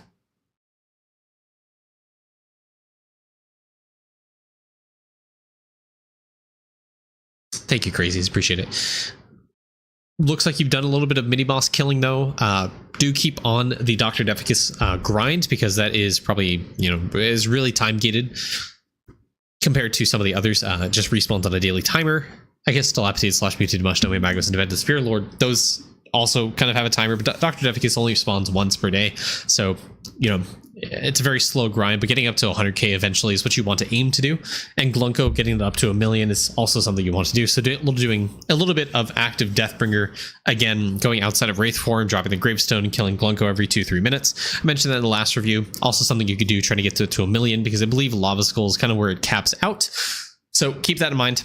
As something you want to aim for, because getting that multi-kill bonus will kind of help prep you for World 7. Multi-kill is generally pretty good if you're trying to push worlds, because if you have enough damage to one-shot the mobs and you have more than enough damage to hit multi-kill, that'll help you kill more of it to open portals a bit faster, and that's kind of how people push World 6 immediately within the first few days of it releasing. It's probably... World 7 is probably going to have similar, if not expanded upon, mechanics to the lock that World 6 had. When you got to Leek Spirits, there was a lock. When you got to Woodland Spirits, or early on, there was a lock. Skydoggy Spirits, there was a lock. You need to complete that on all of your characters, or most of your characters, to be able to push the world. That's probably going to be something similar for World 7. And since World 7 is going to be incrementally kind of updated throughout its development cycle, some of the worlds some of the portals just might be locked early on. It might be expanded upon later. We don't know how World 7 is really going to be introduced, but prepping yourself, getting every single multi-kill bonus that you can, will help you kind of down the line when you push World 7, or rather when it comes out. So, getting as much multi-kill as you can now is going to help you. Obviously, getting the Eclipse Skulls right now is going to help you, because they'll give you more damage. Eclipse Skulls being multiplicative damage is pretty important to get those now. That way, when World 7 comes around, you're able to benefit from that damage bonus, hopefully have more than enough to get multi-kill on those World 7 mobs. And, you'll get more multi-kill per tier because you're pushed into new tiers with a damage multi from these Eclipse Skulls. So complete those now. Get the 1 billion kills on your Deathbringer to complete the Apocalypse wows, or Super Chows, the 100 million kills rather, to help out your account. Just to kind of prep for World 7, since you're kind of in that space, prepping for World 7. It's just very, hard focus some things right now to help you kind of prep for World 7, and a lot of that's going to come in the form of damage, multi-kill. If you want more prints, getting to 1 trillion prints is something to kind of aim for, since World 7 is probably going to have something similar to World 6, where it's going to increase overall account bonuses, skill efficiency, AFK gains, what have you. If the recent development cycle of Eidolon's been any indication, I think World 7 is going to introduce probably some pretty juicy account-wide stuff, like AFK gain multiplier, drop rate multiplier, class EXP multiplier, stuff like that. Or maybe other design elements or aspects are going to be expanded upon that were touched for a while. So, World 7 is probably going to have some pretty juicy stuff. Anyways, prints, like I mentioned, having 1 trillion prints is something you want to aim for. So remember to do your bravery, focus on mining efficiency, try to get more bravery hours, to get more bravery multi, to get more mining efficiency, do more dragon warrior statue farming to get more mining power from the mining statues, or other statue bonuses rather, farm at divinity levels, etc. to gain more Arctis minimum talent levels and such. Long term, I think you should aim towards getting level 20 Mega Feather for a little bit more drop rate, a little bit more all stat, or skill EXP maybe. This is just, long term goal, something you want to aim for. And it's still difficult, takes a long time, but it's definitely something to push towards, especially if you're prepping for World 7. Along the lines, it's a very, very passive mechanic that you can always come back to. When it comes to stamps, always look to upgrade your stamps. Specifically, I'd be looking towards upgrading your divine stamp since you have the resource capacity, more than enough resource capacity to be able to upgrade this. More divinity XP is always good. If you're able to upgrade the summoner stone stamp, I see with a cost reduction as well as the gilded stamp, you're able to upgrade this naturally. Just need a bunch of breezy souls, but you have the actual physical carry capacity to do so.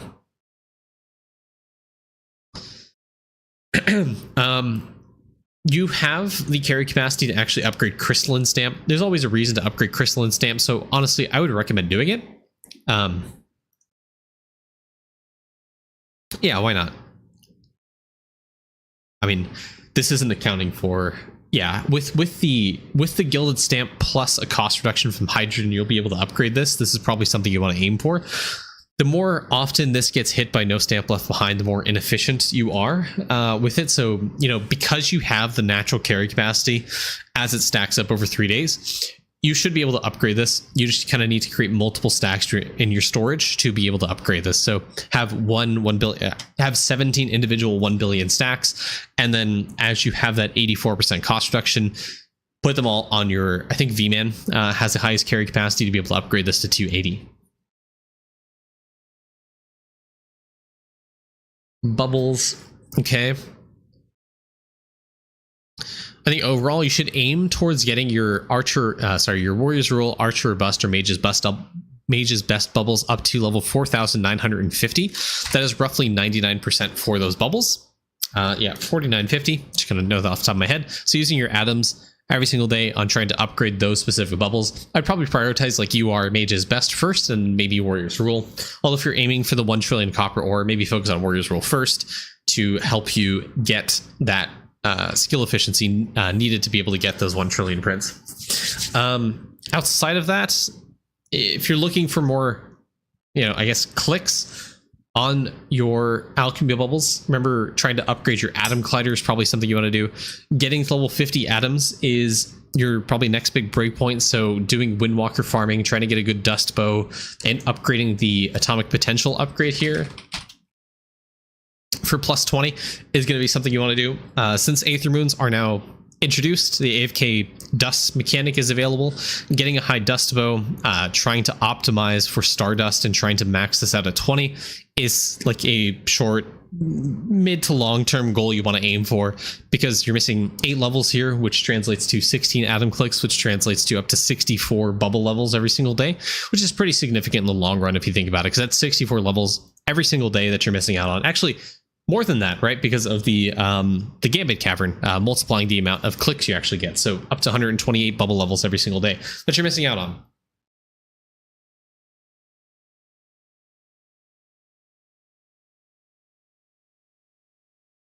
Is that right? Hold on. Yeah, you're missing 8 levels of Atom Collider times 2 because it gives you those clicks. And then times 4 because Larry can proc up that much, and then Gambit Cavern. So up to 128 levels every single day. You're realistically going to be getting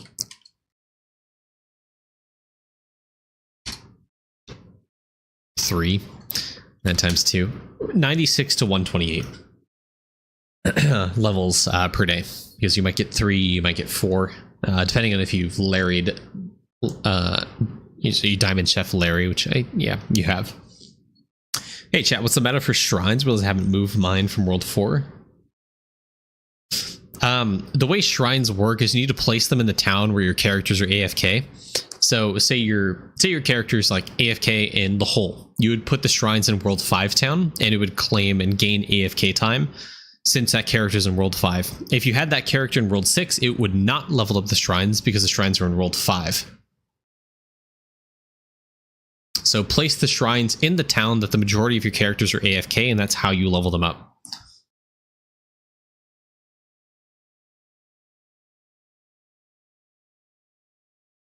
Also, if you're leveling up shrines, honestly, at any point, put gold cheese across your characters. It's always what I recommend. Of which you don't have. But gold cheese, put them across your characters to give you more multipliers to shrine EXP. those bonuses for shrines, you know, impacting the world you're in, come from lab, they come from sailing, and they come from Jade Emporium specifically.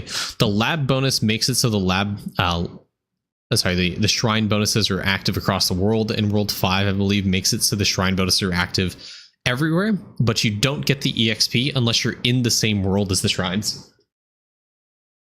And then the World 6 Jade Emporium upgrade just makes it so when you move the shrines, you don't lose the EXP. So it doesn't, you know, for you, for example, Draco, moving it wouldn't lose the 7.5 million EXP to make it like 0% at level 26.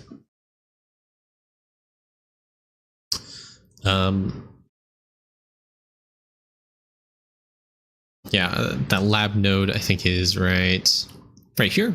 If a shrine's placed within town instead of in a monster map, it'll act as though it's placed in every world in that entire every map in that entire world. So what that means is if you place it in World 2 town, it'll affect every map in World 2, which means you'll get the level up EXP so long as you're in World 2. If you're in World 3, you won't get the EXP because the shrine's only in World 2. The World 5 sailing artifact, somewhere, Maui Head, you get the bonuses from all shrines from any map. You must be, and it specifies you need to be in the same map and world to level them up still. So do I move shrines to World 2 before I spend candy on Nothing Island? Yes, World 2 town, or you can move it to the same map as you. It still works that way.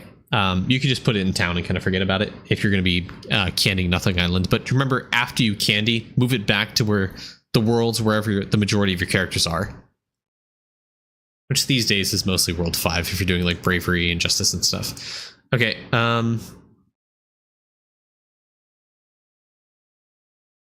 okay, I know I hate Wisdom, but getting it to 10k hours is probably what you should do to increase your chances of seeing like player drop rate, monument AFK gain, wisdom bonus multi. Like, you still want to get this to make it so leveling up your monuments are a little bit easier, because you're missing a ton of, you know, AFK bonus here from those monuments. So get your wisdom up to 10k hours, do your wisdom, you know, to try to get the bonuses here, and then I would stick your bravery and try to get to 24k hours. After that, aim for 100k hours, because bravery bonus multi is just so powerful. It's really worth it. And you haven't gotten any monument AFK gain here, so you can really scale the amount of AFK hours you get in bravery, just as wisdom, by leveling up and getting more hours in those respective monuments. Justice, you're fine. You're capped at 24k. You're good. You can move on from that. Get your wisdom up to 10k, and then get your bravery up to 24k. Or maybe, honestly, no, get your bravery to 10k first, and then get wisdom to 10k, and then do bravery to like 24, and then to 100k. And again, for those of you who don't know why I'm suggesting 100k hours plus on bravery, you want to do more than that. Every single 6 hours or so you do into bravery gets you more sword damage, which means you can push higher waves of bravery. So that's why people still push bravery hours past 24k. It's because it gives you more damage, which means more waves, which means more chests, which means more bonuses, which means more chances at higher tier chests, which means AFK gain, which means bravery multi, which means more gaming bit gain and mining efficiency and bucket fill rate and character damage. So it's a no-brainer. With how universal bravery is for some of the more painful account progression stuff, bravery is a fantastic monument. It just takes a little bit of time. Can't you get nothing hours in town with candy? Yes you can. It's just, nicer to do it on the Nothing Island. There's no reason specifically. It doesn't give you more hours or anything. It's just thematic, I guess, that people do it there.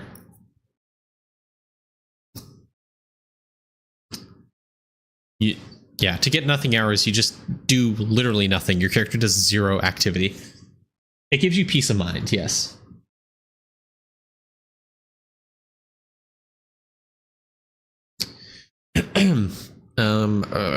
Salts, again, 0% auto refine on red and green. I think you're at a point where you are able to level up. Just be mindful that you're closing in on that gap to be over leveling your orange salts. So level up your red salts a bit more. You can turn explosive salts off. You can leave it on auto refine. Just get into the 100 more levels of redox salts to be able to more comfortably level up your orange salts. In my opinion, you want like a really decent surplus of red salts, which you don't have. So you want to go get more red salts before you continue pushing the levels of explosive salts. And for that matter, also get higher levels of explosive salts before you level up spontaneity. So when it comes to salts at this stage, yes, the name of the game is pushing salt levels, right? But in order to do that right now, you actually need a good surplus and healthy amount, so you don't accidentally deplete your red salts. Red salts are really powerful for one particular reason: build rate. Your Squire gives you a ton of build rate based off the amount of red salts you have in your on your account, right? So if you only have 238, your build rate is going to suffer. Specifically the talent for Squire, whether you're DK here on the Squire page, redox rates gives you build speed per power of 10 redox salts in your storage chest. This is really, really powerful. So having redox salts in your chest, in your refinery, gives you this build rate, or rather gives you this build speed, which is a huge increase to the amount of build rate that you actually have in construction. So being able to level up your buildings is heavily based off this, as well as the other bonuses you have, like higher level construction, like the cogs that you have, the turtle vial, whatever other sources of build rate that there are, construction mastery. So this is one piece of a component that is really, and carpenter bubble. This is one piece of a component that is really powerful and gives you a ton of build rate, is going to be actually getting red salts. So making sure you have a healthy supply of red salts before you go and level up your orange salts is going to be really important for helping you push construction and getting higher level buildings. Just use 10 DK for build. Yeah, don't listen to Taco, man. That's a ban in chat. You don't deserve. Get out of here. Kidding. I'm running out of coffee. Do I get more? It's 1 o'clock. I don't think I should drink more coffee after this.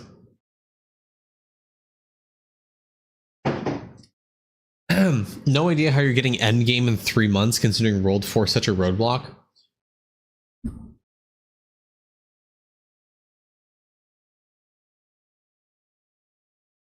It's just a knowledge gap, to be honest. It's really not that. If you know what you're doing, progression in this game is really easy. But if you lack the knowledge, yes, it's a little bit difficult. Honestly, even though Lava introduced that Easter egg, unlocking Windwalker fast, I still wouldn't necessarily recommend doing it. Just because you need a lot of class levels and talent levels to be able to push the master class comfortably.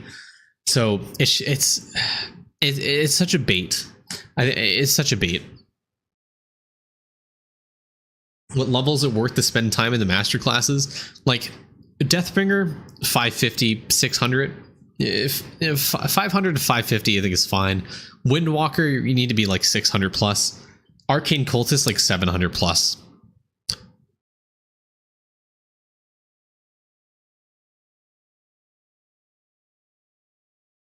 And since we're on the talk about the classes, I guess we'll look at your master class and see where you're at. So 4,700, pretty good. Skull of Major talent level 30. I mean, you got the major milestone here. The next big one's going to be Skull of Major drop rate.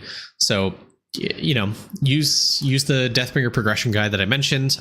Look at the last video I posted regarding Malik's account, specifically talking about the optimal cranium spots in World 6 that came out after that progression video for getting higher rates there.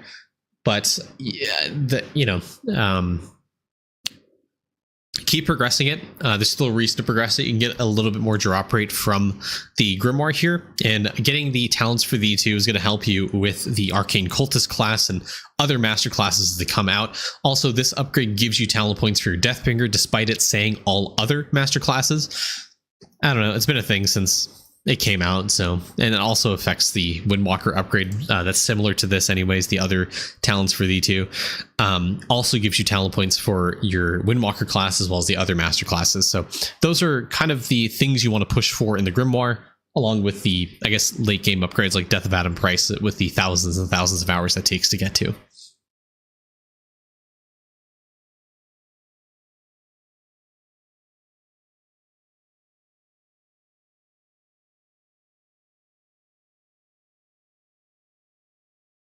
compass.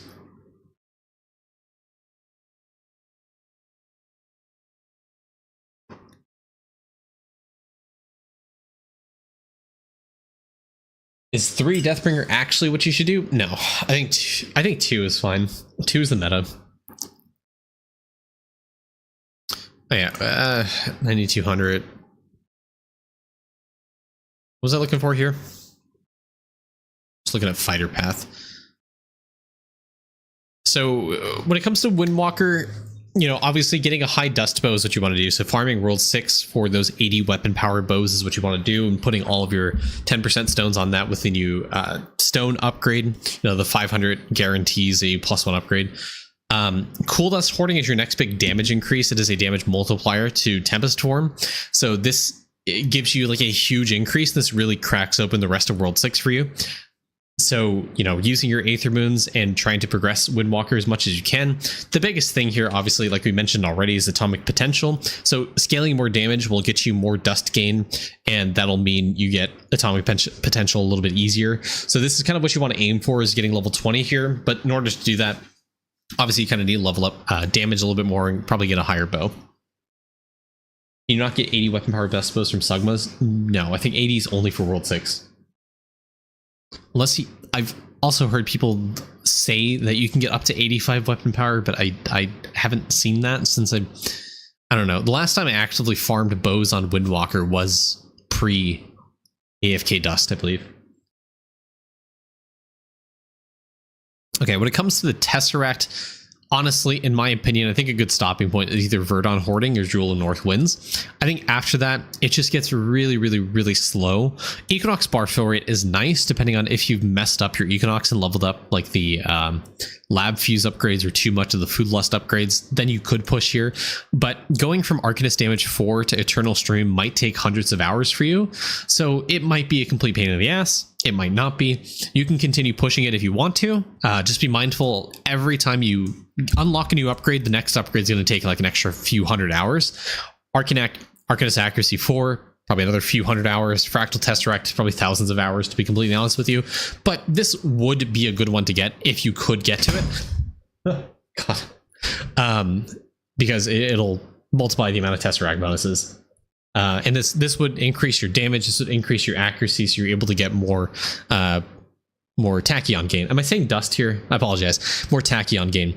Also, this, I believe, might multiply Verdon Hoarding. This might multiply the space-time upgrade that we have earlier from more tachyon gain. Ripple in space-time to get you more tachyon gain. So, you know, getting here would be nice if we could, but I think the scaling on this is insane, and leveling it up past level like 5 or so, 10 maybe, might be a little bit difficult, because I think the spreadsheet specifically mentions that this takes, you know, an insane amount of these silver Tesseract tachyons to be able to level this up. So unlike Writhing Grimoire, we're not going to be able to max this out, and you know, getting a 1.1x bonus to most of your Tesseract upgrades might be good.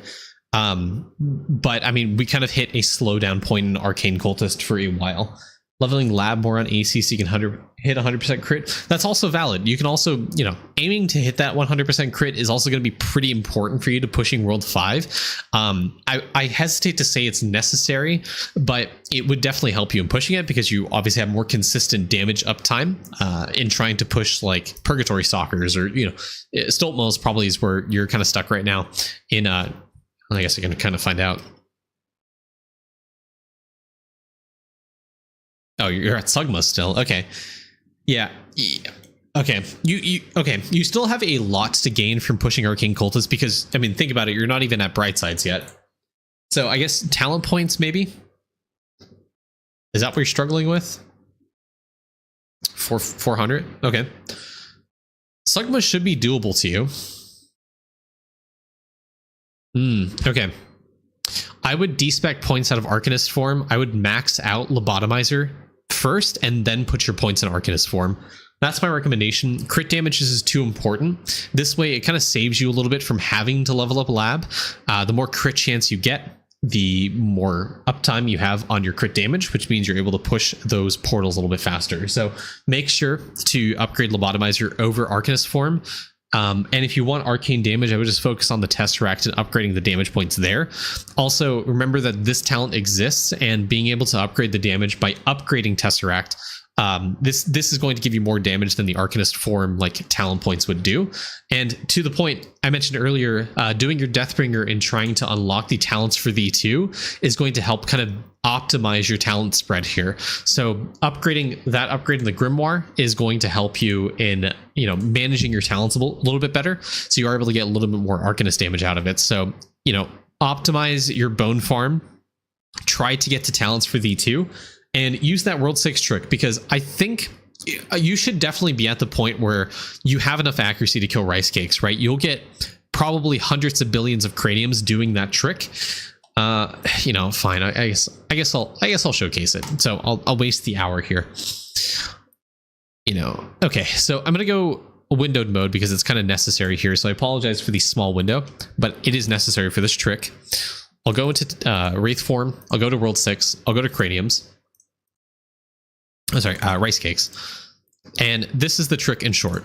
So here it is. Here we go. So you click on the Colosseum. Don't enter Colosseum. You just open your hotbar, click on the gravestone. The rice cakes will only spawn right here, okay? So we drop off the platform, click auto, hold A, click off the window. That's it. And you can open it back up and kind of see. And then you'll notice the horde mobs only spawn right here. This, again, like Purgatory Stalkers, like Brightsides, is not an exploit. It's been verified as safe by Hot Air. This is a valid form of farming craniums. And then you just kind of use this trick like you do Purgatory Stalkers. And then for me, because I have Bovenet hoarding unlocked, I get up to 1.2, 1.3 trillion craniums an hour. I use my charred bones here, and we're all hunky-dory. And this is probably the fastest way to push Grimoire nowadays, just because of this trick. Craniums are really easy to get, and then nothing outside of that's really changed from the Deathbringer progression guide. I think we found Ceramic Experience is a good replacement for Tremor Worms at one point. There, the gravestone placement is on the same level as the NPC. You'd place the gravestone on the rope at the bottom of the rope, and be a little bit mindful about your character wandering away. You want to try to optimize your uptime on the horde monsters, and I think I get like double, triple the rates that I do Tremor Worms. And then later on, craniums get from rice cakes get replaced to Samurai Guardians. If you're looking at other spots, my Deathbringer video that I posted still somewhat up to date, but you know, the only thing that's changed has been the cranium spots for rice cakes and samurais. The rib cages eventually gets replaced by mini chief spirits, and the Bovenet spot gets replaced from Tremor Worms to ceramic spirits. So not much has changed from the Deathbringer guide video that I've made. Not enough for me to really warrant a whole new video. Maybe I'll post some shorts about it eventually. But this is what you should do for farming craniums. You see my gravestone's already at 355. I guess now I can go full screen if I want. But now I'm at 370 gravestone. It just keeps on going. I have another 148 seconds. If I look at my AFK info now, I'm almost at the way for a trillion craniums an hour. And as I keep leveling this up, as I keep killing the mobs, it'll go up to a trillion. So, you know, that's kind of the optimal cranium spot. So I'll go back to sitting here, go back to my AC, and continue farming off screen like I normally do. There you go. That's the optimal farming for World 6. The only changes since that video. So if you want to know the other spots in World 6, go look at that video. I'll try to link in the video, but also look at the channel for the spots as well. Yeah, I mean, I said I would make shorts, but after the free-to-play account, I kind of got sidetracked in making other content. So eventually I'll come back to that and revisit it for you guys to use. But make sure to use those spots and look at that video for the other spots as well. They go into great detail. There are timestamps, so you don't have to watch the whole video. If you don't want to, I don't recommend it because it's an hour long.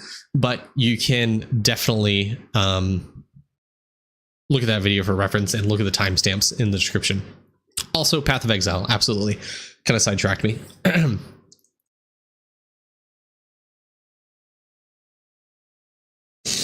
Hey, what have we not talked about yet? I guess farming. Okay, farming grind, Draco. This is what you need to do. So, okay, day market upgrades, 100%. This is what you need to do. So right now, oh wow. Okay, we got a farming neglector. Ladies and gentlemen, I think this is the worst state I have ever seen farming on someone that has completed World 6.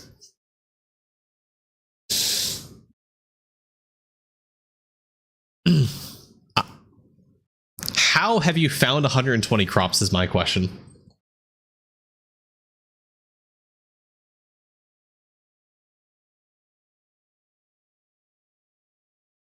Okay, so if you trade in your magic beans right now, you're going to get, sorry, all your crops, you're going to get 7,881.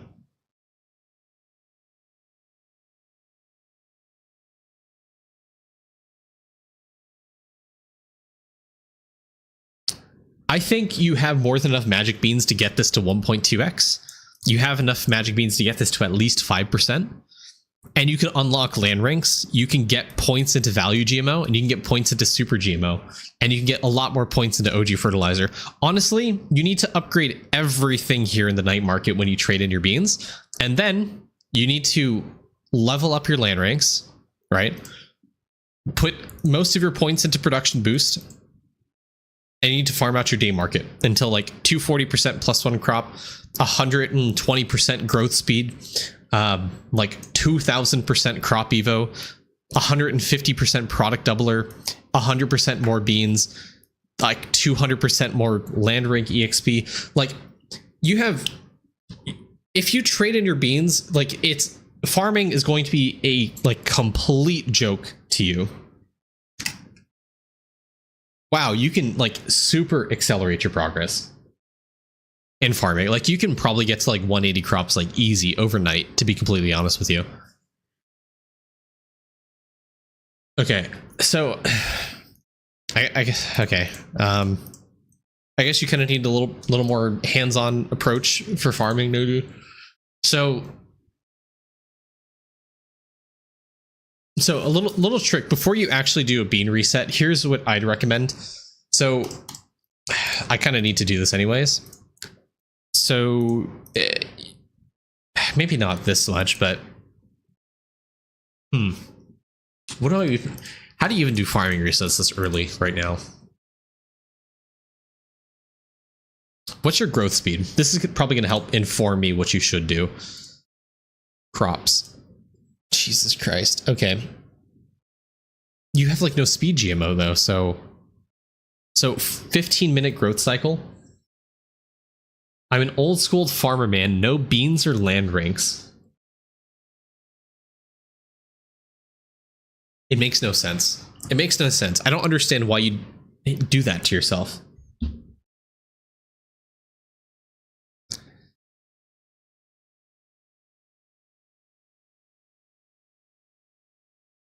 I don't understand. I don't understand people.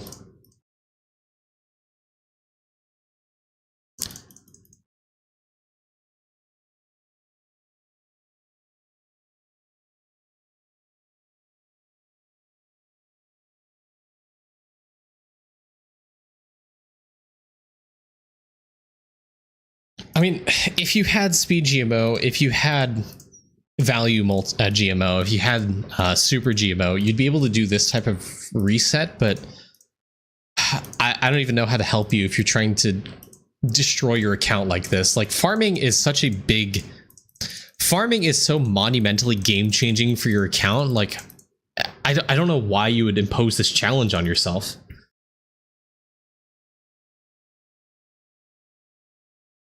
Farming's not that hard to comprehend. Like what?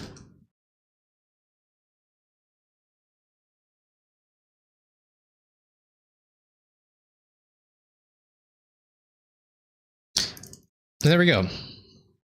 If it look at that quick reset, I'm now capped at value multi. Like now I have the max amount of speed possible, or not max amount of speed, but like the max amount of value multi possible. I just sit here and I click, and this is how I do my farming resets. It takes a few minutes to get back to where I was, to going back to OG farming.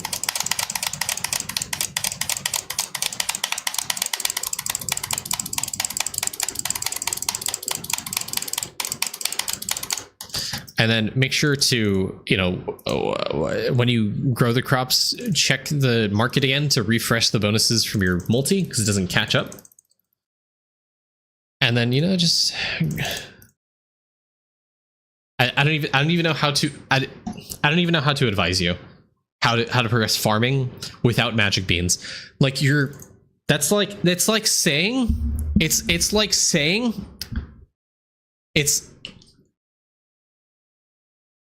saying I'm gonna go do my mining prince with rucksack prayer on and without a mining pickaxe and without the mining statue and on a mage.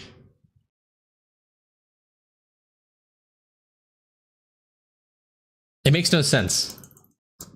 All farming is night market. Like 90% of the speed that you're gonna get are gonna come from summoning and night market.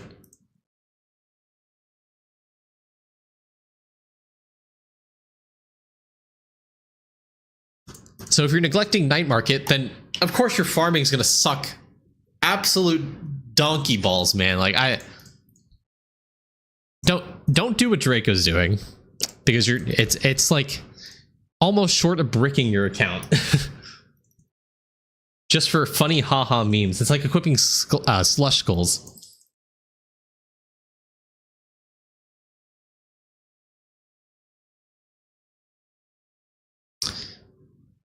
Anyways, yeah, I'm already at 110 crops.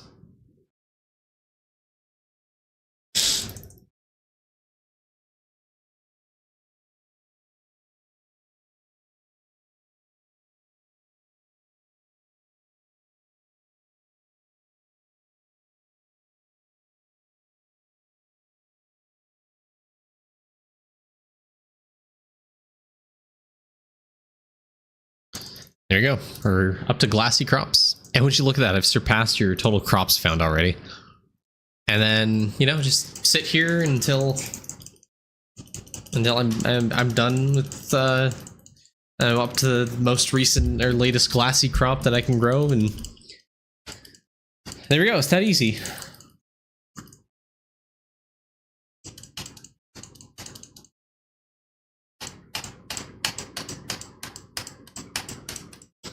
And then, you know, occasionally just go back to check the market, refresh your speed. I'll level this up a little bit so I get a little more speed, because why not?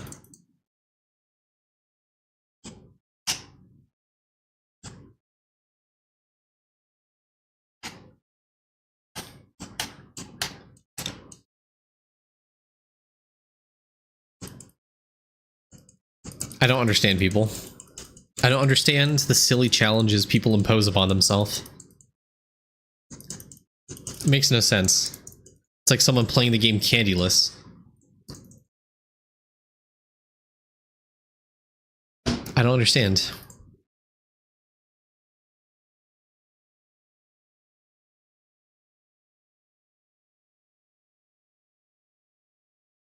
And yeah, this is the trial pairs farming reset method that I talk about so frequently. Instead of linking the video, I hope this kind of helps people kind of understand it. But I guess the trick I kind of glossed over for people doing like the actual resets and stuff. If you lock an empty space before you plant the crop, it'll force grow the first crop, because late game you run into a problem where you have like a guaranteed 100% chance to grow the next crop. Like that's just inevitable. Also, you have more than enough speeds to like blow past the first crop anyways. So the trick is you lock an empty plot, you click on whatever seed you're trying to grow, and you click on that plot that you locked. It'll grow that first crop. That was a quality of life update that was introduced a while back that allows you to grow that first crop, because the Evo multi just became too high and the speed multi became too high to where you just couldn't, if you weren't fast enough, you wouldn't be able to grow that.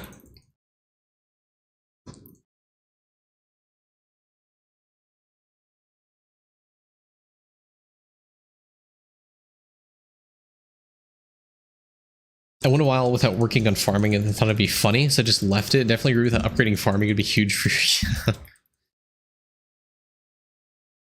May you read my meta message? No. Yeah, once you get up to like the 200 plus crops, like actually doing a farming reset just takes a little bit of time.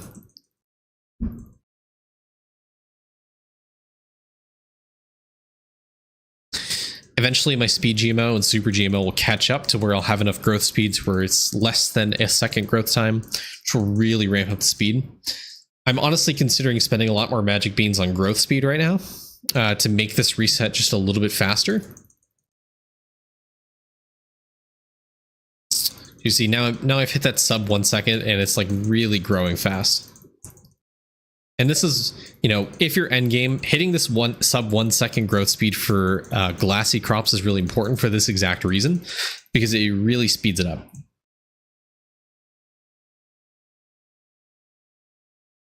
Get more OG fert, why not?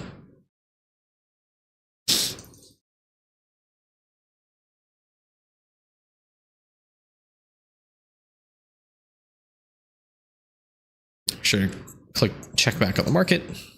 We're almost at the end. OG Gert.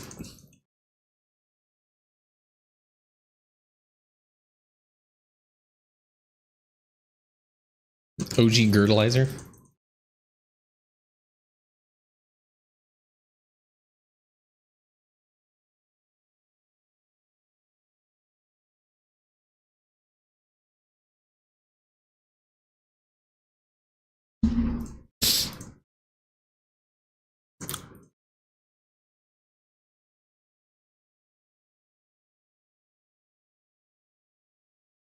How do you get Evo late game? Evolution GMO. That's all it is. It's just upgrading Evo GMO.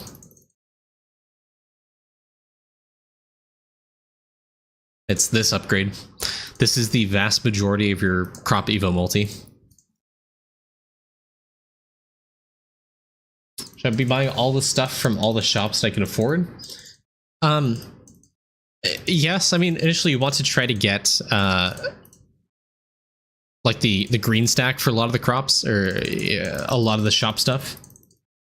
But World 6 shop, you want to buy the Bonjo pickles, the crop resets.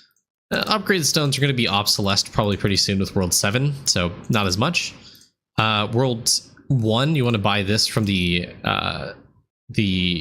Villa NPC, buying the eyes and the bags for the gems.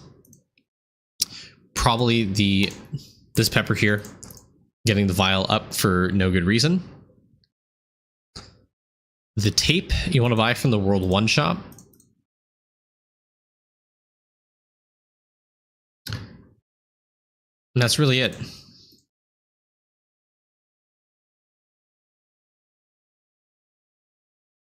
What does farming even do to you? Farming gives you a damage multi. It gives you gaming speed. This is Evo, but it's actually speed. Jade coin multiplier. A rather large meal speed increase. More cash percent. This is a multiplier to cash percent. Pet rate. This makes shiny pet leveling really fast. It gives you base critters, which means more trapping EXP. Like a lot more trapping EXP. This is a multiplier to trapping EXP. And it also gives you a ton of drop rate, like a ton of flat drop rate, which get multiplied by a bunch of stuff. And this all gets scaled by Deathbringer's Grimoire bonus. There's a upgrade in the Grimoire that'll multiply the pencil upgrades that you get from those guys. So it is really important. Farming these days is required if you want to try to finish farming and try to get the 90Q super bit, just because of how fast. It's not really required, but it's really, really helpful for finishing farming, getting that instant growth time. So farming, don't sleep on it. It is a pretty important aspect of your account. Don't do what this guy's doing. All right, Veil Rosary, 2 Jade Scrolls. All right, it's fine. Bunch of Lotus Flowers. At this stage, my recommendation is just do a bunch of gemstone farming, getting to 100k on Aquamarine, Starite, Moissanite, Frostfire, Garnet, or sorry, Fire Frost. Those are pretty important because those give you the stealth bonuses and such. So really, really important. You have all the pristine charms. It's pretty good. And obviously getting higher levels of these charms is going to help you in the long run. Obviously getting higher levels is going to make their bonuses higher, but also it scales the star rate bonus a little bit higher, so you get more stealth, more charm levels, more door damage, more action speed, more bonuses to all these other ones. So getting higher levels of the charms is probably something you want to do. Go back down to like Mastery 3 and try to get more of those. Getting to Mastery 4 right now is definitely something you want to do. So, you know, grinding out those 100k for those gemstones will help you get to Mastery 4 a little bit easier. Other thing you can do is try to get to 40k hours on the Nothing Island, the Fractal Island. This will give you a 2% stealth increase per sneaking level you have. This is essentially like a 10x increase the amount of stealth you get realistically. At least it was when I got it. This is a pretty important upgrade. Obviously getting 20,000 candy hours or 20,000 nothing hours is going to take you a little bit of time, but that's nothing a DK orb plus Biggie hours can't solve, because it'll help increase the amount of candies you get from Biggie hours, and you know, it's relatively easy to do.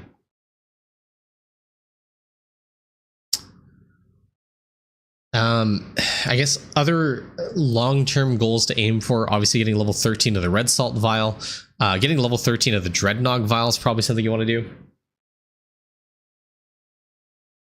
Waiting for the next Shrine Time bonus for 40k hours, that's also valid, but I also wouldn't necessarily bank on it, because the last time Shrine EXP came into fruition, people voted for Class EXP.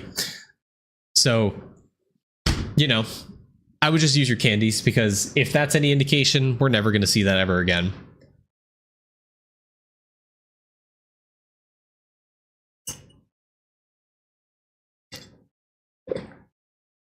That was straight up diabolical, by the way. I can't believe people voted for Class EXP over a multiplier to Shrine levels. Do they not realize how important Crescent Shrine is these days?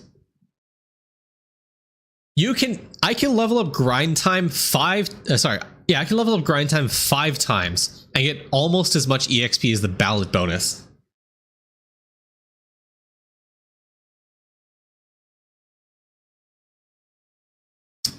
Okay, Draco, have I not touched on anything that you want me to advise you on, to give you some advice on before I end the review? Because honestly, I think the best way for you to, you know, prep your account for World 7 is doing farming correctly.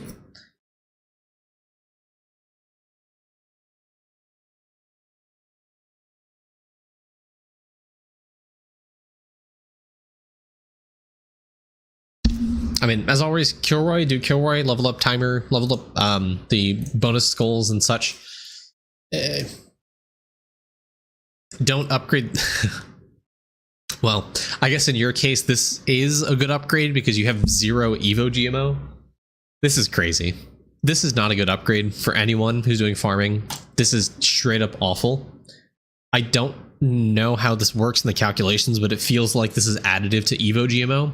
So in terms of a 1E 117 bonus compared to 5.46, Evo GMO just straight up outbeats that. For breeding, wondering what your suggestion is. Working on shiny pet bonus first so far. That's a good one. So obviously farming would help you out with this, right?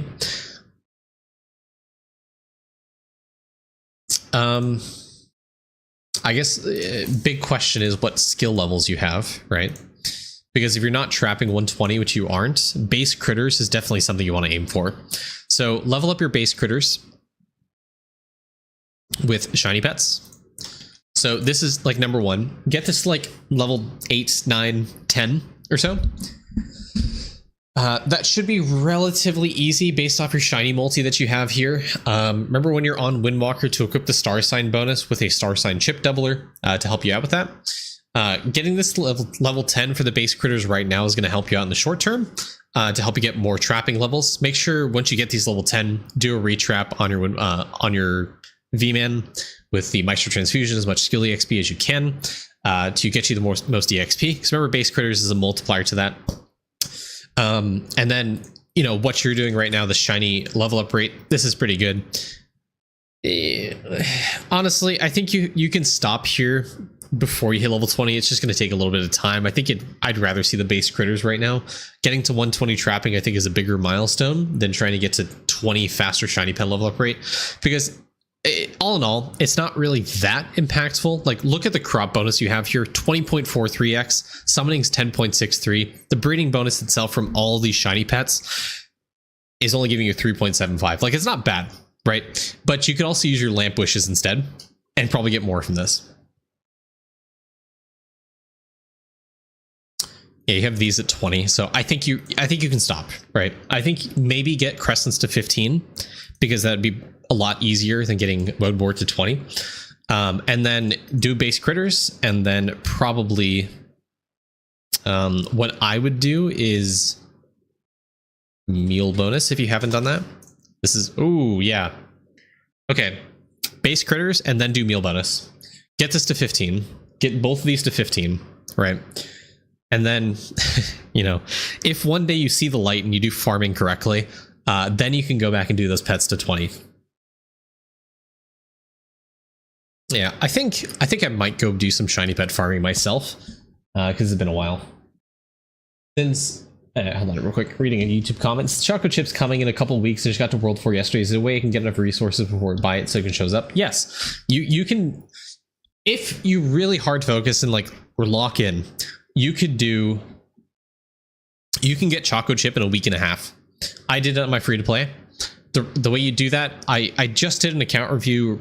I think the first one I did today, talking about Potato's account. You can look at the VOD for the exact advice I give you, but you know, level up your production anvil, get to the pinion spurs, have all your characters producing pinion spurs. That'll be really easy. And then from there, following the Eidolon guide sheet for the pet spice to get as the 100 beach stock spices, trying to unlock the next spices for unlocking the cheese meal.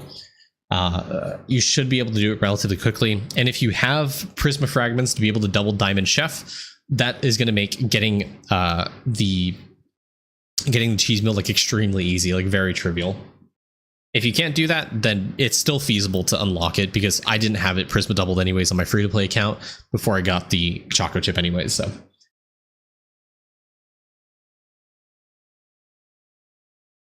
okay, Draco. Well, aside from that, base critters, number 1 is one of the shiny pets you should do. Number 2, what do we talk about? The meals. And then number 3, go back to the shiny pet bonuses. Okay, cool. We'll stop there, Draco. Thank you for the account. Hopefully you see the light and you start doing farming correctly. I'll see you guys in the next video. Have a great day. Bye. Yeah, I was going to farm Windwalker levels while doing the shiny pets. Where do I find this document? I don't have shiny. Oh, sorry. Here is the spreadsheet.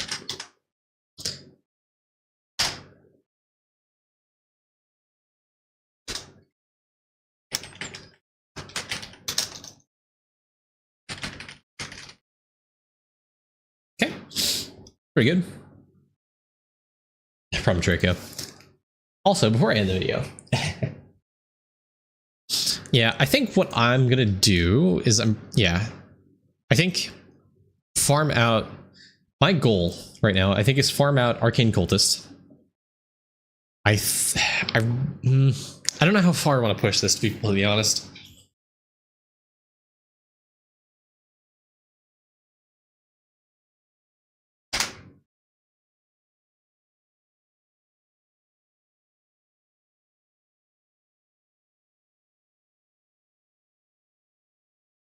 Do I do Equinox bar fill rate?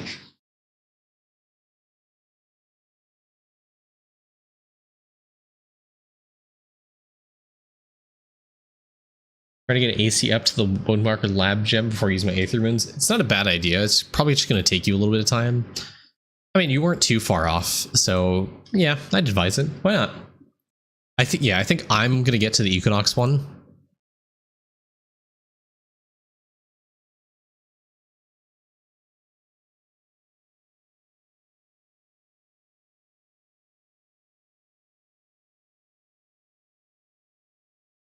It's better on map molds than...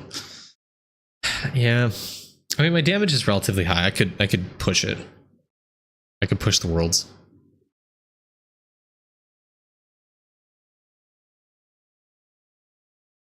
How much am I getting here on Purgatory? Like, actually, 781. Oop. You probably, yeah, black screens it. Sorry.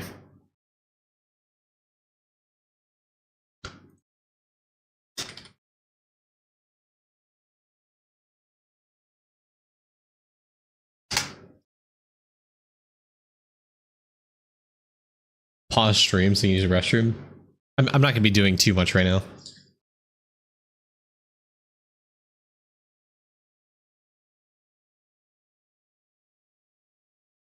What's your rate at 17,098? That's pretty good, no?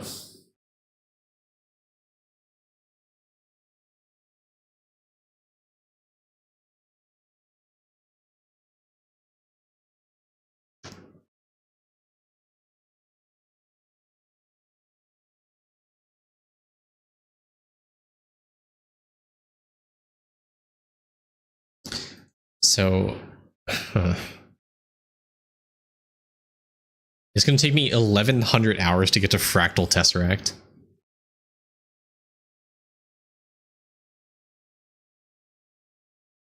You think we're getting caverns 16 through 20? Probably after World 7? Well, no, it's obviously guaranteed at this point.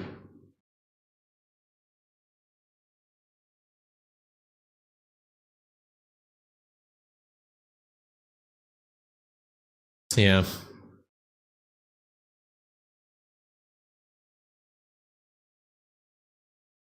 So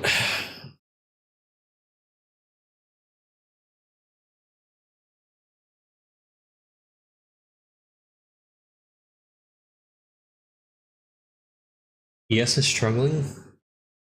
Yeah, I need to focus on damage then.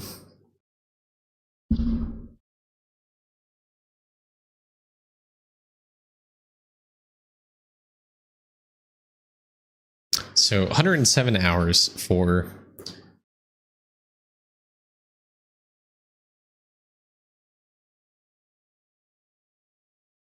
I know what's up for Eternal Stream. Honestly, I don't even know if Eternal Stream's worth it. Debating my options right now. So I think honestly, I think better use of my time is doing non-Windwalker form, non-Tempest form Windwalker leveling and doing shiny pet leveling. I think just getting all my pets level 20 is probably what I should do.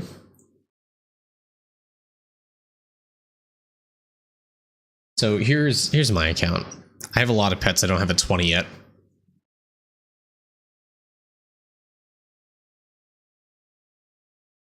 Base efficiency, like this is so easy. Maybe the multi-kill per tier. I can get the farming EXP up for sure. Base critters. I mean, there might be a new critter introduced. Skill EXP would be pretty good. Summoning EXP, this is pretty good too. Yeah, there's a lot of things I could do here. So I think some active Windwalker. Yeah, Samurai. Is there a reason to do arena after 200? No. No. 847. That's pretty good. All right. I think it's time to retire Windwalker or Arcane Cultist for a little bit.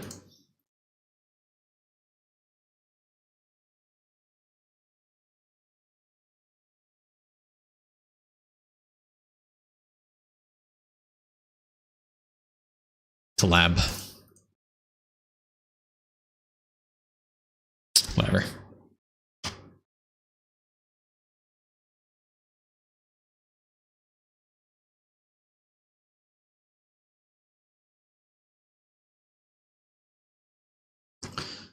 Now I have to remember where all of my EXP gear is.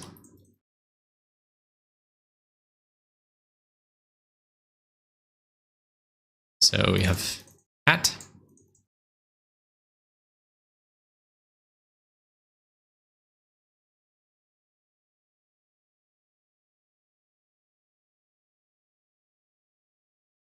The question is, who has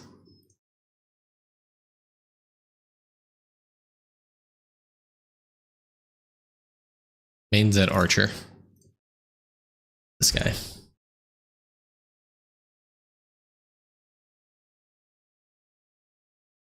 And then I believe my DK has the wings. You hydrate it? I believe so.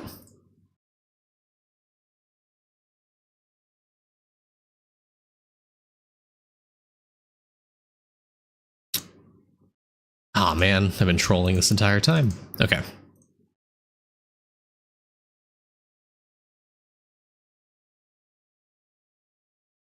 I don't have Windwalker robes. Okay.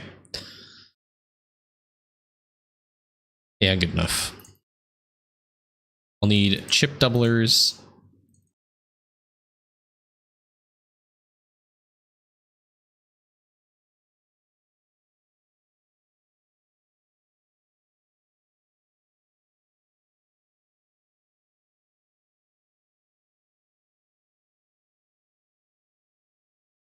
Choco chip. And I guess a trophy. Was the Spirit Heroes trophy, was that EXP multi? It wasn't, right? It was just AFK gain multi and something.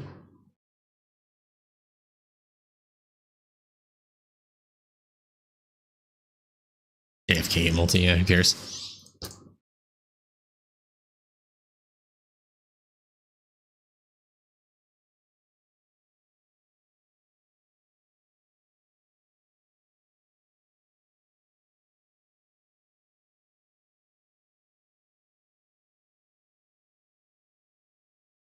I mean, it's such a nice voice to have talking to my ear playing Island. Thank you, I appreciate it.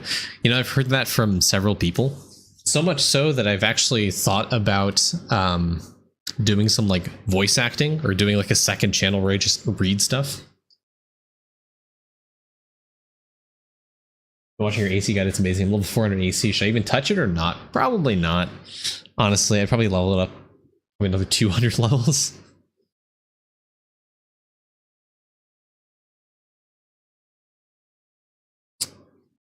Audiobook. Well, I have a coworker that that has some connections to the I guess the audiobook or voiceover or voice acting space. So I was gonna see if she has like she has a contact I can use and actually do like formal like contract work for, you know, voiceovers or something like that. So I've heard from our wedding planner. I've heard from my coworkers. I've heard from well, you guys that I actually have a good voice for that. So I've been thinking about it. In fact, I did. Well, there you go. I pulled some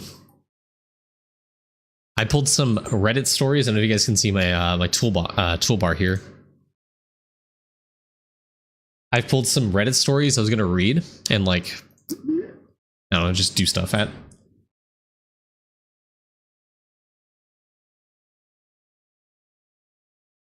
How do you sign up for an account review? 3 ways. Number 1 way is join the Discord, start talking a little bit, join the giveaways. Try to do giveaways every single Friday. I didn't do one yesterday, but next week I'll do one. Other way is watch the streams. I only stream once a week, so a little bit less common, but you can redeem channel points for it. And the third way, which I don't recommend, you can also donate $25 and I'll do an account review for you. I don't recommend it since you can get free to play account reviews, I guess.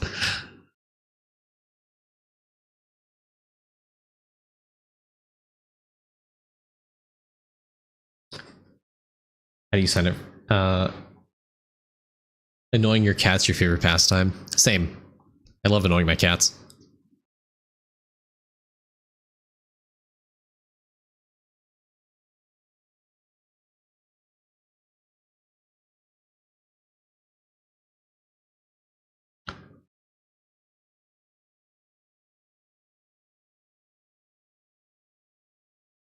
When do you want to do the review? Do it whenever. I'll do one more account review today. So Josh, if you do donate, I'll be sure to do it today. I guess since we have a little bit of time, you guys want to do some Marbies? We have a lot of arcade balls. We have 4,468. Can YouTube and Twitch reviewers get an account review or only Twitch viewers? For the point redemption, it's only Twitch. The donation is anyone, really. I would use my Stream Elements link to do the tips because that'll link straight to my PayPal. And I'll be able to actually see and get a notification if you do donate. If you do it on YouTube, I think it shows up. I'm not sure. Do you remember a review that's about early mid that you did recently? I just did one for Potato today, so you can look at the VOD after on YouTube once it's posted for Potato. The timestamp is roughly about 16 minutes into the stream.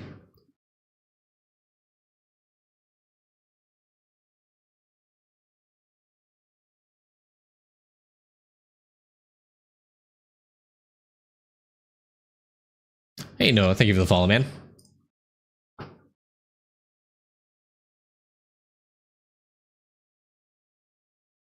Bane sucked out Tim's luck. Let's go back to the Eidolon scene.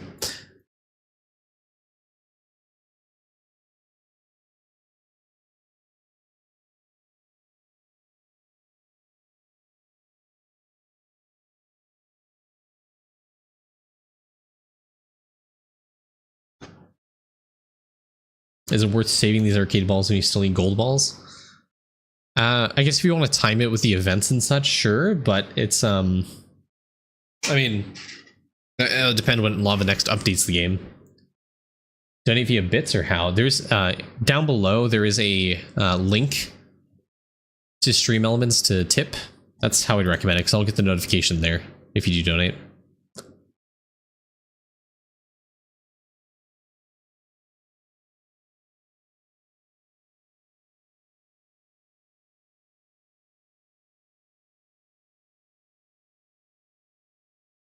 You could donate via bits, either way.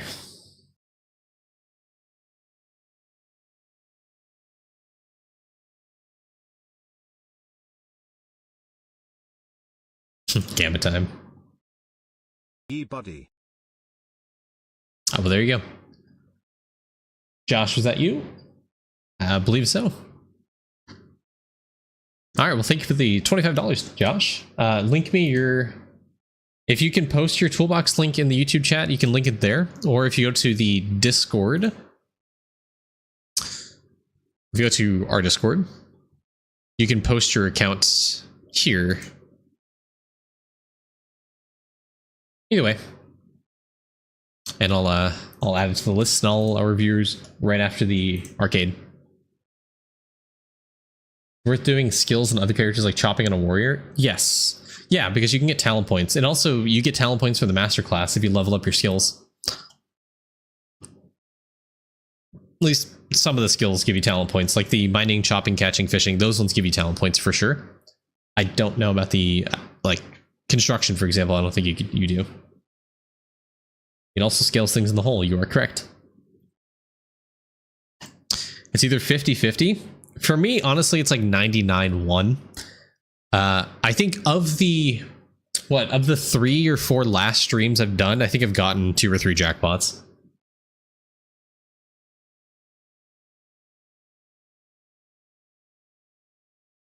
Which is insanely lucky.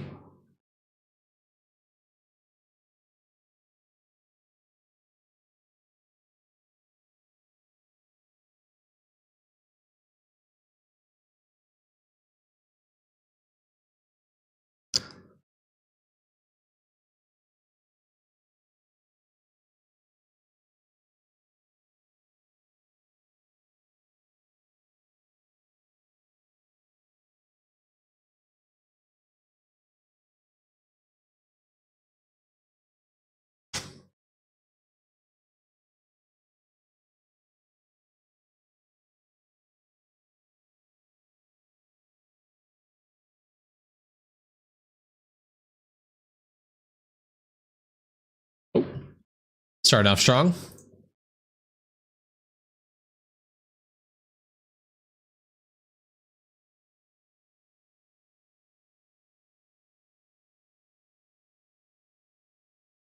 Oh, if that went right, I think Smoke would have had an aneurysm.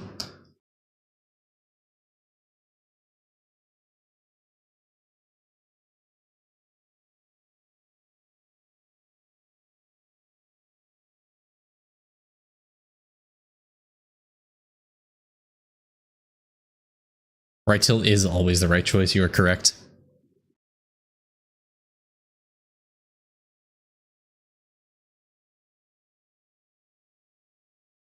And 3 months in, there's some stuff I heavily neglected, some stuff I hyper-focused.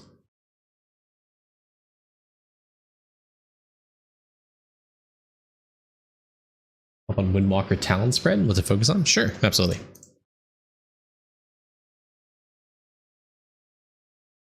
After buying everything in the gem shop, assume you have. What else can you use gems on?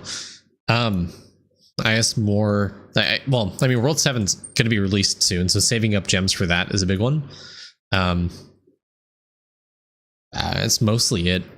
I use the 400 gems every single week on Kilroy to do the resets. Hey ho. Did someone else donate? Oh, Makoto. Okay. All right, Makoto. Well, link your account. I'll add it on. I won't do it today. I will do it first thing next stream, though.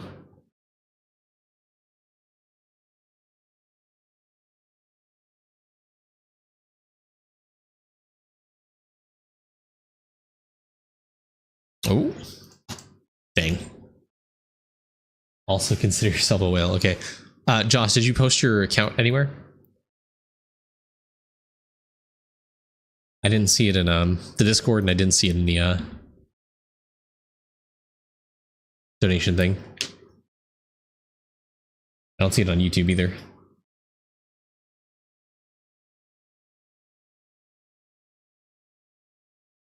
Oh. This has potential here. I thought I did. Well, I don't know. PayPal sometimes is weird. Copy the link into YouTube chat, see if it works. YouTube might block it or not. You're posting it? Okay.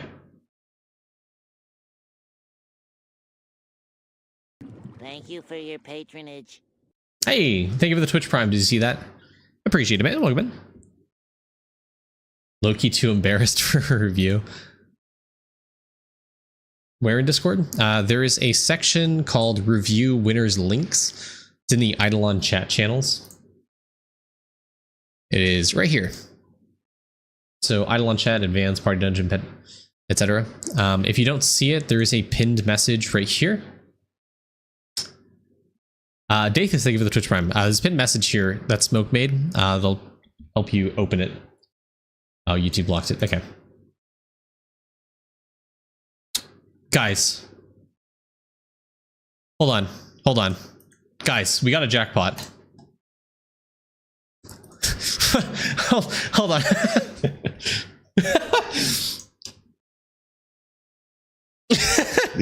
It was off screen.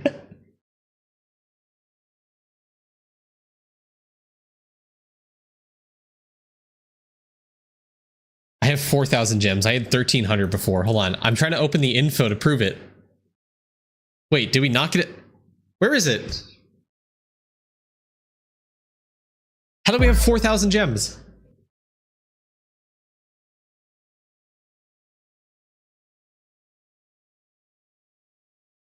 No, but I have 4,000 gems. How would I... What? I got a jackpot. I'm not capping. I had 1,300 gems before. You hit 5 red or something, but all those balls coming... There's no way. What?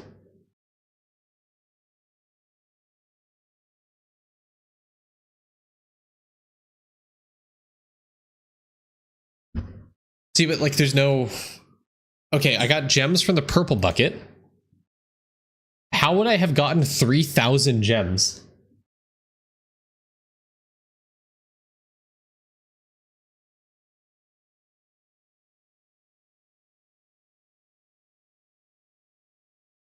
How many gems does a red bucket give you? 250.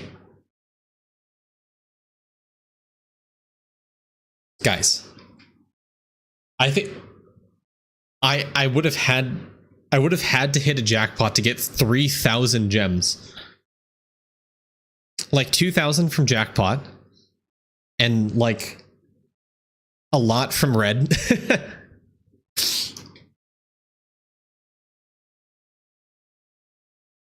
Yeah, go back to the VOD because I had 1,300 gems. Like there is zero chance. You can't write in the Discord review section? All right, I see Josh's. I guess I'll pull it up now since I'm going to be reviewing it soon.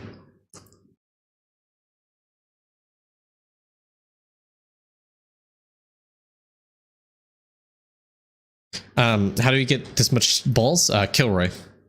I get about 2,000-ish arcade balls every single week from Kilroy alone. Yeah, see, I told you, Smoke, I had to have gotten a jackpot. I had to have... There's no way I would have gotten 3,000 gems in that short amount of time from just the red bucket.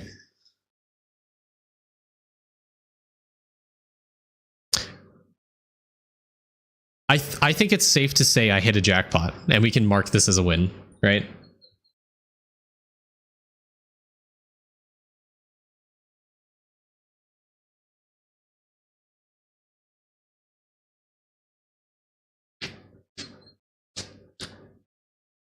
Yes, Smoke. Wait, hold on. Yeah, I know it happened when I was tabbed to Discord. But yes, I did. While tabbed out. Guys, I just keep on winning. Hold on, Toolbox would not have updated, right? So if I go to account, if I go to Tome, it should show how many jackpots I have. Oh my god, we're gonna keep going here. 8. I have 8 jackpots. No, we can't keep going here.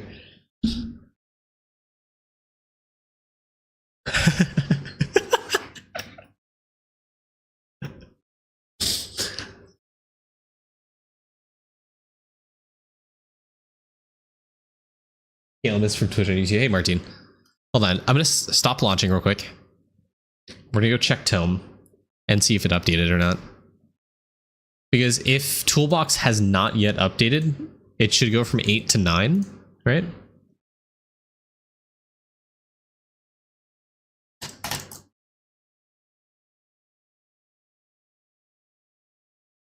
You had to have hit 2 jackpots back to back there or something? No, no, because 2 jackpots would have got me 4,000. I was at 1,300 before, so I've only hit 1 and then a few like reds. So let me go here. Where's the jackpots? How far down is it?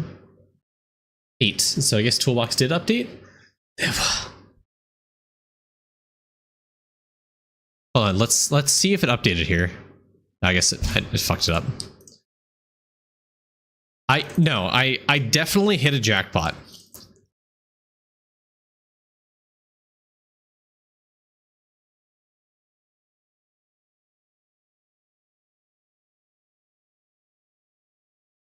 Weekly jackpots must be nice.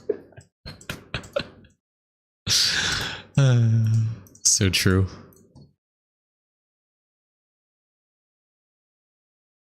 Cloud save to test if Tome updates. Ah, true. Well, the thing is, I don't know if Toolbox actually like updated or not.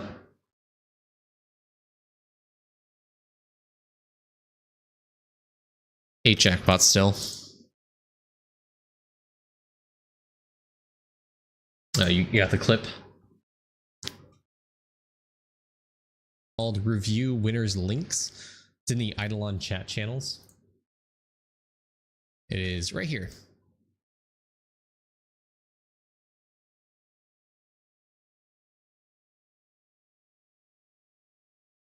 So hold on, go back. So I'm at 1966 before I tab out.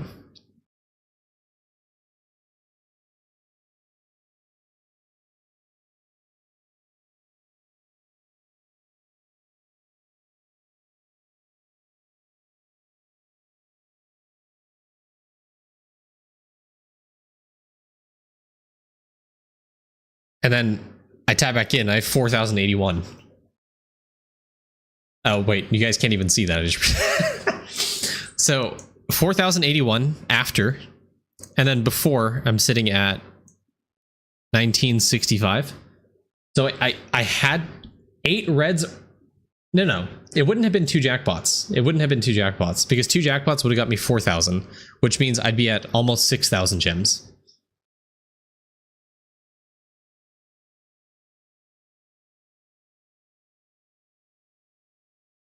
Wait, how many balls? How many balls though? This is gonna be a surefire. So 30, 3188. 3066. But you see all of those balls there? It had to have been a jackpot.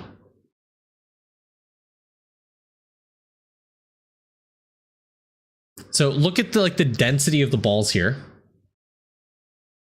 If you look at the density of the balls here, it's like low. But then after we tab back in, look how many more balls there are. This had to have been a jackpot.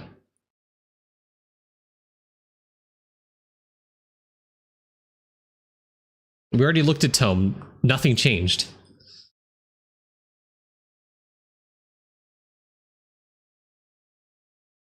What about, hold on. When's the last time I uploaded publicly? Wait, hold on. Let me see if I'm on leaderboards.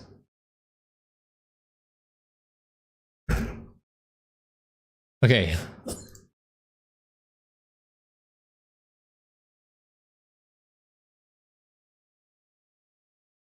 Okay, I'm on leaderboards. I don't remember when this snapshot was though. So 629, this is a month ago. No, but I can see the snapshot of my account. So if I go to, fuck, okay. So, okay, how many jackpots did I get between 629? Was it just one?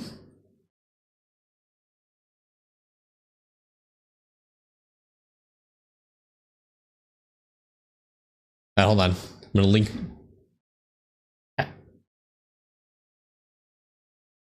When was the arcade video?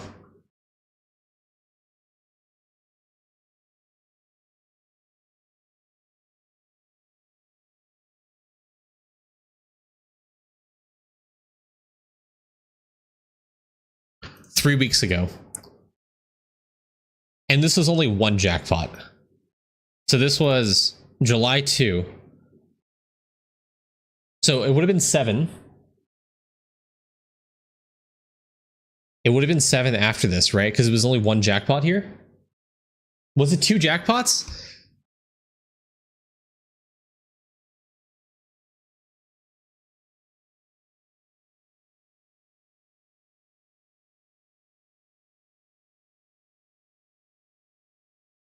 There's one. Okay. I'm trying to look at my gems as a tally. 42, 51, 54. So between 4,000 gems. Oh my god. Maybe I did, maybe I didn't. No, because this would have been cumulative over. This is only one jackpot, right?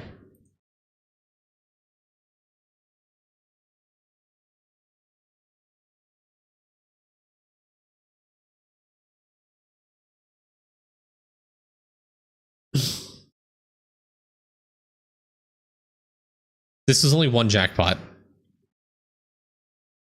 Let's see if anyone made a comment.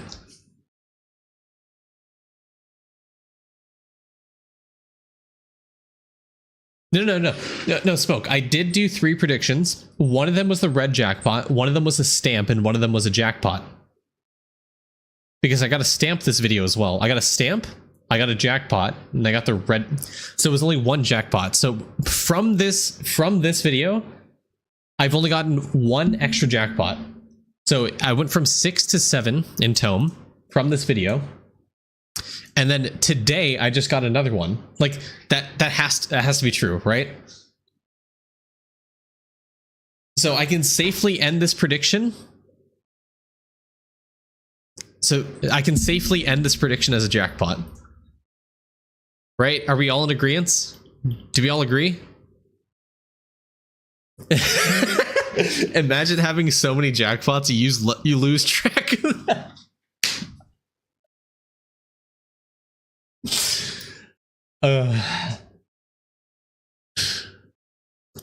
Like, okay, even Sheepy agrees. The surge of the balls from Copper and Silver Portal prove it was a jackpot. I mean, the only other way that would have been possible is if I got, like, okay, hold on.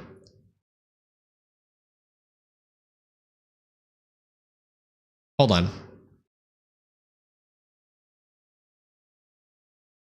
Yeah, but the arcade didn't show as a jackpot was the thing that's giving me some pause, which is weird. But it also only showed one instance of the red bucket giving me gems.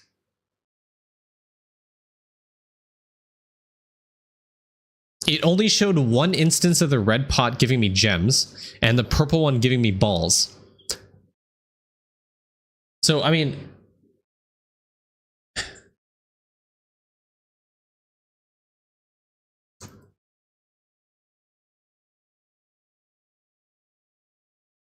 $1966 to 4,082.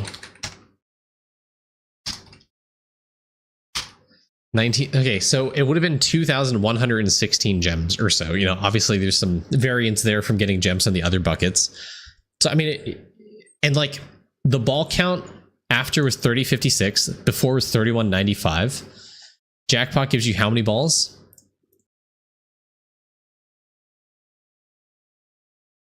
Oh yeah, hold on, gold balls. Do we have any indication of how many gold balls I had before? Fuck. Jackpot gives you 250 balls, so I think that's on par. It makes sense it didn't show jackpot because there's so many sudden prizes because there's so many balls, especially after a jackpot. Oh, you're right.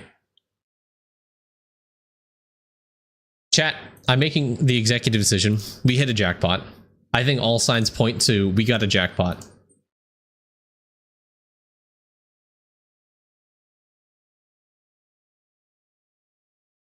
Oh, my game frozen?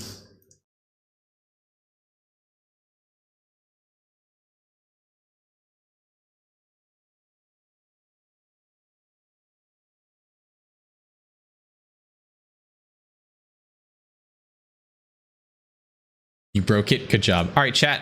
We have 2,418 arcade balls. Do we get a jackpot?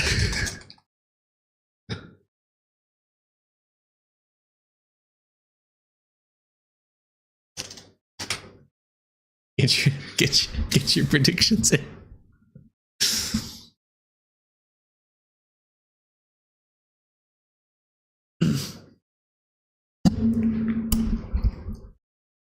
He can't keep getting away with this. Literally, it's been of the past 3 streams that I've done, 2 of them have been jackpots. Like I've gotten jackpots. How can I afford an account review? This kind of scandal.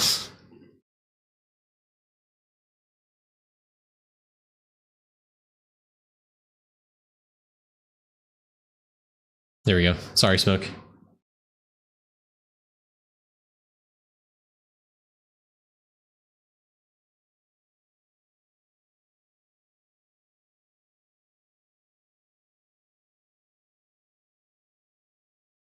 It's automatic for this one. It was in a different window. When I'm in the desktop view, like during the account reviews, it doesn't activate. I mean, I don't want people to activate the webcam or the wide cam when I'm doing an account review. That'd be kind of awkward.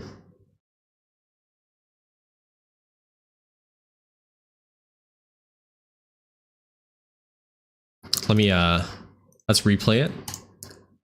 See if it goes.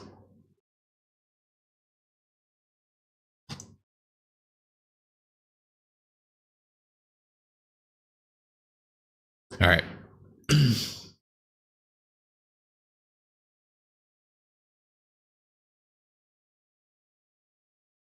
Surely we don't get a jackpot in 20 seconds. I'm just going to start it. All right. Yeah. Quick gold ball count 806,000.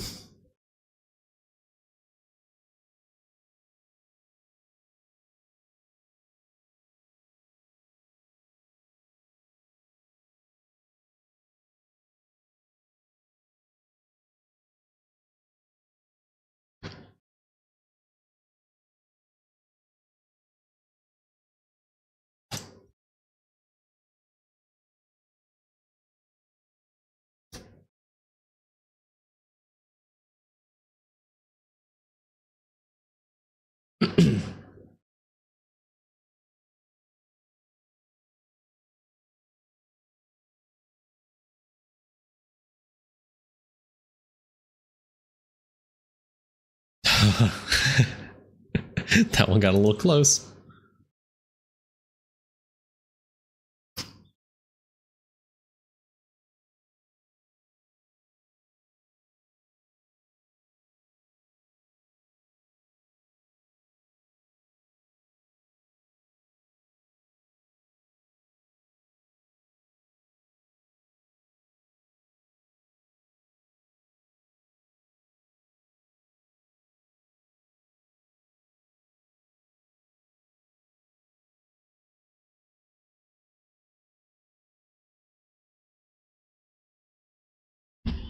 I'm not getting any lava pits. This is unfortunate.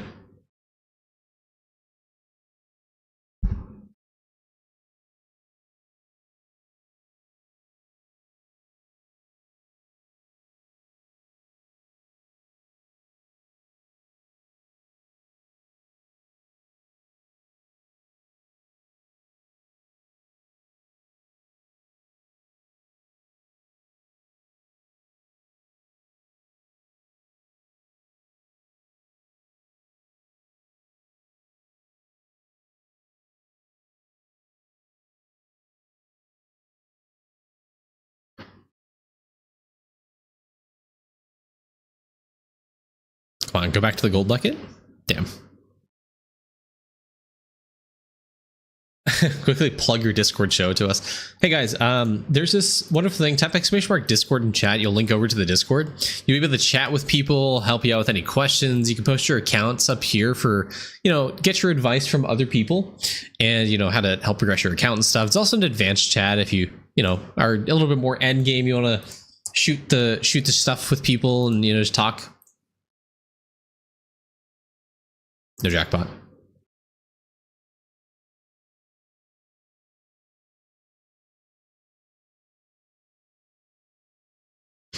Ugh.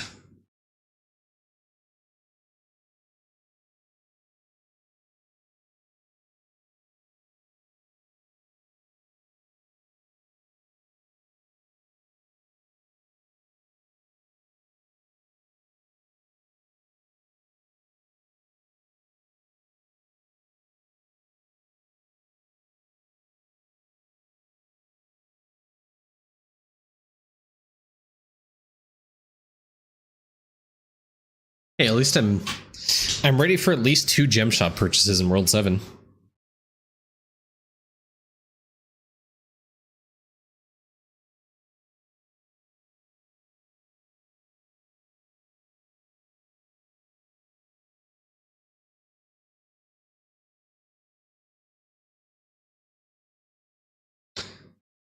I went to eat. The Plinko's still going. Well, we did have a massive investigation and scandal that we had to pause for. In order today, 5 minutes to check me what's taking so long.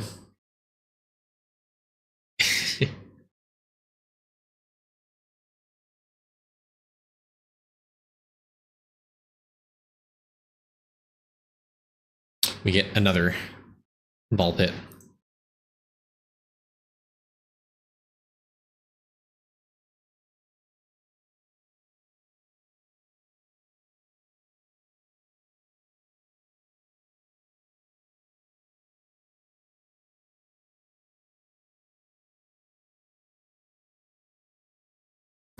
Honestly, I think the trick is you just have to be like, you have to like channel your inner Magneto to like tilt the balls further right, Would you advise to buy land plots or Instagrows? Instagrows.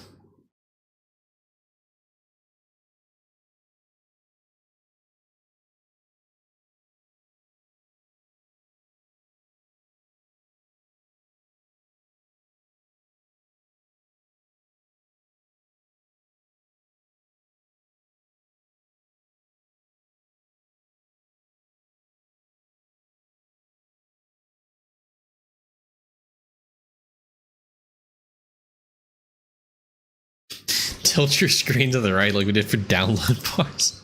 Yeah. Yeah, sure. How about I tilt you guys to the right? Do you think that'd work? Here, I'll do that here. All right, I gotta rig the odds. Come on, come on, come on. How funny would that be if I actually got a jackpot there? Oh, I guess it was the other way, huh? Wait, hold on. There we go. Other way, other way.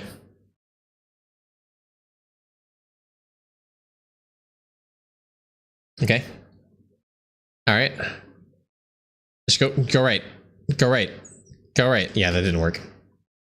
Liar.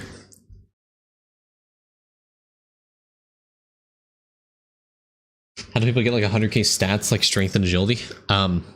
Candying their stat bubbles.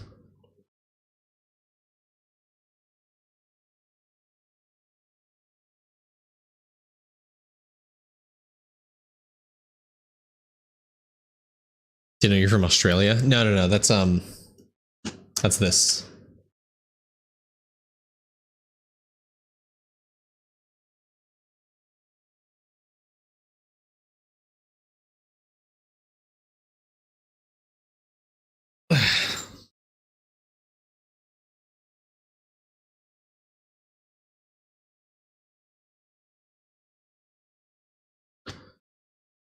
Wonder how wide cam would look like this.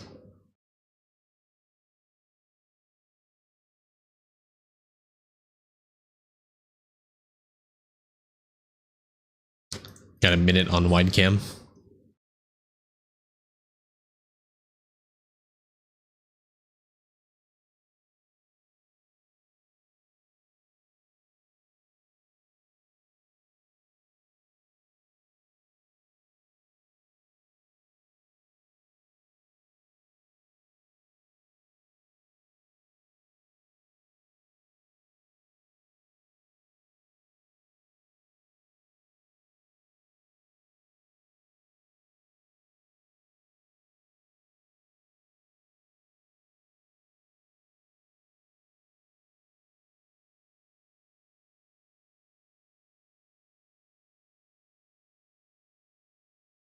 Boom. Damn.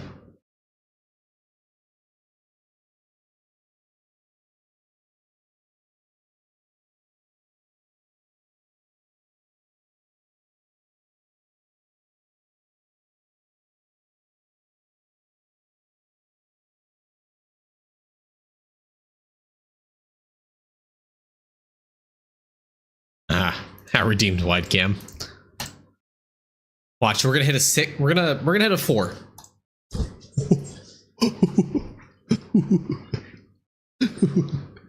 Scripted.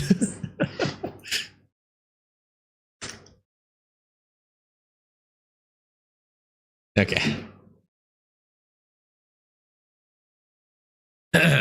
Anyways.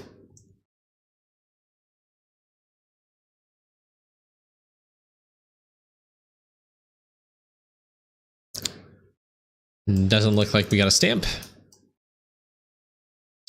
So that's it. No stamp, no jackpot.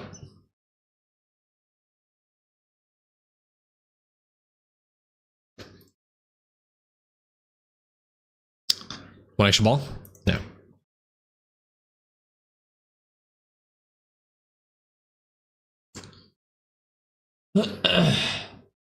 Wide main Z? You betcha. Why the rings and bow if not in the form? It's because these give you, because I have warp speed and attack speed, these give you attack speed while you're outside of the form.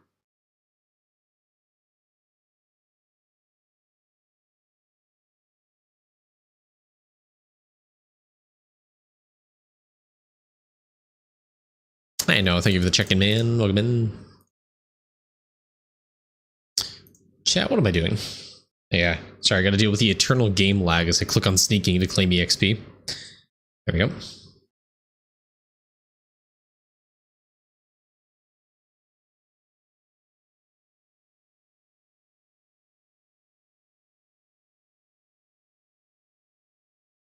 Okay, where was I?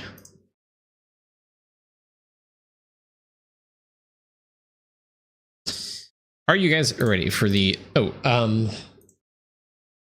Makota? There we go. Got your account. Let's go review list. Okay, Draco Bringer, we did your account, and now it's time for Josh Dowell. What are the last 2 rifts? They are not in this order, but Kilroy Prime and Sneak Mastery, I think.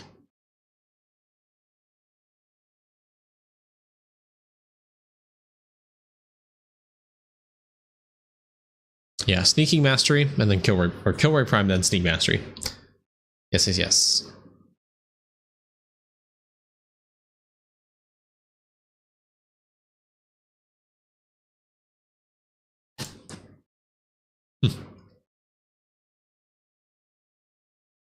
Before we start today's video, I want to thank the sponsor of today's video, you guys. Thank you guys for supporting the channel. All the Twitch primers out there, all the maniacs supporting me on YouTube memberships.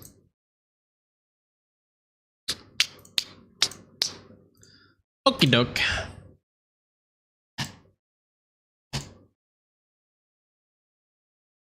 Are you guys ready? Man, I'm starving. Okay, we do this account review and then we end stream. Ugh. I gotta timestamp it. That's right. 04 33 33.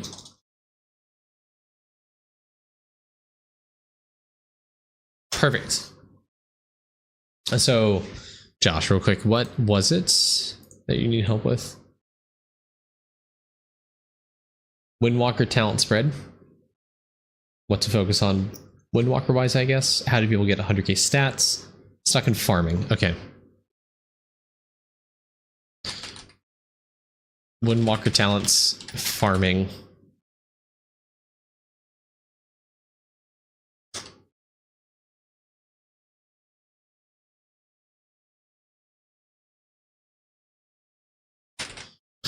Okay. Re-timestamp this. Anything you notice? Okay. 34:21. All right, you guys ready? 3, 2, 1.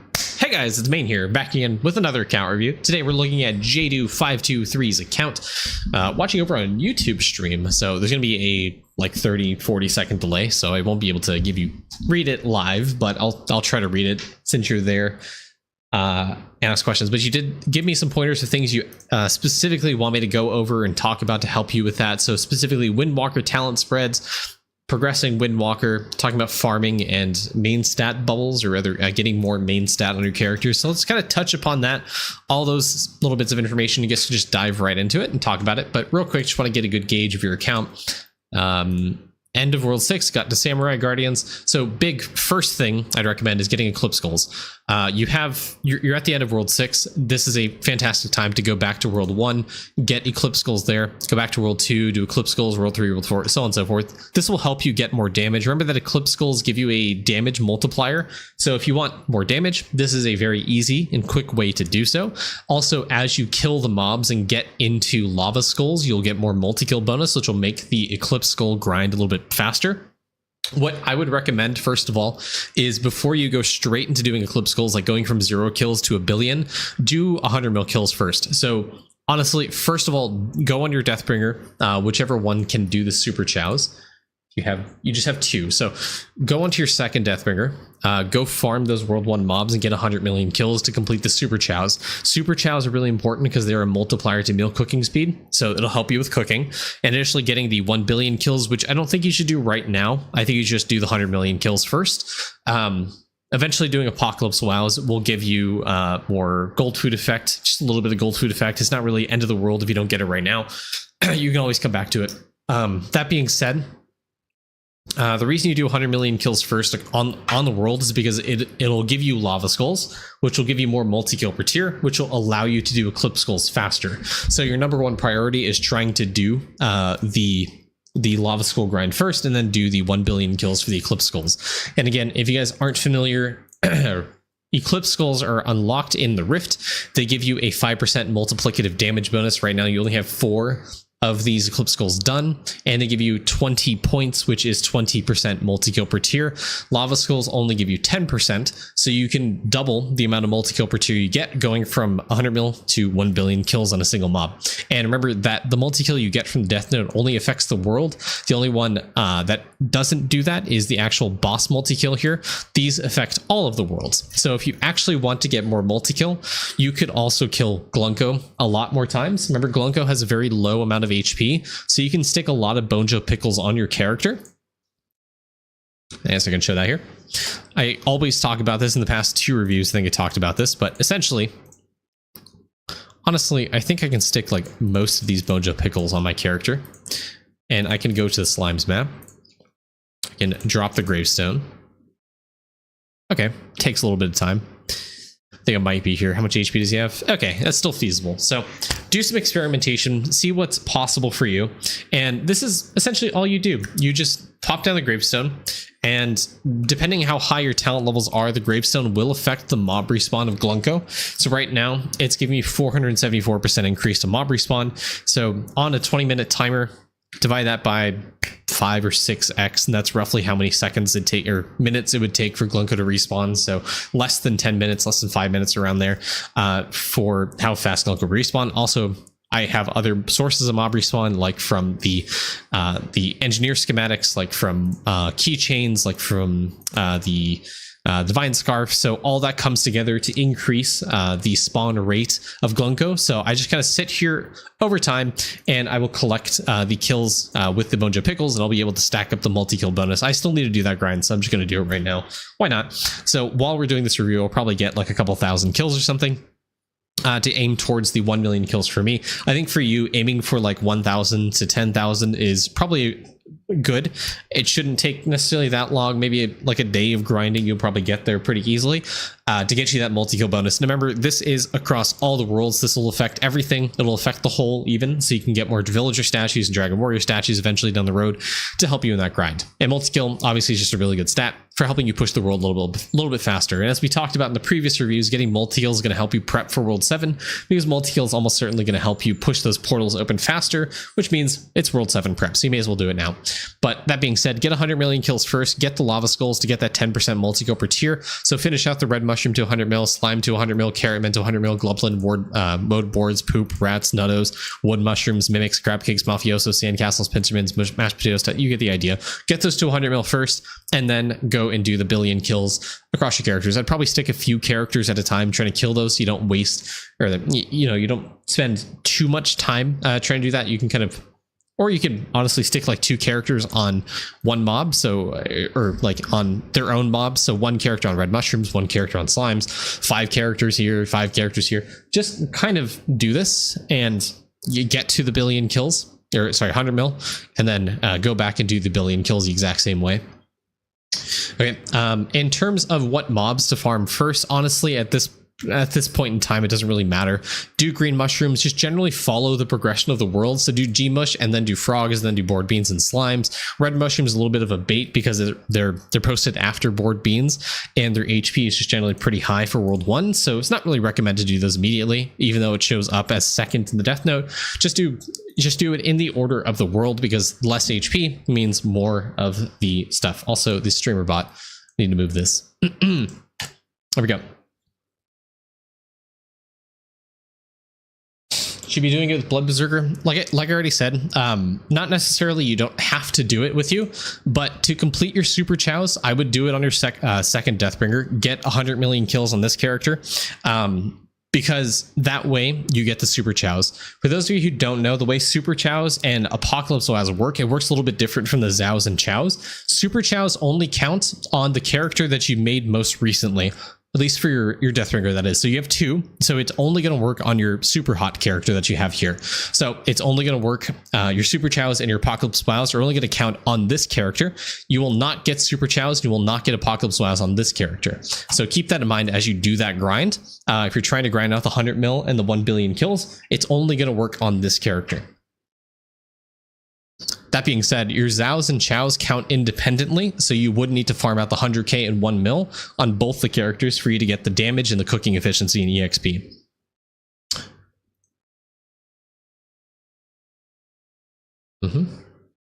And then the other questions you had was about Windwalker talents. Okay, Windwalker talents.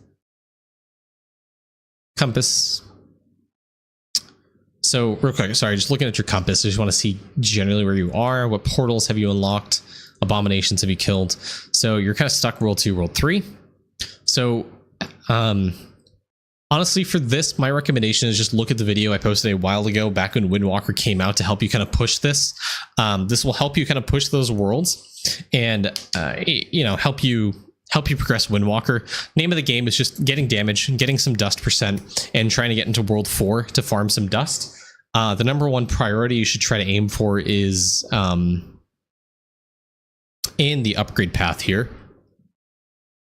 Well, I guess honestly not that much anymore, but equip drop rate on your characters so you can get more medallions, so you can get more more damage, more accuracy, stuff like that. Where is... Yeah, Medallion Magnate, this is what I'm looking for. So every single medallion that you get is going to give you damage and accuracy. Depending how high your drop rate is, you might want to do some medallions from World 1, World 2. Considering you're there in like World 2, World 3 maybe, maybe it's not worth it right now. I'd probably just focus on upgrading your compass and being active on Windwalker right now.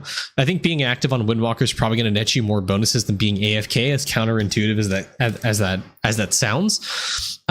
Primarily because if you're active on Windwalker, you're going to be able to drop bows, you're going to be able to drop rings, which means you'll be able to push the world a bit more.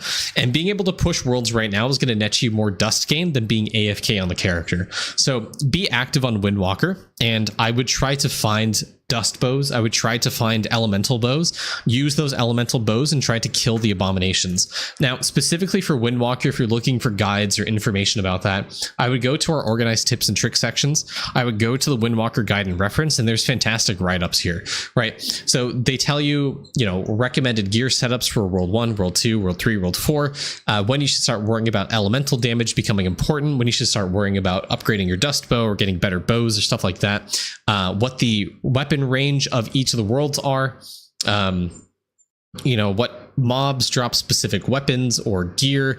There's even a talent spread update here, so look at this guide section specifically. If you guys aren't in the Discord, remember to join it. Link in the description for the YouTube video. If you're on YouTube watching the stream right now, you can actually look at the description. There's a link to the Discord as well. If you're watching on Twitch, type !Discord. You guys will get linked to that. Those specific write-ups are still valid and accurate, and they'll help you kind of push Windwalker a little bit. And so what I recommend looking at. Specifically for talents, even though it's posted there, let's go talk about it though. So, okay, level 619, it's not bad. I would maybe...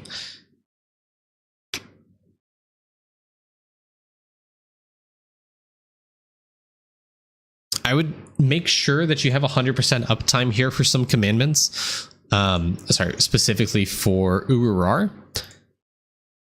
I don't know if you actually have 100% uptime on it, so you might need to spec more talent points here, but overall, I think the talent spread is fine. I just personally wish you had more talent points, so that's going to come with getting more class levels, or... Okay. This, yep. This is, yep. So if you want more talent points, you need to level your skills. You get talent points for your master classes for leveling up specific skills like mining, fishing, chopping, catching. Those ones will give you talent points that way you can use on your talents, to get higher talent levels. So that's number one. You could also get the World 6 tasks completed for the talent points there.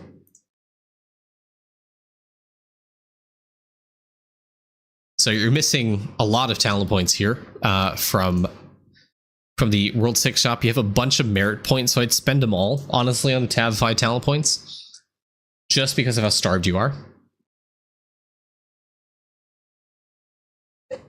And the other thing I would recommend is, as you're pushing Compass, there's an upgrade here somewhere. This upgrade right here, it is in Nomadic Path. These will give you talent points for, quote, other master classes. However, this is bugged and it gives you talent points for Windwalker. So by upgrading this will give you talent points. So, unlocking this upgrade in Nomadic Path, getting enough dust to be able to farm this, and upgrading this will give you some talent points. This will probably net you like maybe 5-10 talent points as you get to leveling this. But remember, pushing the worlds, pushing higher worlds count mobs is going to help you, get more dust. So your primary focus is trying to push into World 4 and trying to farm those specific spots for being able to get more talent points. So I recommend trying to push, get into World 4, farm World 4 a little bit, get some dust, upgrade your damage bonuses, your dust gain bonuses, etc. When it comes to early game Windwalker, my biggest suggestion is try to upgrade whatever dust percent you have available to you. Solar dust hoarding is the biggest increased dust percent you can get, provided you can actually farm solar dust. So make sure to actually upgrade this, farm out solar dust a little bit. This will be a huge increase in the amount of dust gain that you have. DE Dust 2, DE Dust 1, All these other dust upgrades are really, really vital and important for you, so I'd highly recommend trying to upgrade these. So make sure to upgrade any dust percent you get. That'll help you in the long run for your Windwalker. Yeah, I mean, now that I saw you had level 1. Oh, wow. Okay. Honestly, man, stop doing Windwalker. Like, genuinely. I think you need to worry about this. Okay. Hold on.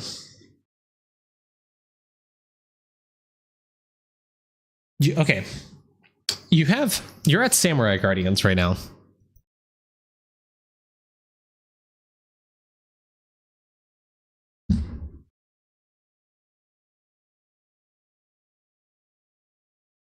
You're at Samurai Guardians. Let that sink in. And you have a total account level of 137 in fishing.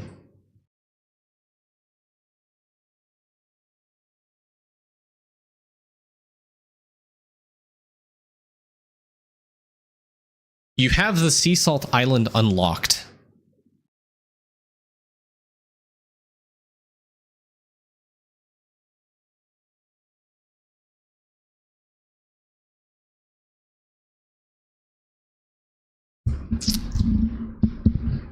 You have 5x skill efficiency. You have 485% skill EXP. You're level 190 in endless summoning. You have all sovereign artifacts. You have all gods unlocked. Almost a Cavern 15. You have Onyx Ocean Man statue.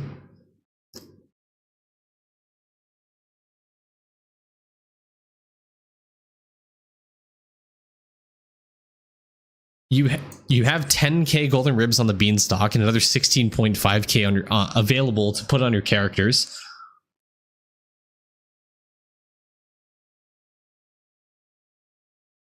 So if you I would take a single 1 hour candy on any character, go to the Sea Salt Island, use the candy. You're probably going to level like 60 times. And do that across all of your characters.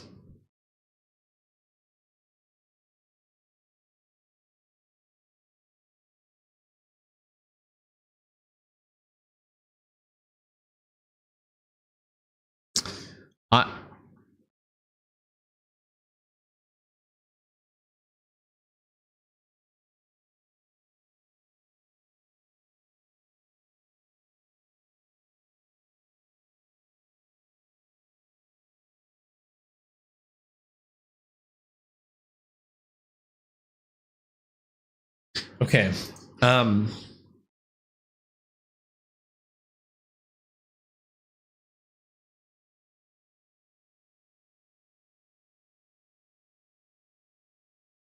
So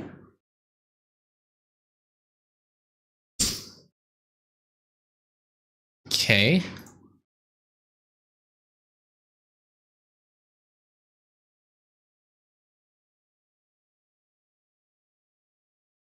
Okay. All right. Okay. I think the best thing for you to do right now for your account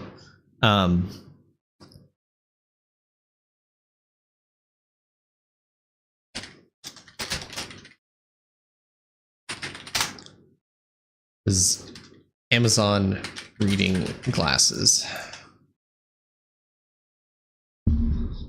So, I mean, I would go shopping a little bit here. I think these are nice stylish brands or something. I would probably consider picking up one of these, right? And I would do a little bit of perusing here in our tips and tricks sections, right? So he might be dyslexic like me. Hold on. Dyslexia Chrome extensions. Now, Chrome does have some, not the AI mode. Chrome does have some good extensions to help you with your dyslexia, so I would recommend it. There's different fonts that'll help you improve your reading comprehension. So if you're looking at guides online, downloading something like this, or looking at the Chrome Web Store, something like that, different fonts will help you it helps vary the words enough, because not everyone's dyslexia is going to be the same, right? There's tools and extensions that you have available to you, you will be able to use to help you read. But the whole point of why I bring this up is there's several guides that I have available through our organized tips and tricks sections, or regularly through the tips and tricks sections. If you press Control F in any of these in the Discord channel, you can type in and look for help.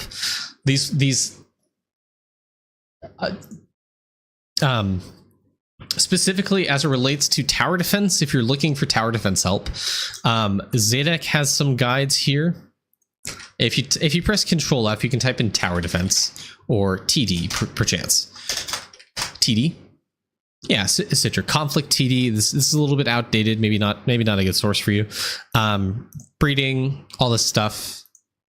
Yeah, there's this guide sheet that you can use for tower defense. It'll help you. It'll help you with some like basic tower defense setups. These are still valid. The only thing that has changed or has been impacted recently has been Citra conflict. You can't place towers in this portal anymore, so you're kind of a little SOL out of that. But use those guide sheets to help you with the optimal tower defense setup. To help you push higher levels of your worship, because getting to 121 Goblin Gorefest is going to help you get Zerg Rushkin, which is a huge increase to your AFK gain rate, which will help you with Prince, will help you with, the Eclipse Skull grind, for example. AFK gain rate, this doesn't discriminate between fighting or skilling. Unlocking this is going to help you in that grind to be able to get to the billion kills much faster. Midas Mind is a fantastic prayer because it gives you a huge amount of drop rate to your DK if you're going to be like crystal farming, for example, or gold food farming. Jawbreaker is also pretty good for helping you get coins to help you upgrade your stamps a bit more, to help you upgrade Vault a bit more. It's just really good. Also, just maxing out all of these prayers is not a bad idea because it'll give you more tome points. Balance of Pain is going to help you get more multi-kill per tier. As you mentioned, this is pretty good World 6 prep. Maxing this out to help you in that endeavor. The Balance of Proficiency prayer is really good for your V-Man specifically because it'll help you level up your worship and trapping. With trapping, you can snapshot high amounts of EXP on your V-Man. Equip this prayer, equip the Maestro Transfusion. Using that, and resetting your traps, doing 20-hour nature traps on whatever highest critter you can do right now. I'd recommend turtles to getting you the most amount of EXP possible to help level up your worship and trapping.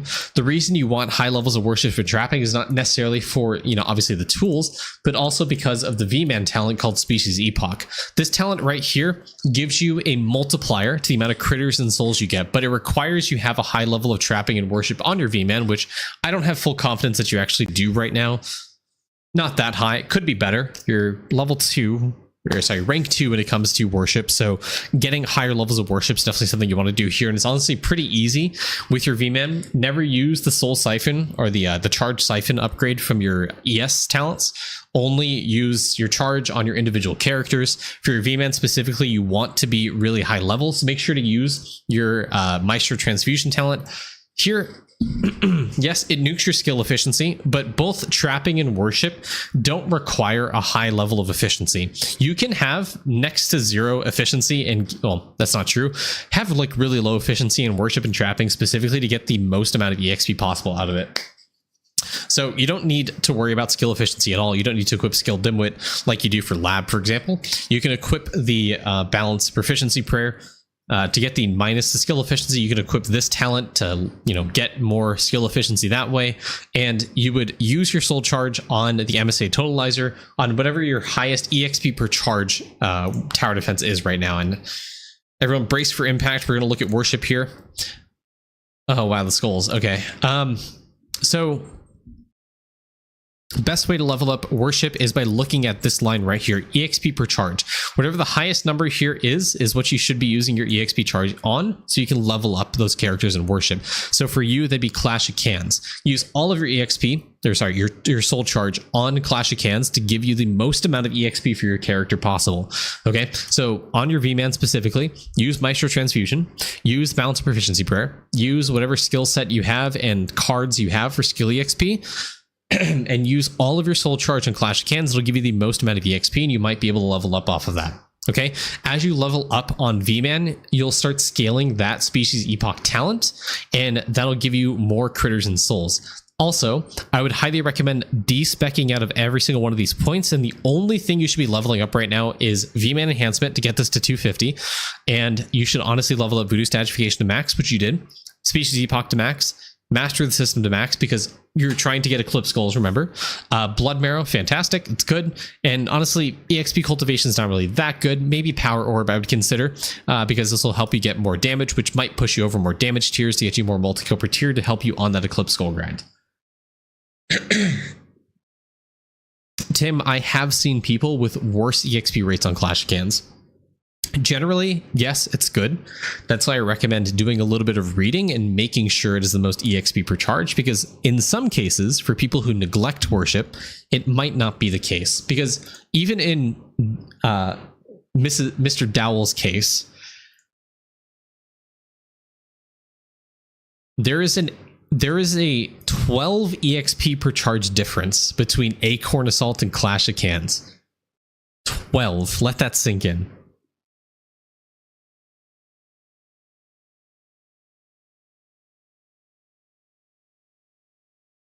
So obviously the goal here is to get higher levels of tower defense.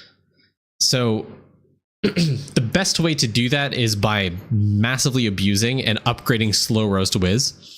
I think this is probably something you want to upgrade right now.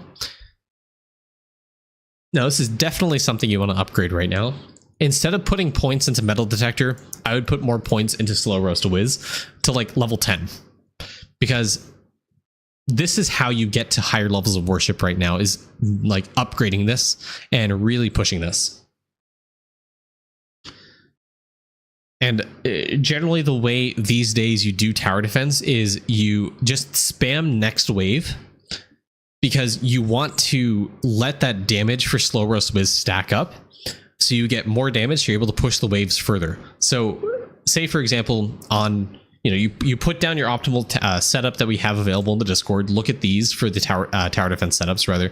The sheets that we've looked at, which I've now closed out of, for the optimal placement for your towers. Place those towers down, click on spam next wave until you get to the boss wave, because you can't do it after that. Let you kill the wave, and then do the exact same thing, get to 20 and then get to 30 and 40 and 50 and 60. Try to push Goblin Gorefest to 121 is your ultimate goal, so you unlock Zergrush again. Waka Waka War, same thing. You just want to unlock prayers right now and try to push to higher waves. So level up the Slow Roast Wiz as much as you can to get you more damage over time. The other thing you want to do is, when it comes to your buildings,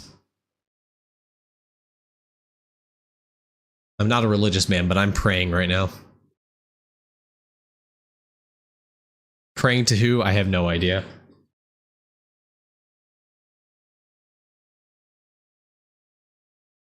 The fact your Trapper drone says non-trim takes 2 seconds is not giving me full confidence right now.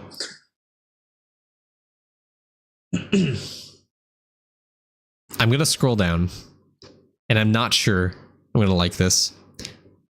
Please, great spaghetti monster in the sky.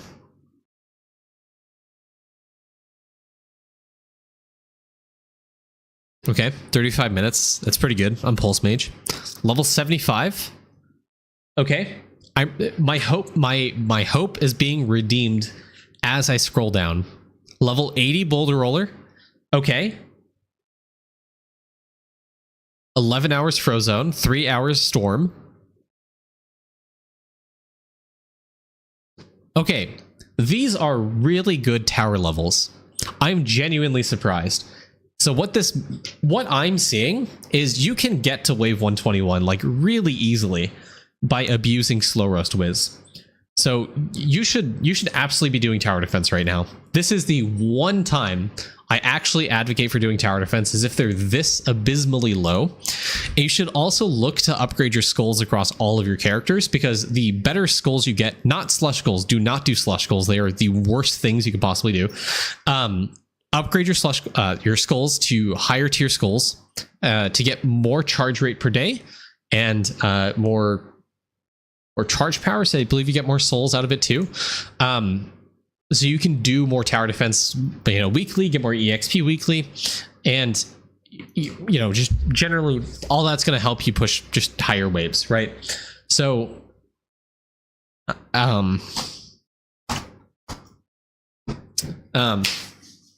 yeah, I think if anything stops you from doing higher tower defense, it's probably you had inoptimal tower placement or your slow rust wish just isn't high enough. So I would highly recommend just upgrading, hard focusing on Equinox, doing slow rust whiz upgrading, getting it to like level 10, and you'll just like blow past tower defense like really easily. I would keep upgrading your towers, because the more levels past level 50 means you get more tower damage.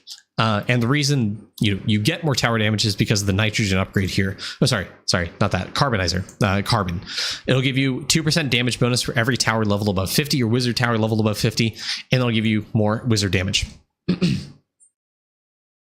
But yeah, Josh, you are in a prime position to do more tower defense right now, and I think you could very easily unlock those prayers to get higher level prayers, and more EXP, which means your V-man's going to get more levels in your worship and trapping, which means you're going to get more critters and souls, which means you're going to finish those vials much faster. It's just all around a win. And again, level up Species Epoch, use a book on that, respec your V-man talents, hard focus on trying to max out Species Epoch, Voodoo Sagification. All those bottom talents are really, really impactful for you.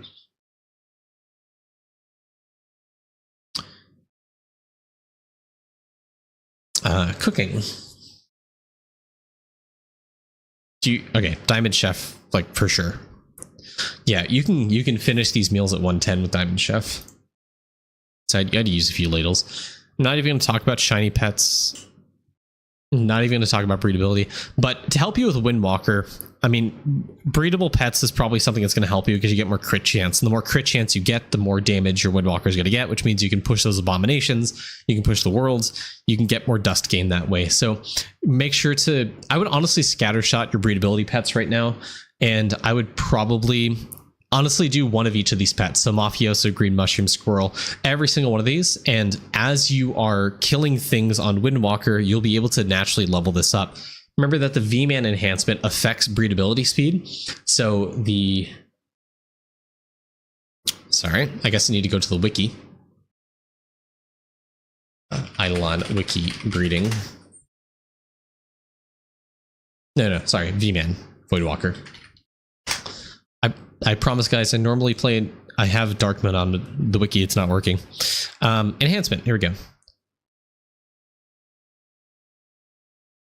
This upgrade right here, enhancement level 150.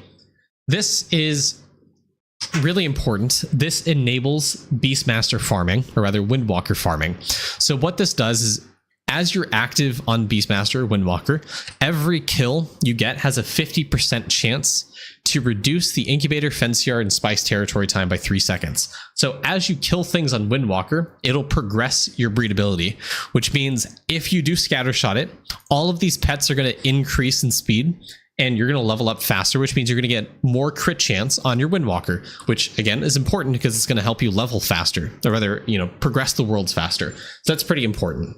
Are star signs important? Yes, they are. Let's go. I guess we'll talk about that. You said I should be scared about this, so I'm bracing for impact here.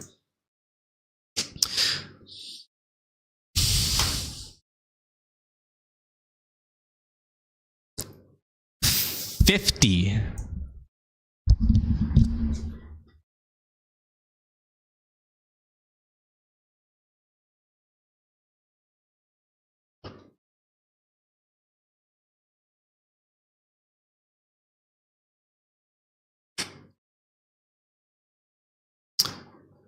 Okay, so again, this is going to come with you using candy to progress fishing levels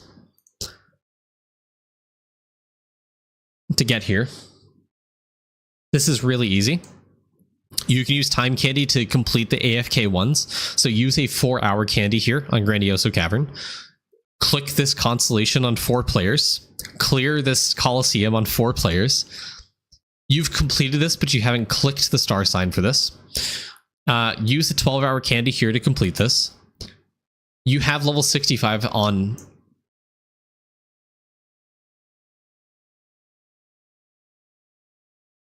You have minimum level 500 on your characters, okay?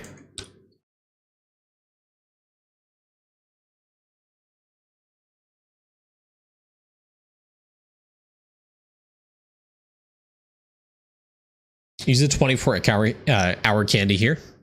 You've completed this, you just haven't clicked on it. The wiki has all the like actual locations for this. I'd recommend looking at the wiki if you're trying to find the locations. But a lot of these are already completed. You just haven't clicked on them. So you're missing out on a ton of stuff here. And as you do shiny pet farming, as you be active on Windwalker, I would honestly dedicate a few of those slots to some of those infinite star sign pets. So, you know, you just have these unlocked all the time. A common misconception I see with people is they're afraid of some of these star sign bonuses because they give you like negative stuff, right? However, infinite star signs do not give you the negative bonus here.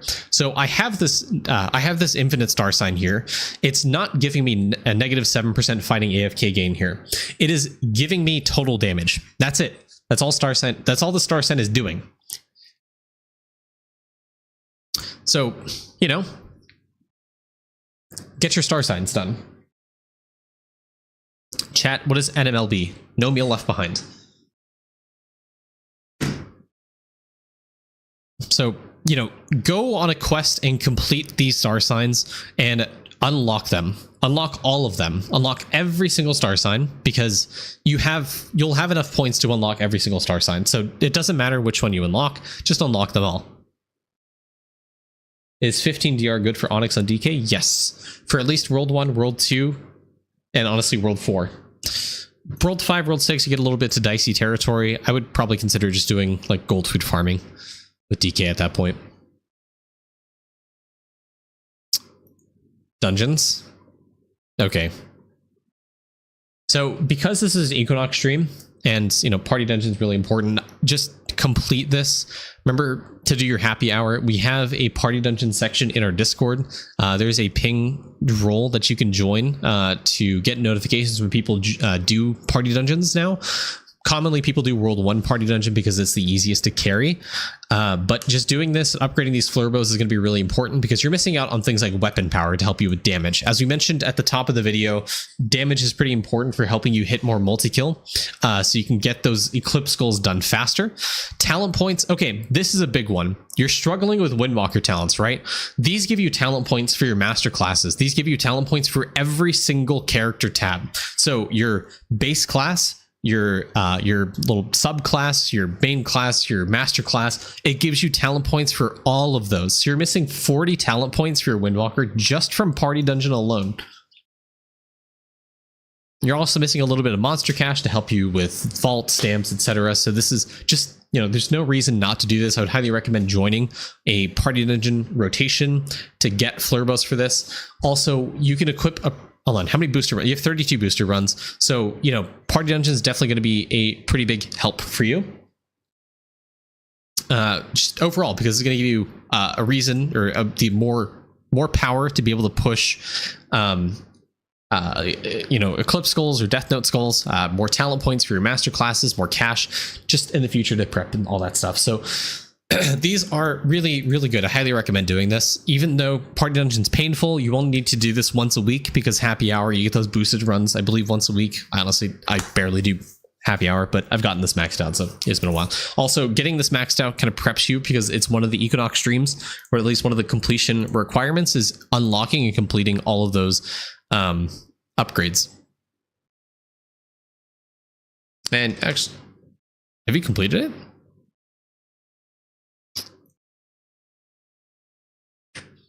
Oh, max out 5 stats. Have you completed that? I guess you have. I don't know. Is Coins of Charon good for money grind? I believe so, yeah, because there's multiple money multipliers in the game where you would multiply that. Okay, the World 3 Party Dungeon, this is pretty... You can get a carry for this. It's somewhat rare if people do this. But I would, honestly, for these challenges, I would recommend looking at Griffey's videos about the World 2 and World 3 Party Dungeon, because World 2 is buggy. You can really only carry yourself. It sometimes crashes during multiplay. So rely on yourself for World 2, and honestly rely on yourself for World 3.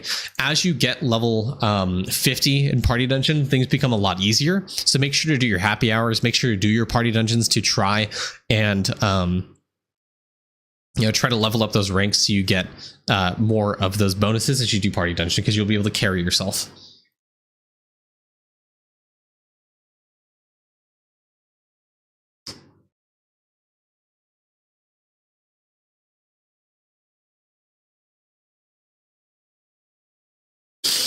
Pet arena? Oh my. Okay, I would use that guide sheet that I've mentioned a few times already. This guide sheet has the battles you need for Pet Arena to be able to complete this, based off of the pets that you have available to you. And I see here. Hold on.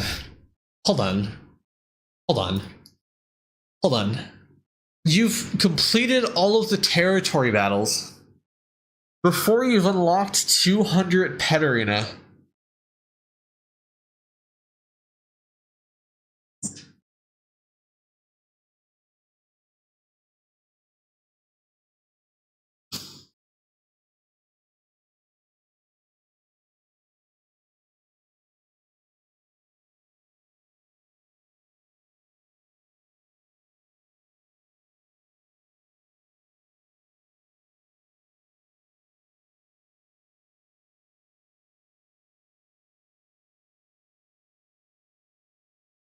You have...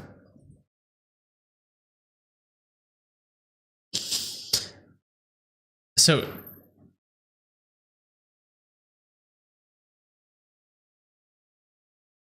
You're missing out on these. So...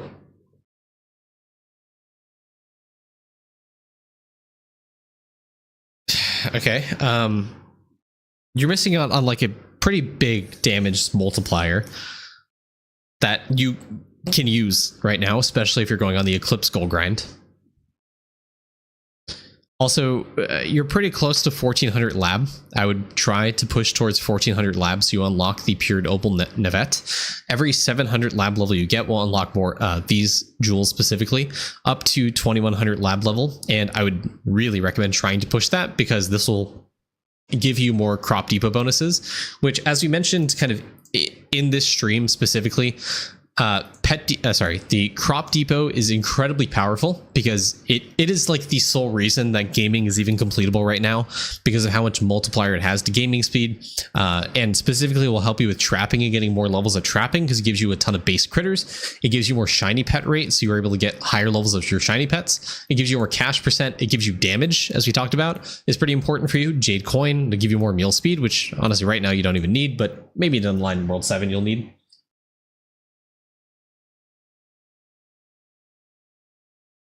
So yeah, getting 2100 lab level is extremely important. I would probably consider that a grind that you need to do in the short term.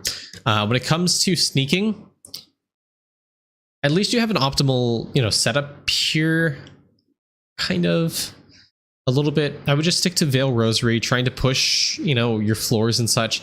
It seems like you need to unlock your ninja still. No? I don't know what this is.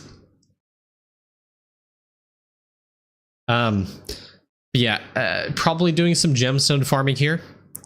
As you do Windwalker, unlocking more stealth percent that way is going to help. Getting higher levels of your rosary and your veil is going to help. Getting a higher level of these lotus flowers is going to help. Getting a higher level of these charms are going to help. I don't know. there's not much to say about early sneaking, especially when you get into mastery specifically, because it's doing a little bit of like 1k gemstone farming, getting higher level of your charms, upgrading your stuff that you see here, upgrading your charm bonus, your gemstone bonus, your mastery loot bonus, your way of stealth, your jade coin multiplier, your door damage, your nunchuck grip, your action speed, upgrading everything here. And, getting higher levels of these charms to give you more stealth, to help you push higher floors, getting higher level nunchucks so you can break down the doors faster. It's just a very repetitive cycle. There's not really much to do in terms of explaining things. It's just pretty much all the stuff you would expect naturally to do. So it's, over time, you're going to be able to do this. Okay, we completely skipped over like stamps and stuff. So let's go take a look. Yeah, 150 multi-tool. Okay, all this is looking good so far. You don't have quest and stamp. You don't have diamond axe. You have the golden apple. Okay. So there's a few stamps you're missing in terms of like damage and stats and stuff like that. So, you asked, okay, you're also missing how are you missing this? Of all the things to be missing, how are you missing lab tube? What?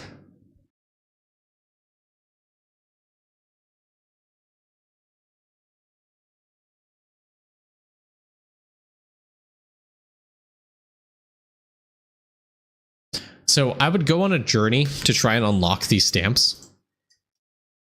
If you click on the stamp in Toolbox, it'll bring you to the page of the wiki to where the stamp is located. This is unlocked via quest, via Wellington, so complete that. The Avastiar stamp is unlocked via Crystal Swine. That's how you unlock that. The Lab Tube stamp's unlocked via capital P, so complete that. The quest and stamp is unlocked via Tiki Chief, so go unlock that. You have a lot of stamps here you haven't unlocked yet. I would recommend trying to unlock. I would really recommend trying to level multi-tool stamp a bit more to get more of the base skill efficiency that you need.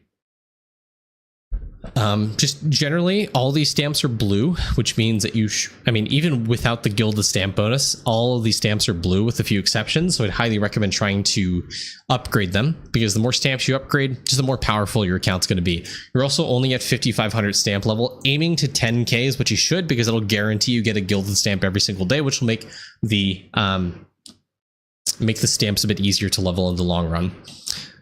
Okay, Owl, because you're at Cavern 14, you should aim towards Mega Feather 17 or 18. It's really not that hard once you get to the Gambit Cavern, because it gives you a multiplier to the resources for these clicker mechanics, so specifically Owl and Kangaroo, and eventually the other ones when they come out, I believe.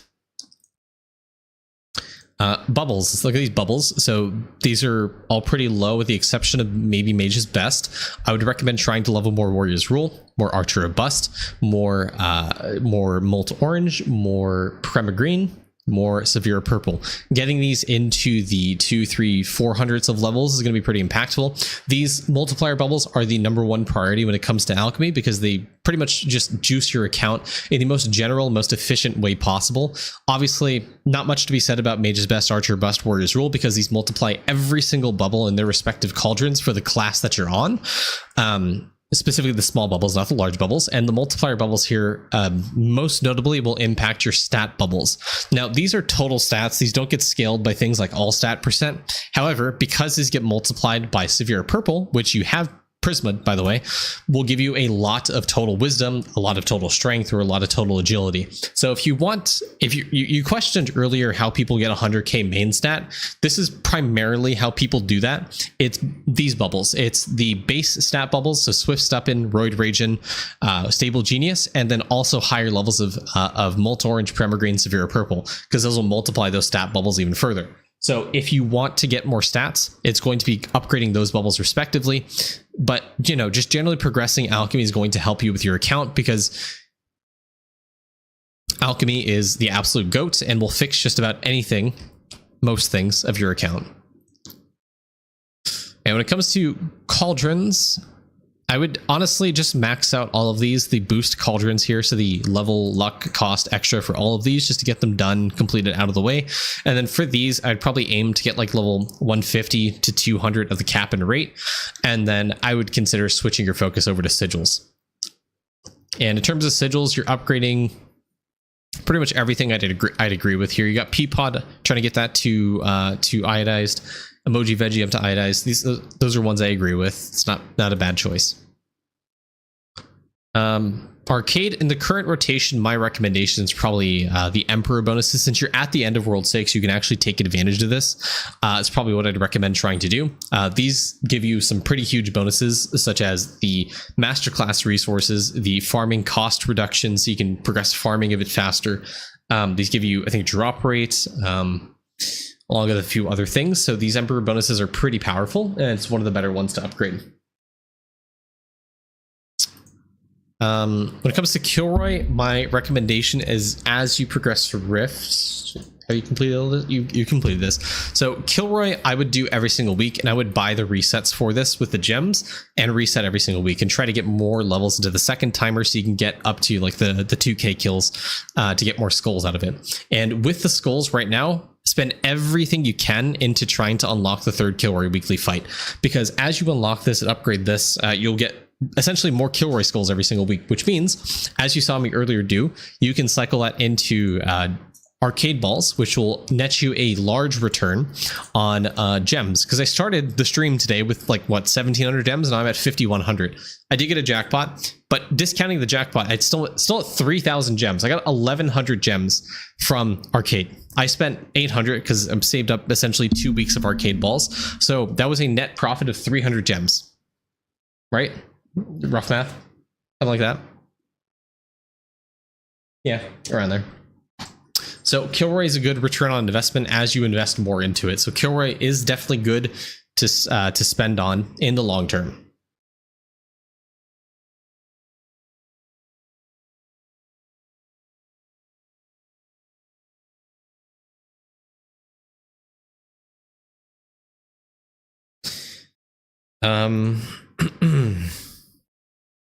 Yeah, big thing when it comes to gaming right now is trying to get isotope discovery. So, you know, upgrading the or trying to unlock gaming bit gains via bravery, trying to do more farming so you get more crops unlocked, spending all of your points into sprout speed, upgrading squirrel and trying to upgrade plants growth faster, upgrading Kitsune Roxy for more growth speed, getting a higher nugget so you can get more bit gain. All that stuff's going to help. So I'd recommend, you know, hard focusing on sprout speed right now and try to get down to the instant gaming threshold to be able to get more red bits, so you're able to get that super bit unlocked. And specifically when it comes to the hole, the hours are pretty equalized. My recommendation is I'd probably aim to do bravery at 10k first, and then I would probably do justice 24k, then wisdom to 10k, and then bravery to 24.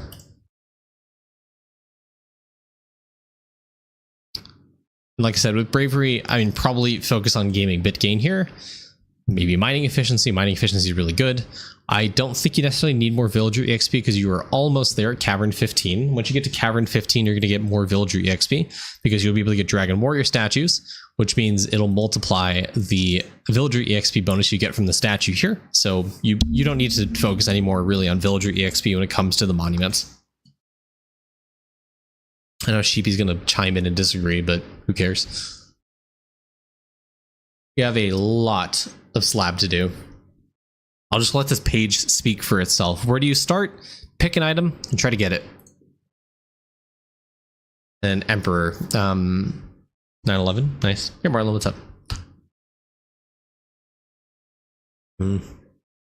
Yeah, I mean, you need more damage. That's the crux of it. Like, you're probably struggling with Emperor because you don't have enough damage, but with everything we talked about today, I think we'll get more than enough damage to be able to get higher levels of Emperor to be able to progress that. So, okay, well, I mean, we talked a lot about this stuff already. So, JD, thank you for the account. Yeah. If anything, I would recommend looking at the guides that we have posted in our Discord. I'd recommend looking at the previous account reviews we did for people that were towards the end of World 6. And I would definitely get on getting your characters to higher levels of skilling, getting obviously gear on your characters, because I kind of glanced over this, but a lot of your characters don't even have gear. Like you have E-font gear here. This character has 0 gear. This character has almost no gear. This character has no gear, no tools, no tools, no tools, no tools. Like no one has tools. No one has a lot of food equipped. So, you know, getting gear for your characters is important. Getting tools for your characters is important. Getting higher level weapons is really important. Getting food across your characters, like these golden gold trees nomaches, getting golden cheese, golden ham, golden dumplings is going to be like in large part like very, very important for you. So I'd highly recommend getting onto that grind to really help you out with your account. So we'll go ahead and stop there. Thank you for the account as always. A little bit of a shocker. Hopefully you learned something to help you out in your account progress. And thank you so much. Have a great day. Bye-bye.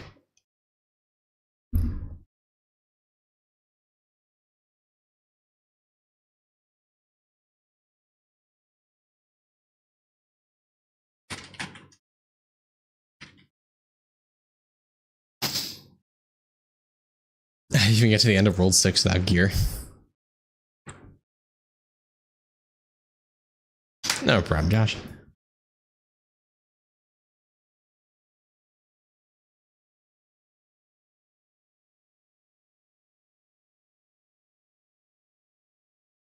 I wonder how many Glunko kills I have now.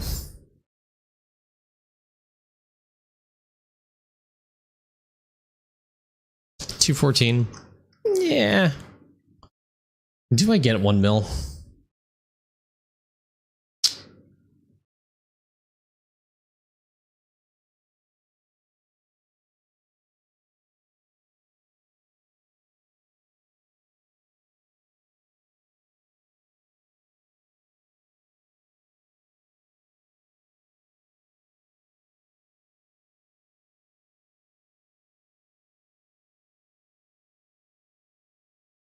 One mil Spirit Lord, no. Hey Tiger, what's up, man? We were just about to end a stream since we just did our 4th account review today.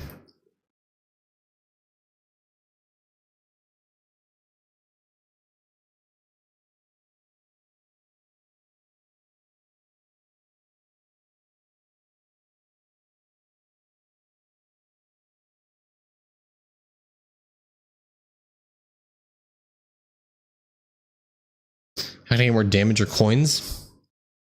Alchemy, stamps. Alchemy especially for coins, to be honest with you. Candy clicking your stat bubbles will give you a bunch of coins as well. Because remember, the bubbles such as Penny of Strength, Dollar of Agility, and Nickel of Wisdom, those give you cash percent based off of the stats that you have. So DK end game is like how you farm a bunch of money with the orb, getting a high level orb, getting more drop rate, crystal spawn chance and drop rate will help you get more money that way. So you should, don't pristine this, but you know, scale the main stat bubbles and that'll give you a bunch of money percent that way.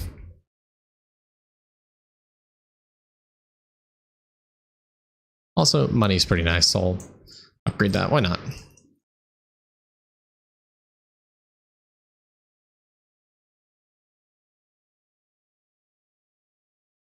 All right, chat.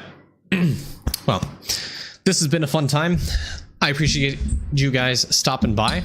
Remember to tune in, join the Discord, and I'll be doing giveaways like I normally do on the Discord. So make sure to